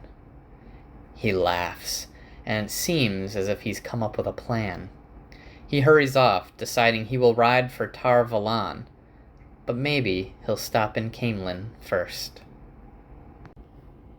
Chapter 57 is titled, A Breaking in the Threefold Land. Days have passed as Rand and his entire group has made their way to Alcair Dal, and they find that Couladin and the Shaido have already arrived. As they prepare to enter Alcair Dal, Bear warns Rand to be careful. After all, a tired man makes mistakes, and you cannot afford mistakes today, she says. She also says the wise woman, nor any woman, will be entering Alcair Dal at this time. This is when the clan chiefs are allowed to meet without the wise ones. Moraine comes up to Rand and says, "Since I can't go with you, as women are not allowed, please let Lan take my place. Let him come with you." And Rand refuses and says, "Let Lan stay with you, Moraine. The Maidens of the Spear carry my honor." Avienda was wearing the bracelet, but pretending as if she didn't even see it. And Rand had spoken about the maidens carrying his honor, because earlier one of them said, to him, "Well, you have no society, Rand al'Thor. You have no society, but your mother was a maiden. For countless years, maidens who would not give up the spear have given up their babes for the wise ones to hand to other women, none knowing where the child went, or even whether boy or girl. Now a maiden's son has come back to us, and we know him. We will go to Alcair Dal for your honor, son of Shael, a maiden of the Chumai Tardad." All their faces were set, and so that is why he accepted. And when he did, the other day, before this, they made him go through that ritual of remember honor again. It was with 10 maidens this time, and 10 little cups, each stronger than double shots of brandy. He hadn't even been able to walk straight after. They had to get him to bed, laughing at him, no matter how much he protested, all of them tickling him so he could barely breathe for laughing himself. The Aiel are strange. But as Rand told Moiraine that the maidens carried his honor, Adolin, one of the maidens of the spear, had a wide grin on her face. Apparently that was exactly the right thing to say as far as they were concerned. Rand sees Egwene and tells her, "Be on your guard, Egwene. All of you be on your guard." And Amis just says, "Even the Shaido will not bother Aes Sedai any more than they would bother Bear or Melaine or myself." And he just snaps at her, "Just be on your guard." And even Ruark stared at him. They didn't understand, and he dared not tell them. Not yet. Rand wondered who would spring their trap first. He had to risk these Aiel as well as himself. And Mat walks up. "What about me, Rand?" he said, rolling a gold coin across his fingers of one hand. "You have any objection with me going with you?" "Do you want to?" Rand asked. "I thought you'd stay with the peddlers." Mat frowned at the wagons of the peddlers and said, "I don't think it'll be too easy to get out of here if you get yourself killed. Burn me if you don't stick me in the rendering kettle one way or... Dovienya," he muttered. Lan said that Dovienya meant luck in the old tongue. Mat didn't seem to realize he spoke that. And Mat flipped his gold coin in the air, and when he tried to catch it, it bounced off his fingertips and fell to the ground. Somehow, improbably, the coin landed on its edge, rolling downhill, all the way down to the wagon, where it finally fell. "Burn me, Rand," he growled. "I wish you wouldn't do that." And Rand just says, "You can come." The Aiel start singing a song as Rand asks Ruark if it's time yet. It is. The song continues, and they go into columns of 2, faces veiled. And as they approach, they find out the Shaido are already inside, as well as the Goshin, Sharad, Shireen, and Tomanel Aiel. Rand, Mat, and the other clan chiefs and the maidens enter Alcair Dal, a round canyon with a ledge on which the speakers can stand. Savannah is in the middle, demanding Couladin be allowed to speak. One of the other Aiel argues, saying only those who have entered Rhuidean are allowed to speak here. And since Couladin was refused entrance into the city, he does not have the right to speak. Bael breaks in, one of the clan chiefs, and says, "We've gathered to hear an announcement, but only when the other clans arrive. If all Savannah wants to talk about is letting Couladin speak, I'm going back to my tents." And then one of the other Aiel says, "Well, while we're all here, I want to talk about water rights." And then they start getting into their own thing, but suddenly everyone notices the new arrivals, Rand and them. One of the clan chiefs demands to know why Ruark brought wetlanders in here, and Ruark just says, "Rand has come to speak with the clan chiefs. Did the Dreamwalkers not tell you this?" And Bael is like, "Oh, well, the wise ones told us many things, such as he who comes with the dawn has appeared." And he stares at Rand and asks if this is what Rand means to speak of. And Savannah breaks in again, "If the Wetlander can speak, so may Couladin." And Couladin just shouts, "It is time to be done with worn-out customs," and he strips off his coat. There was no need for shouting. His words echoed across the canyon. "I am he who comes with the dawn." And he shoved his shirt sleeves above his elbows, thrusted his 2 fists into the air, and around each arm was a serpentine creature scaled in crimson and gold. 2 perfect dragons. "I am the Karakarn!" And the roar that came back was like thunder, Aiel shouting joyously. The Sept chiefs were on their feet. Everyone was stunned, even Ruark. The 9 maidens of the spear with Adelin lifted their spears as they expected to use them at any moment. Matt pulled his hat low and motioned Rand to get back into his saddle. Savannah smiled smugly, adjusting her shawl, and Couladin shouted, "I bring change! According to the prophecy, I bring new days! We will cross the dragon wall again and take back what was ours. The wetlanders are soft but rich. You remember the wealth brought back the last time we went to the wetlands? This time, we will take it all! This time..." Rand let the man's tirade wash over him. Of all possible things, he had never suspected this. How? The word kept sliding around his head, yet he could not believe how composed he was. Slowly he took off his coat, hesitating a moment before fishing the Angriel from his pocket, sticking it into the waistband of his breeches. Then he dropped his coat and walked to the front of the ledge, calmly undoing the laces of his sleeves. They slid down as he raised his arms above his head. It took a moment for the assembled Aiel to notice the dragons wrapped around his arms, too, shining in the sunlight. Their hush came by increments, but it was total. Savannah's mouth dropped open. She had not known of this. Obviously, Couladin had not thought Rand would follow so quickly. He had not told her another bore the markings, too. How? The man must have believed he would have time once he established himself, that Rand could be dismissed as a fraud. How? How?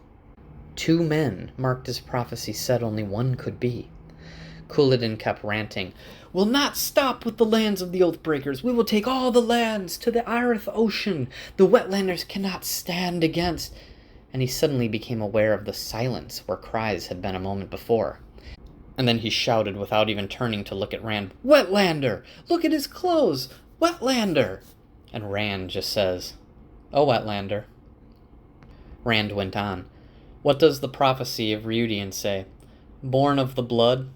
My mother was Shael, a maiden of the Chumai Tardad. My father was Janduin, of the Iron Mountain Sept, clan chief of the Tardad." And in his mind he thought, Who was my mother really? Where did she come from?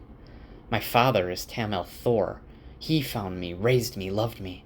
I wish I could have known you, Janduin, but Tam is my father. Born of the blood, but raised by those not of the blood. Where did the wise ones send to look for me? Into the holds of the Threefold Land? They sent across the dragon wall where I was raised, according to the prophecy. Bale and some of the other clan chiefs nodded reluctantly, but there was still the matter of Couladin also bearing the dragons, and surely they'd rather have one of their own. Couladin says, "How long since the prophecy of Rhuidean was first spoken? Who could say how much the words have changed? My mother was maiden of the spear before she gave up the spear. How much has the rest changed or been changed? It's said once we serve the Aes Sedai. I say they mean to bind us to them once more. This Wetlander was chosen because he resembles us. He is none of our blood. He came with Aes Sedai leading him on a leash, and the wise ones greeted them as they would first sisters. You have all heard the wise ones who can do things beyond belief. The Dreamwalkers use the one power to keep me from this Wetlander.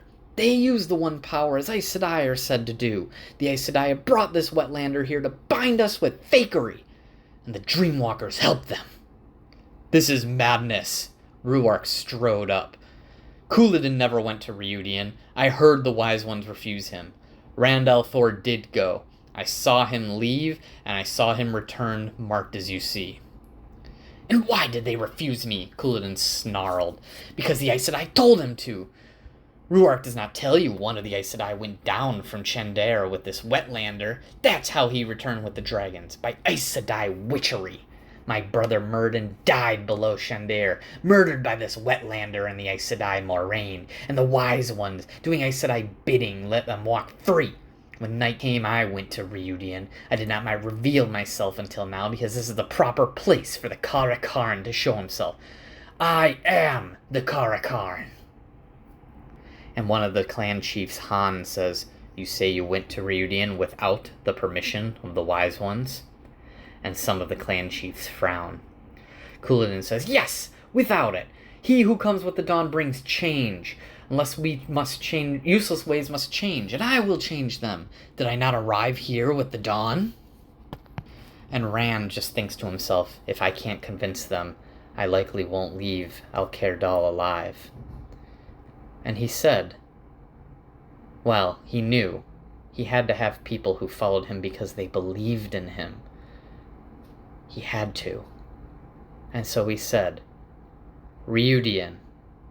The word filled the canyon. You claim you went to Reudian, Couladin. What did you see there? All know Reudian is not to be spoken of. We can go apart, one of the clan chiefs, Irem, said, and speak in private so you can tell us.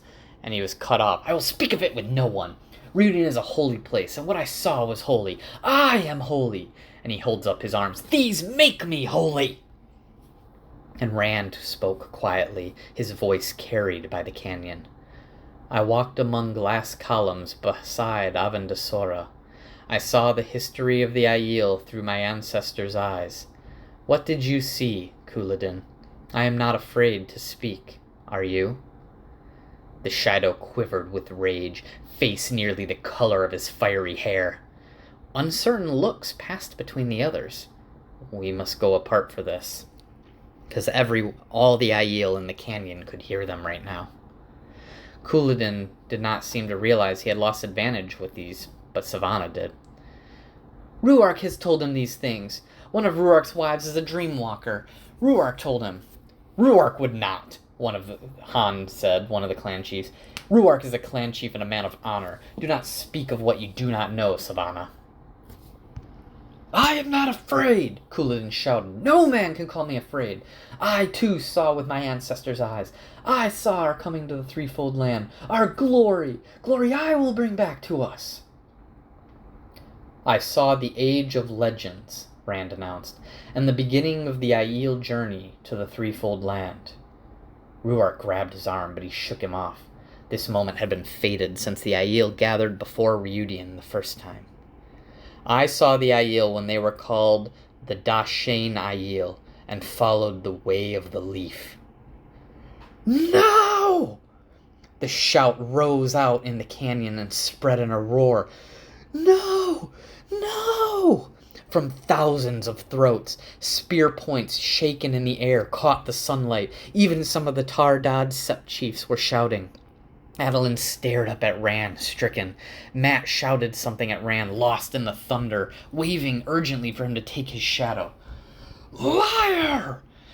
The canyon shape carried Couladin's bellow, wrath and triumph over the shouts of the gathering. Shaking her head frantically, Savannah reached for him.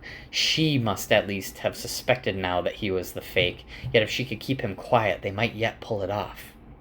As Rand hoped, Couladin pushed her away. The man knew Rand had been to Reudian. He could not possibly believe half of his own story, but neither could he believe this. He proves himself a fraud from his own mouth. We have always been warriors. Always! To the beginning of time! The roar swelled, spears shaking, but Baal and Irem, Jiran and Han, the clan chiefs, stood in stony silence. They knew now. Unaware of their looks, Couladin waved his dragon-wreathed arms to the assembled Aiel, exulting in the adulation. Why? Ruark said softly beside Rand. Did you not understand why we do not speak of Reudian?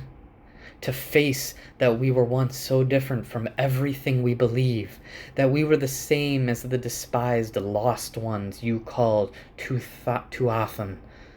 Reudian kills those who cannot face it. No more than 1 man in 3 lives who goes to Reudian. And now you have spoken for all to hear. It cannot be stopped here, Althor. It will spread. How many will be strong enough to bear it? And Rand thought back to the prophecies. He will take you back and he will destroy you. And Rand just says, I bring change.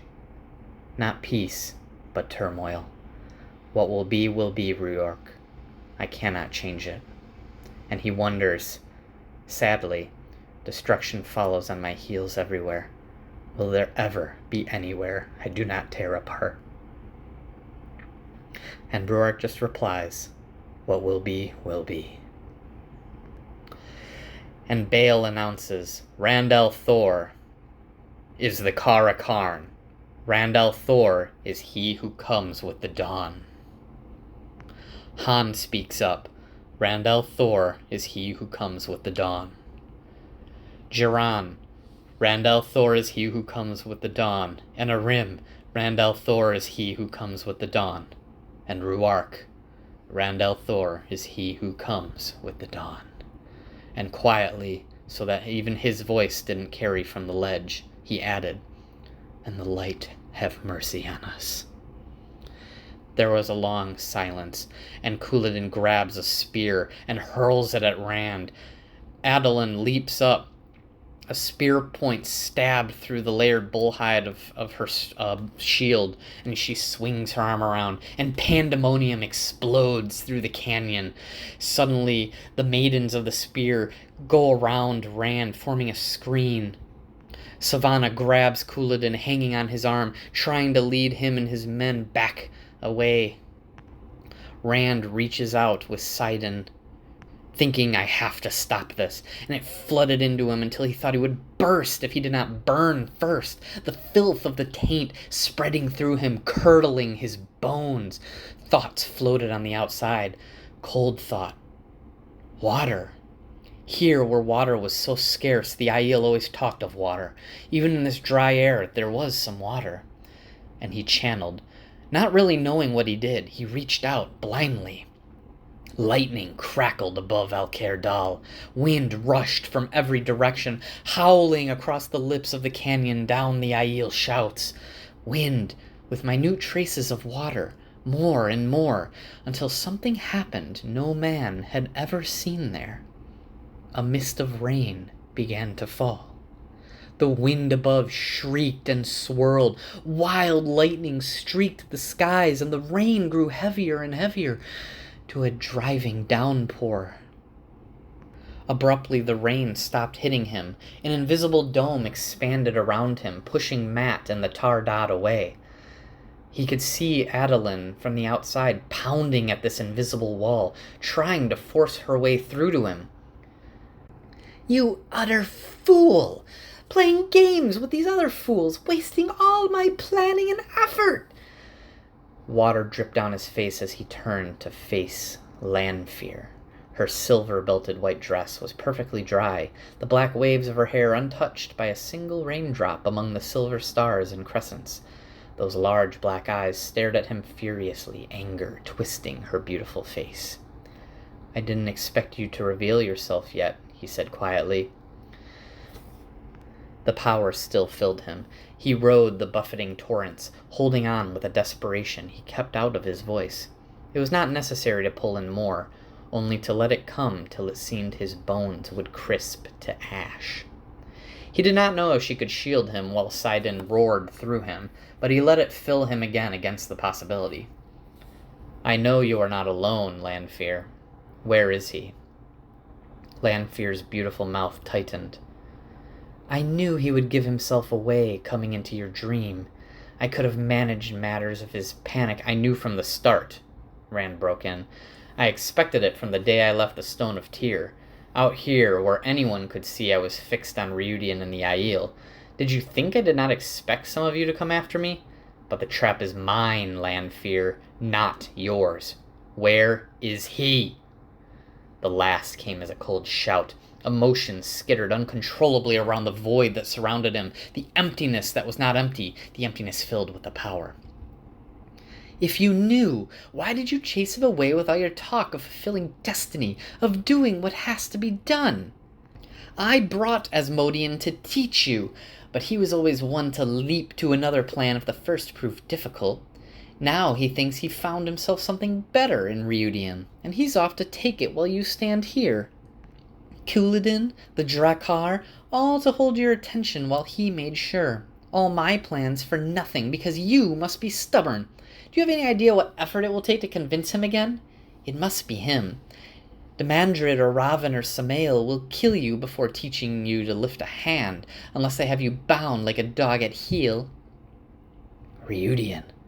Yes, of course, Reudian. Oh, how many weeks to the south. Yet he had done something once, if he could remember how. And you let him go, after all your talk of aiding me? Not openly, I said. What could he find in Reudian worth my coming out into the open? When you agree to stand with me will be time enough. Remember what I told you, Luz Theron. Her voice took on a seductive note. Those full lips curved. Those dark eyes tried to swallow him like bottomless pools. 2 great Sa'angreal. With those together, we can challenge. This time she stopped on her own. He had remembered. With the power, he folded reality, bent a small patch of what was. A door opened beneath the dome in front of him. That was the only way to describe it. An opening into darkness, into somewhere else. You do remember a few things, it seems. She eyed the doorway, shifted that suddenly suspicious gaze to him. Why are you so anxious? What is in Reudian? Asmodean, he said grimly. For a moment he hesitated. He could not see beyond the rain-drenched dome. What was happening out there? And Lanfear. If only he could remember how he had shielded Egwene and Elaine before. If only I could make myself kill a woman who's only frowning at me. She's one of the Forsaken. But even here it was no more possible than it had been in the stone. Stepping through the door, he left her on the ledge and closed it behind him. No doubt she knew how to make one of her own, but the making of it would slow her down. Chapter 58, the final chapter. The Traps of Reudian. Darkness surrounded him once the door vanished, blackness stretching in all directions that he could see. There was no sensation of heat or cold, no sensation at all, only existence. Plain gray stone steps rose in front of him, each step hanging unsupported by anything, arching out from him until they dwindled from sight. He had seen these before, or their like. Somehow he knew they would take him where he had to go. He ran up the impossible stairs, and as his boot left each one behind with its damp footprint, it faded away, vanished. Only steps ahead waited, only those taking him where he had to go. That was as it had been before, too. Did I make these with the power, or do they exist some other way? With the thought, the gray stone began to fade under his foot, and all the others ahead shimmered. Desperately, he concentrated on them. Gray stone and real. Real! The shimmering stopped. They were not so plain now, but polished, the edges carved in a fancy border he thought he recalled seeing somewhere before. He started taking long strides as the stones appeared beneath his feet as he landed. He knew they would take him where he wanted to go, but how long? How much of a head start did Asmodean have? Did the Forsaken know a faster way to travel? That was the trouble. The Forsaken had all the knowledge. All he had was desperation. Looking ahead, he winced. The steps have accommodated themselves to his long stride. The wide space between requiring those leaps now. Across black as deep as what? A fall here might never end. He forced himself to keep running, ignore the gaps. The half-healed wound on his side began to throb, a vague awareness. Suddenly he sees a man in the blackness above, and in front of him. He starts to catch up. But the man wasn't running like Rand. He was just standing on a platform that slid through the darkness. Rand sees. That's definitely Asmodean. Rand stopped on one of the stones. He didn't know what this platform was, but suddenly the steps ahead of him vanished. The piece of stone beneath his boots began to glide forward. Faster and faster. There was no wind in his face to tell him he was moving. Nothing in the vast black to mark motion at all, except that he was beginning to catch up to Asmodean. He didn't know if he was doing this with the power. It just seemed to happen? The steps wobbled, and he made himself stop wondering. Asmodean sees him and is surprised, and shoots a huge sheet of fire towards Rand, who channels at it and vanishes it. And they continue, trying to attack each other multiple times, neither succeeding. Finally, the platforms stop, and Rand is thrown through another doorway by his momentum, and he finds he's 50 steps outside of Rhuidean. Both men channel at each other, neither succeeding in harming the other as they sprint towards the city, both knowing what they seek. Finally, they reach the plaza with Avendesora, containing the plaza full of ter'angreal. Asmodean leaps towards a small white stone figurine of a man holding a crystal sphere in a hand, and he lets out an exuberant cry, but Rand's hand latches onto the same statue a heartbeat later. Both reach through the ter'angreal, drawing Sidon through it. Rand is vaguely aware of the half-buried statue of the same figure, only many, many times larger, pulsing with the one power in Karhine. This ter'angreal, or this sa'angreal, seems to be attached to that one. They are both trying to wield Sidon through the strongest male sa'angreal ever created. Rand felt like he was so full of the one power and so much of the taint swelling, but there was so much power, it was getting into every crevice, into his soul. He wanted to explode, and yet he knew he only held half of what the sa'angreal could. The other half filled Asmodean. The ground bounded beneath them, shaking them as they struggled, flinging them about in a writhing tangle of straining muscle. Dimly he was aware of vast rumbles, of 1,000 whining hums like strange music, the glass columns quivering, vibrating. They were equally balanced. Asmodean panted in his face, snarling. The man was tired, but as tired as Rand. The flailing earth heaved Rand on top for a moment, and just as quickly Asmodean spun up. But in that brief moment, Rand felt something between them. The carving of the fat little man with the sword tucked into his waistband. An insignificant thing next to the immense power of the sa'angreal they held, a cup of water compared to a vast river, to an ocean. He did not know if he could use it while already linked to the sa'angreal. And if he could? Well, Asmodean seemed to think he was winning. Perhaps he was.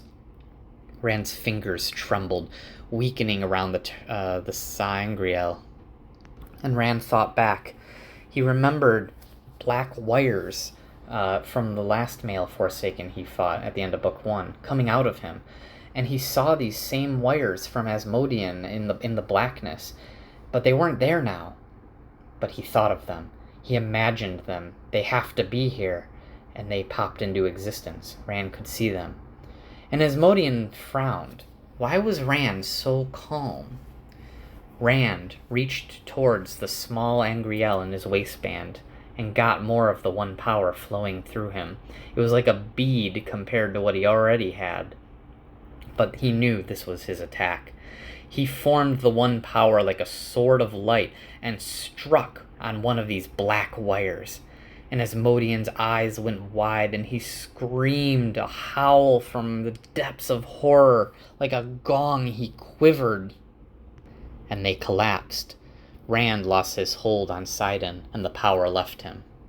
He rolled away from Asmodean, pushed himself to his knees, and huddled around the sa'angreal figure of the man with the crystal sphere. The earth had stopped moving.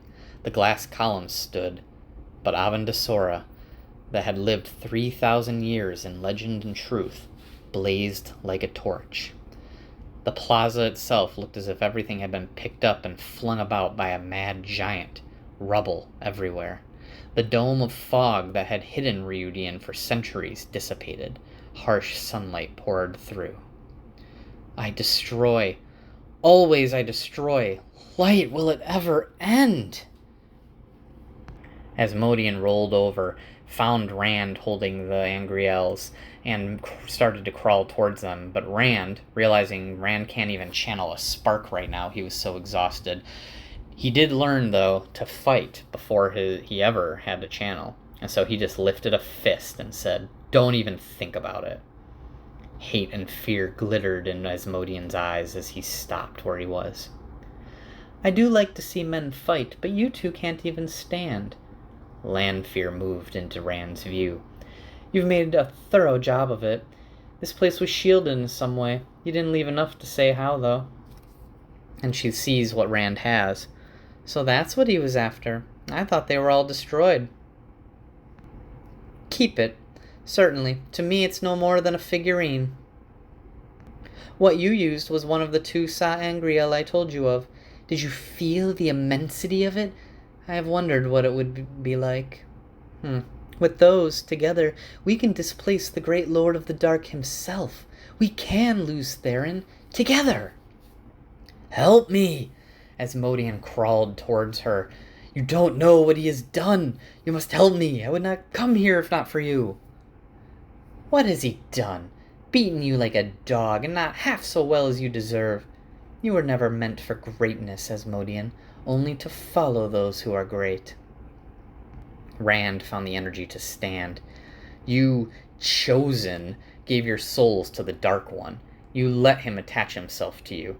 I cut him off from the Dark One, Lanfear. I cut him off. Her eyes widened in shock. The man had begun to weep. I did not think it was possible.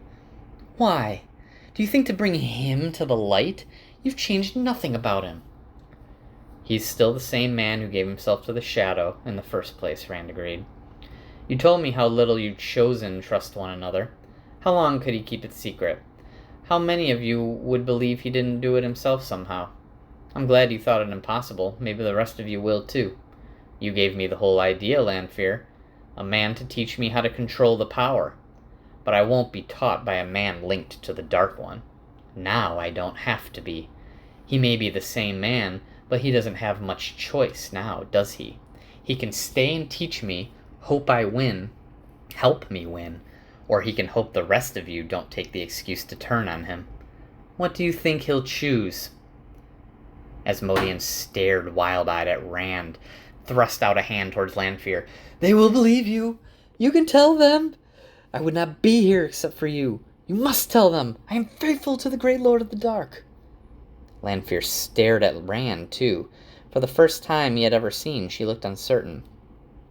How much do you remember, Lews Therin? How much is you, and how much the shepherd? This is the sort of plan you might have devised when we... Yes. Well, they will believe me.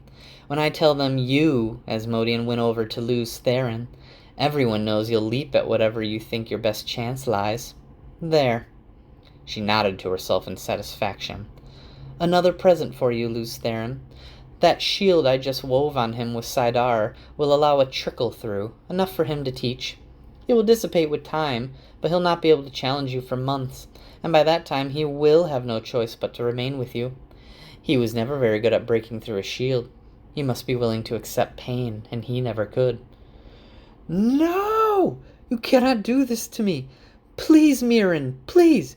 My name is Lanfear! Rage twisted her face to ugliness. The man lifted into the air, spread eagle, his clothes pressed to him, his flesh distorted, spread out like butter under a rock.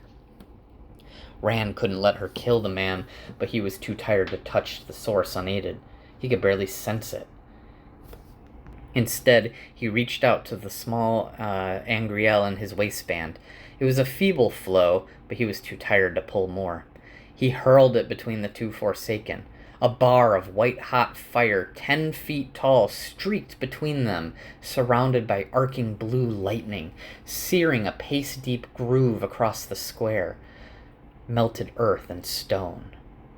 On one side of this melted slash, Asmodean dropped to the pavement in a shuddering heap, blood trickling from nose and ears, and on the other, Lanfear staggered back as if struck, then rounded on Rand. For a moment rage engorged her face as deeply as it had for Asmodean, but the fury vanished with startling abruptness. No, I mustn't kill him, not after we've gone through so much effort. She reached up to stroke the side of his neck, where she actually bit him in a dream, in the last dream they had. I left that part out, I guess. You still bear my mark. Shall I make it permanent? Did you harm anyone at El Dal or in the camps? Rand asked. Such as who? I thought you'd realize you did not love that little farm girl. Or is it the Aiel jade? And he thought, a viper. This woman is a deadly viper who loved me. The light help me. I don't want anyone hurt, he said. I need them yet. I can use them. It hurt to say that, but it was true. And if it kept her attention away from Egwene and Moraine and Avienda and anyone else close to him, that was worth a little pain. And she laughed. I can remember when you were too soft-hearted to use anyone. Devious in battle, hard as stone and arrogant as the mountains, but open and soft-hearted as a girl. No, I did not harm any of your precious Aes Sedai or your precious Aiel. I do not kill without cause, Lews Therin. I do not even hurt without cause. And Rand just asks, which one were you? Which person were you pretending to be in the camp? And she just said, Asandre now. Slim, beautiful Asandre. Of course, the real Asandre is a dark friend, and she's back there right now. In fact, I would not be surprised if she's frantically trying to explain to some angry Aiel woman why a large quantity of their gold necklaces and bracelets are in the bottom of Asandre's chest. She actually did steal some of them herself. I thought you said you didn't harm anyone. Well, now your soft heart shows. I can show a tender woman's heart when I choose. You'll not be able to save her being welted, I think. She deserves that, at least for the look she gave me. But if you return quickly, you can prevent them sending her off with one water skin to walk out of this blighted land. They are quite hard on thieves, it seems, these Aiel. So different from what they were. You could slap a Dashane's face, and all he did was ask what he had done. Slap again, he'll ask if he had offended you. He would not change if you continued all day. She looked at Asmodean. Learn well and quickly, Lews Therin. I mean us to rule together, not watch Samael or Grendale kill you. Learn well and quickly. And she channeled, although Rand couldn't tell aside from the kind of feeling on his arms, the goosebumps. And she opened up a doorway, but it wasn't blackness on the other side. It was a chamber of white marble. And she just stepped through, and the doorway vanished. And Rand drew his first breath since he had seen her. Mirren. A name remembered from the glass columns. The name of the woman who found the Dark One's prison in the Age of Legends, who had bored into it and broken it. Had she known what it was? How had she escaped that fiery doom he had seen? Had she given herself to the Dark One even then?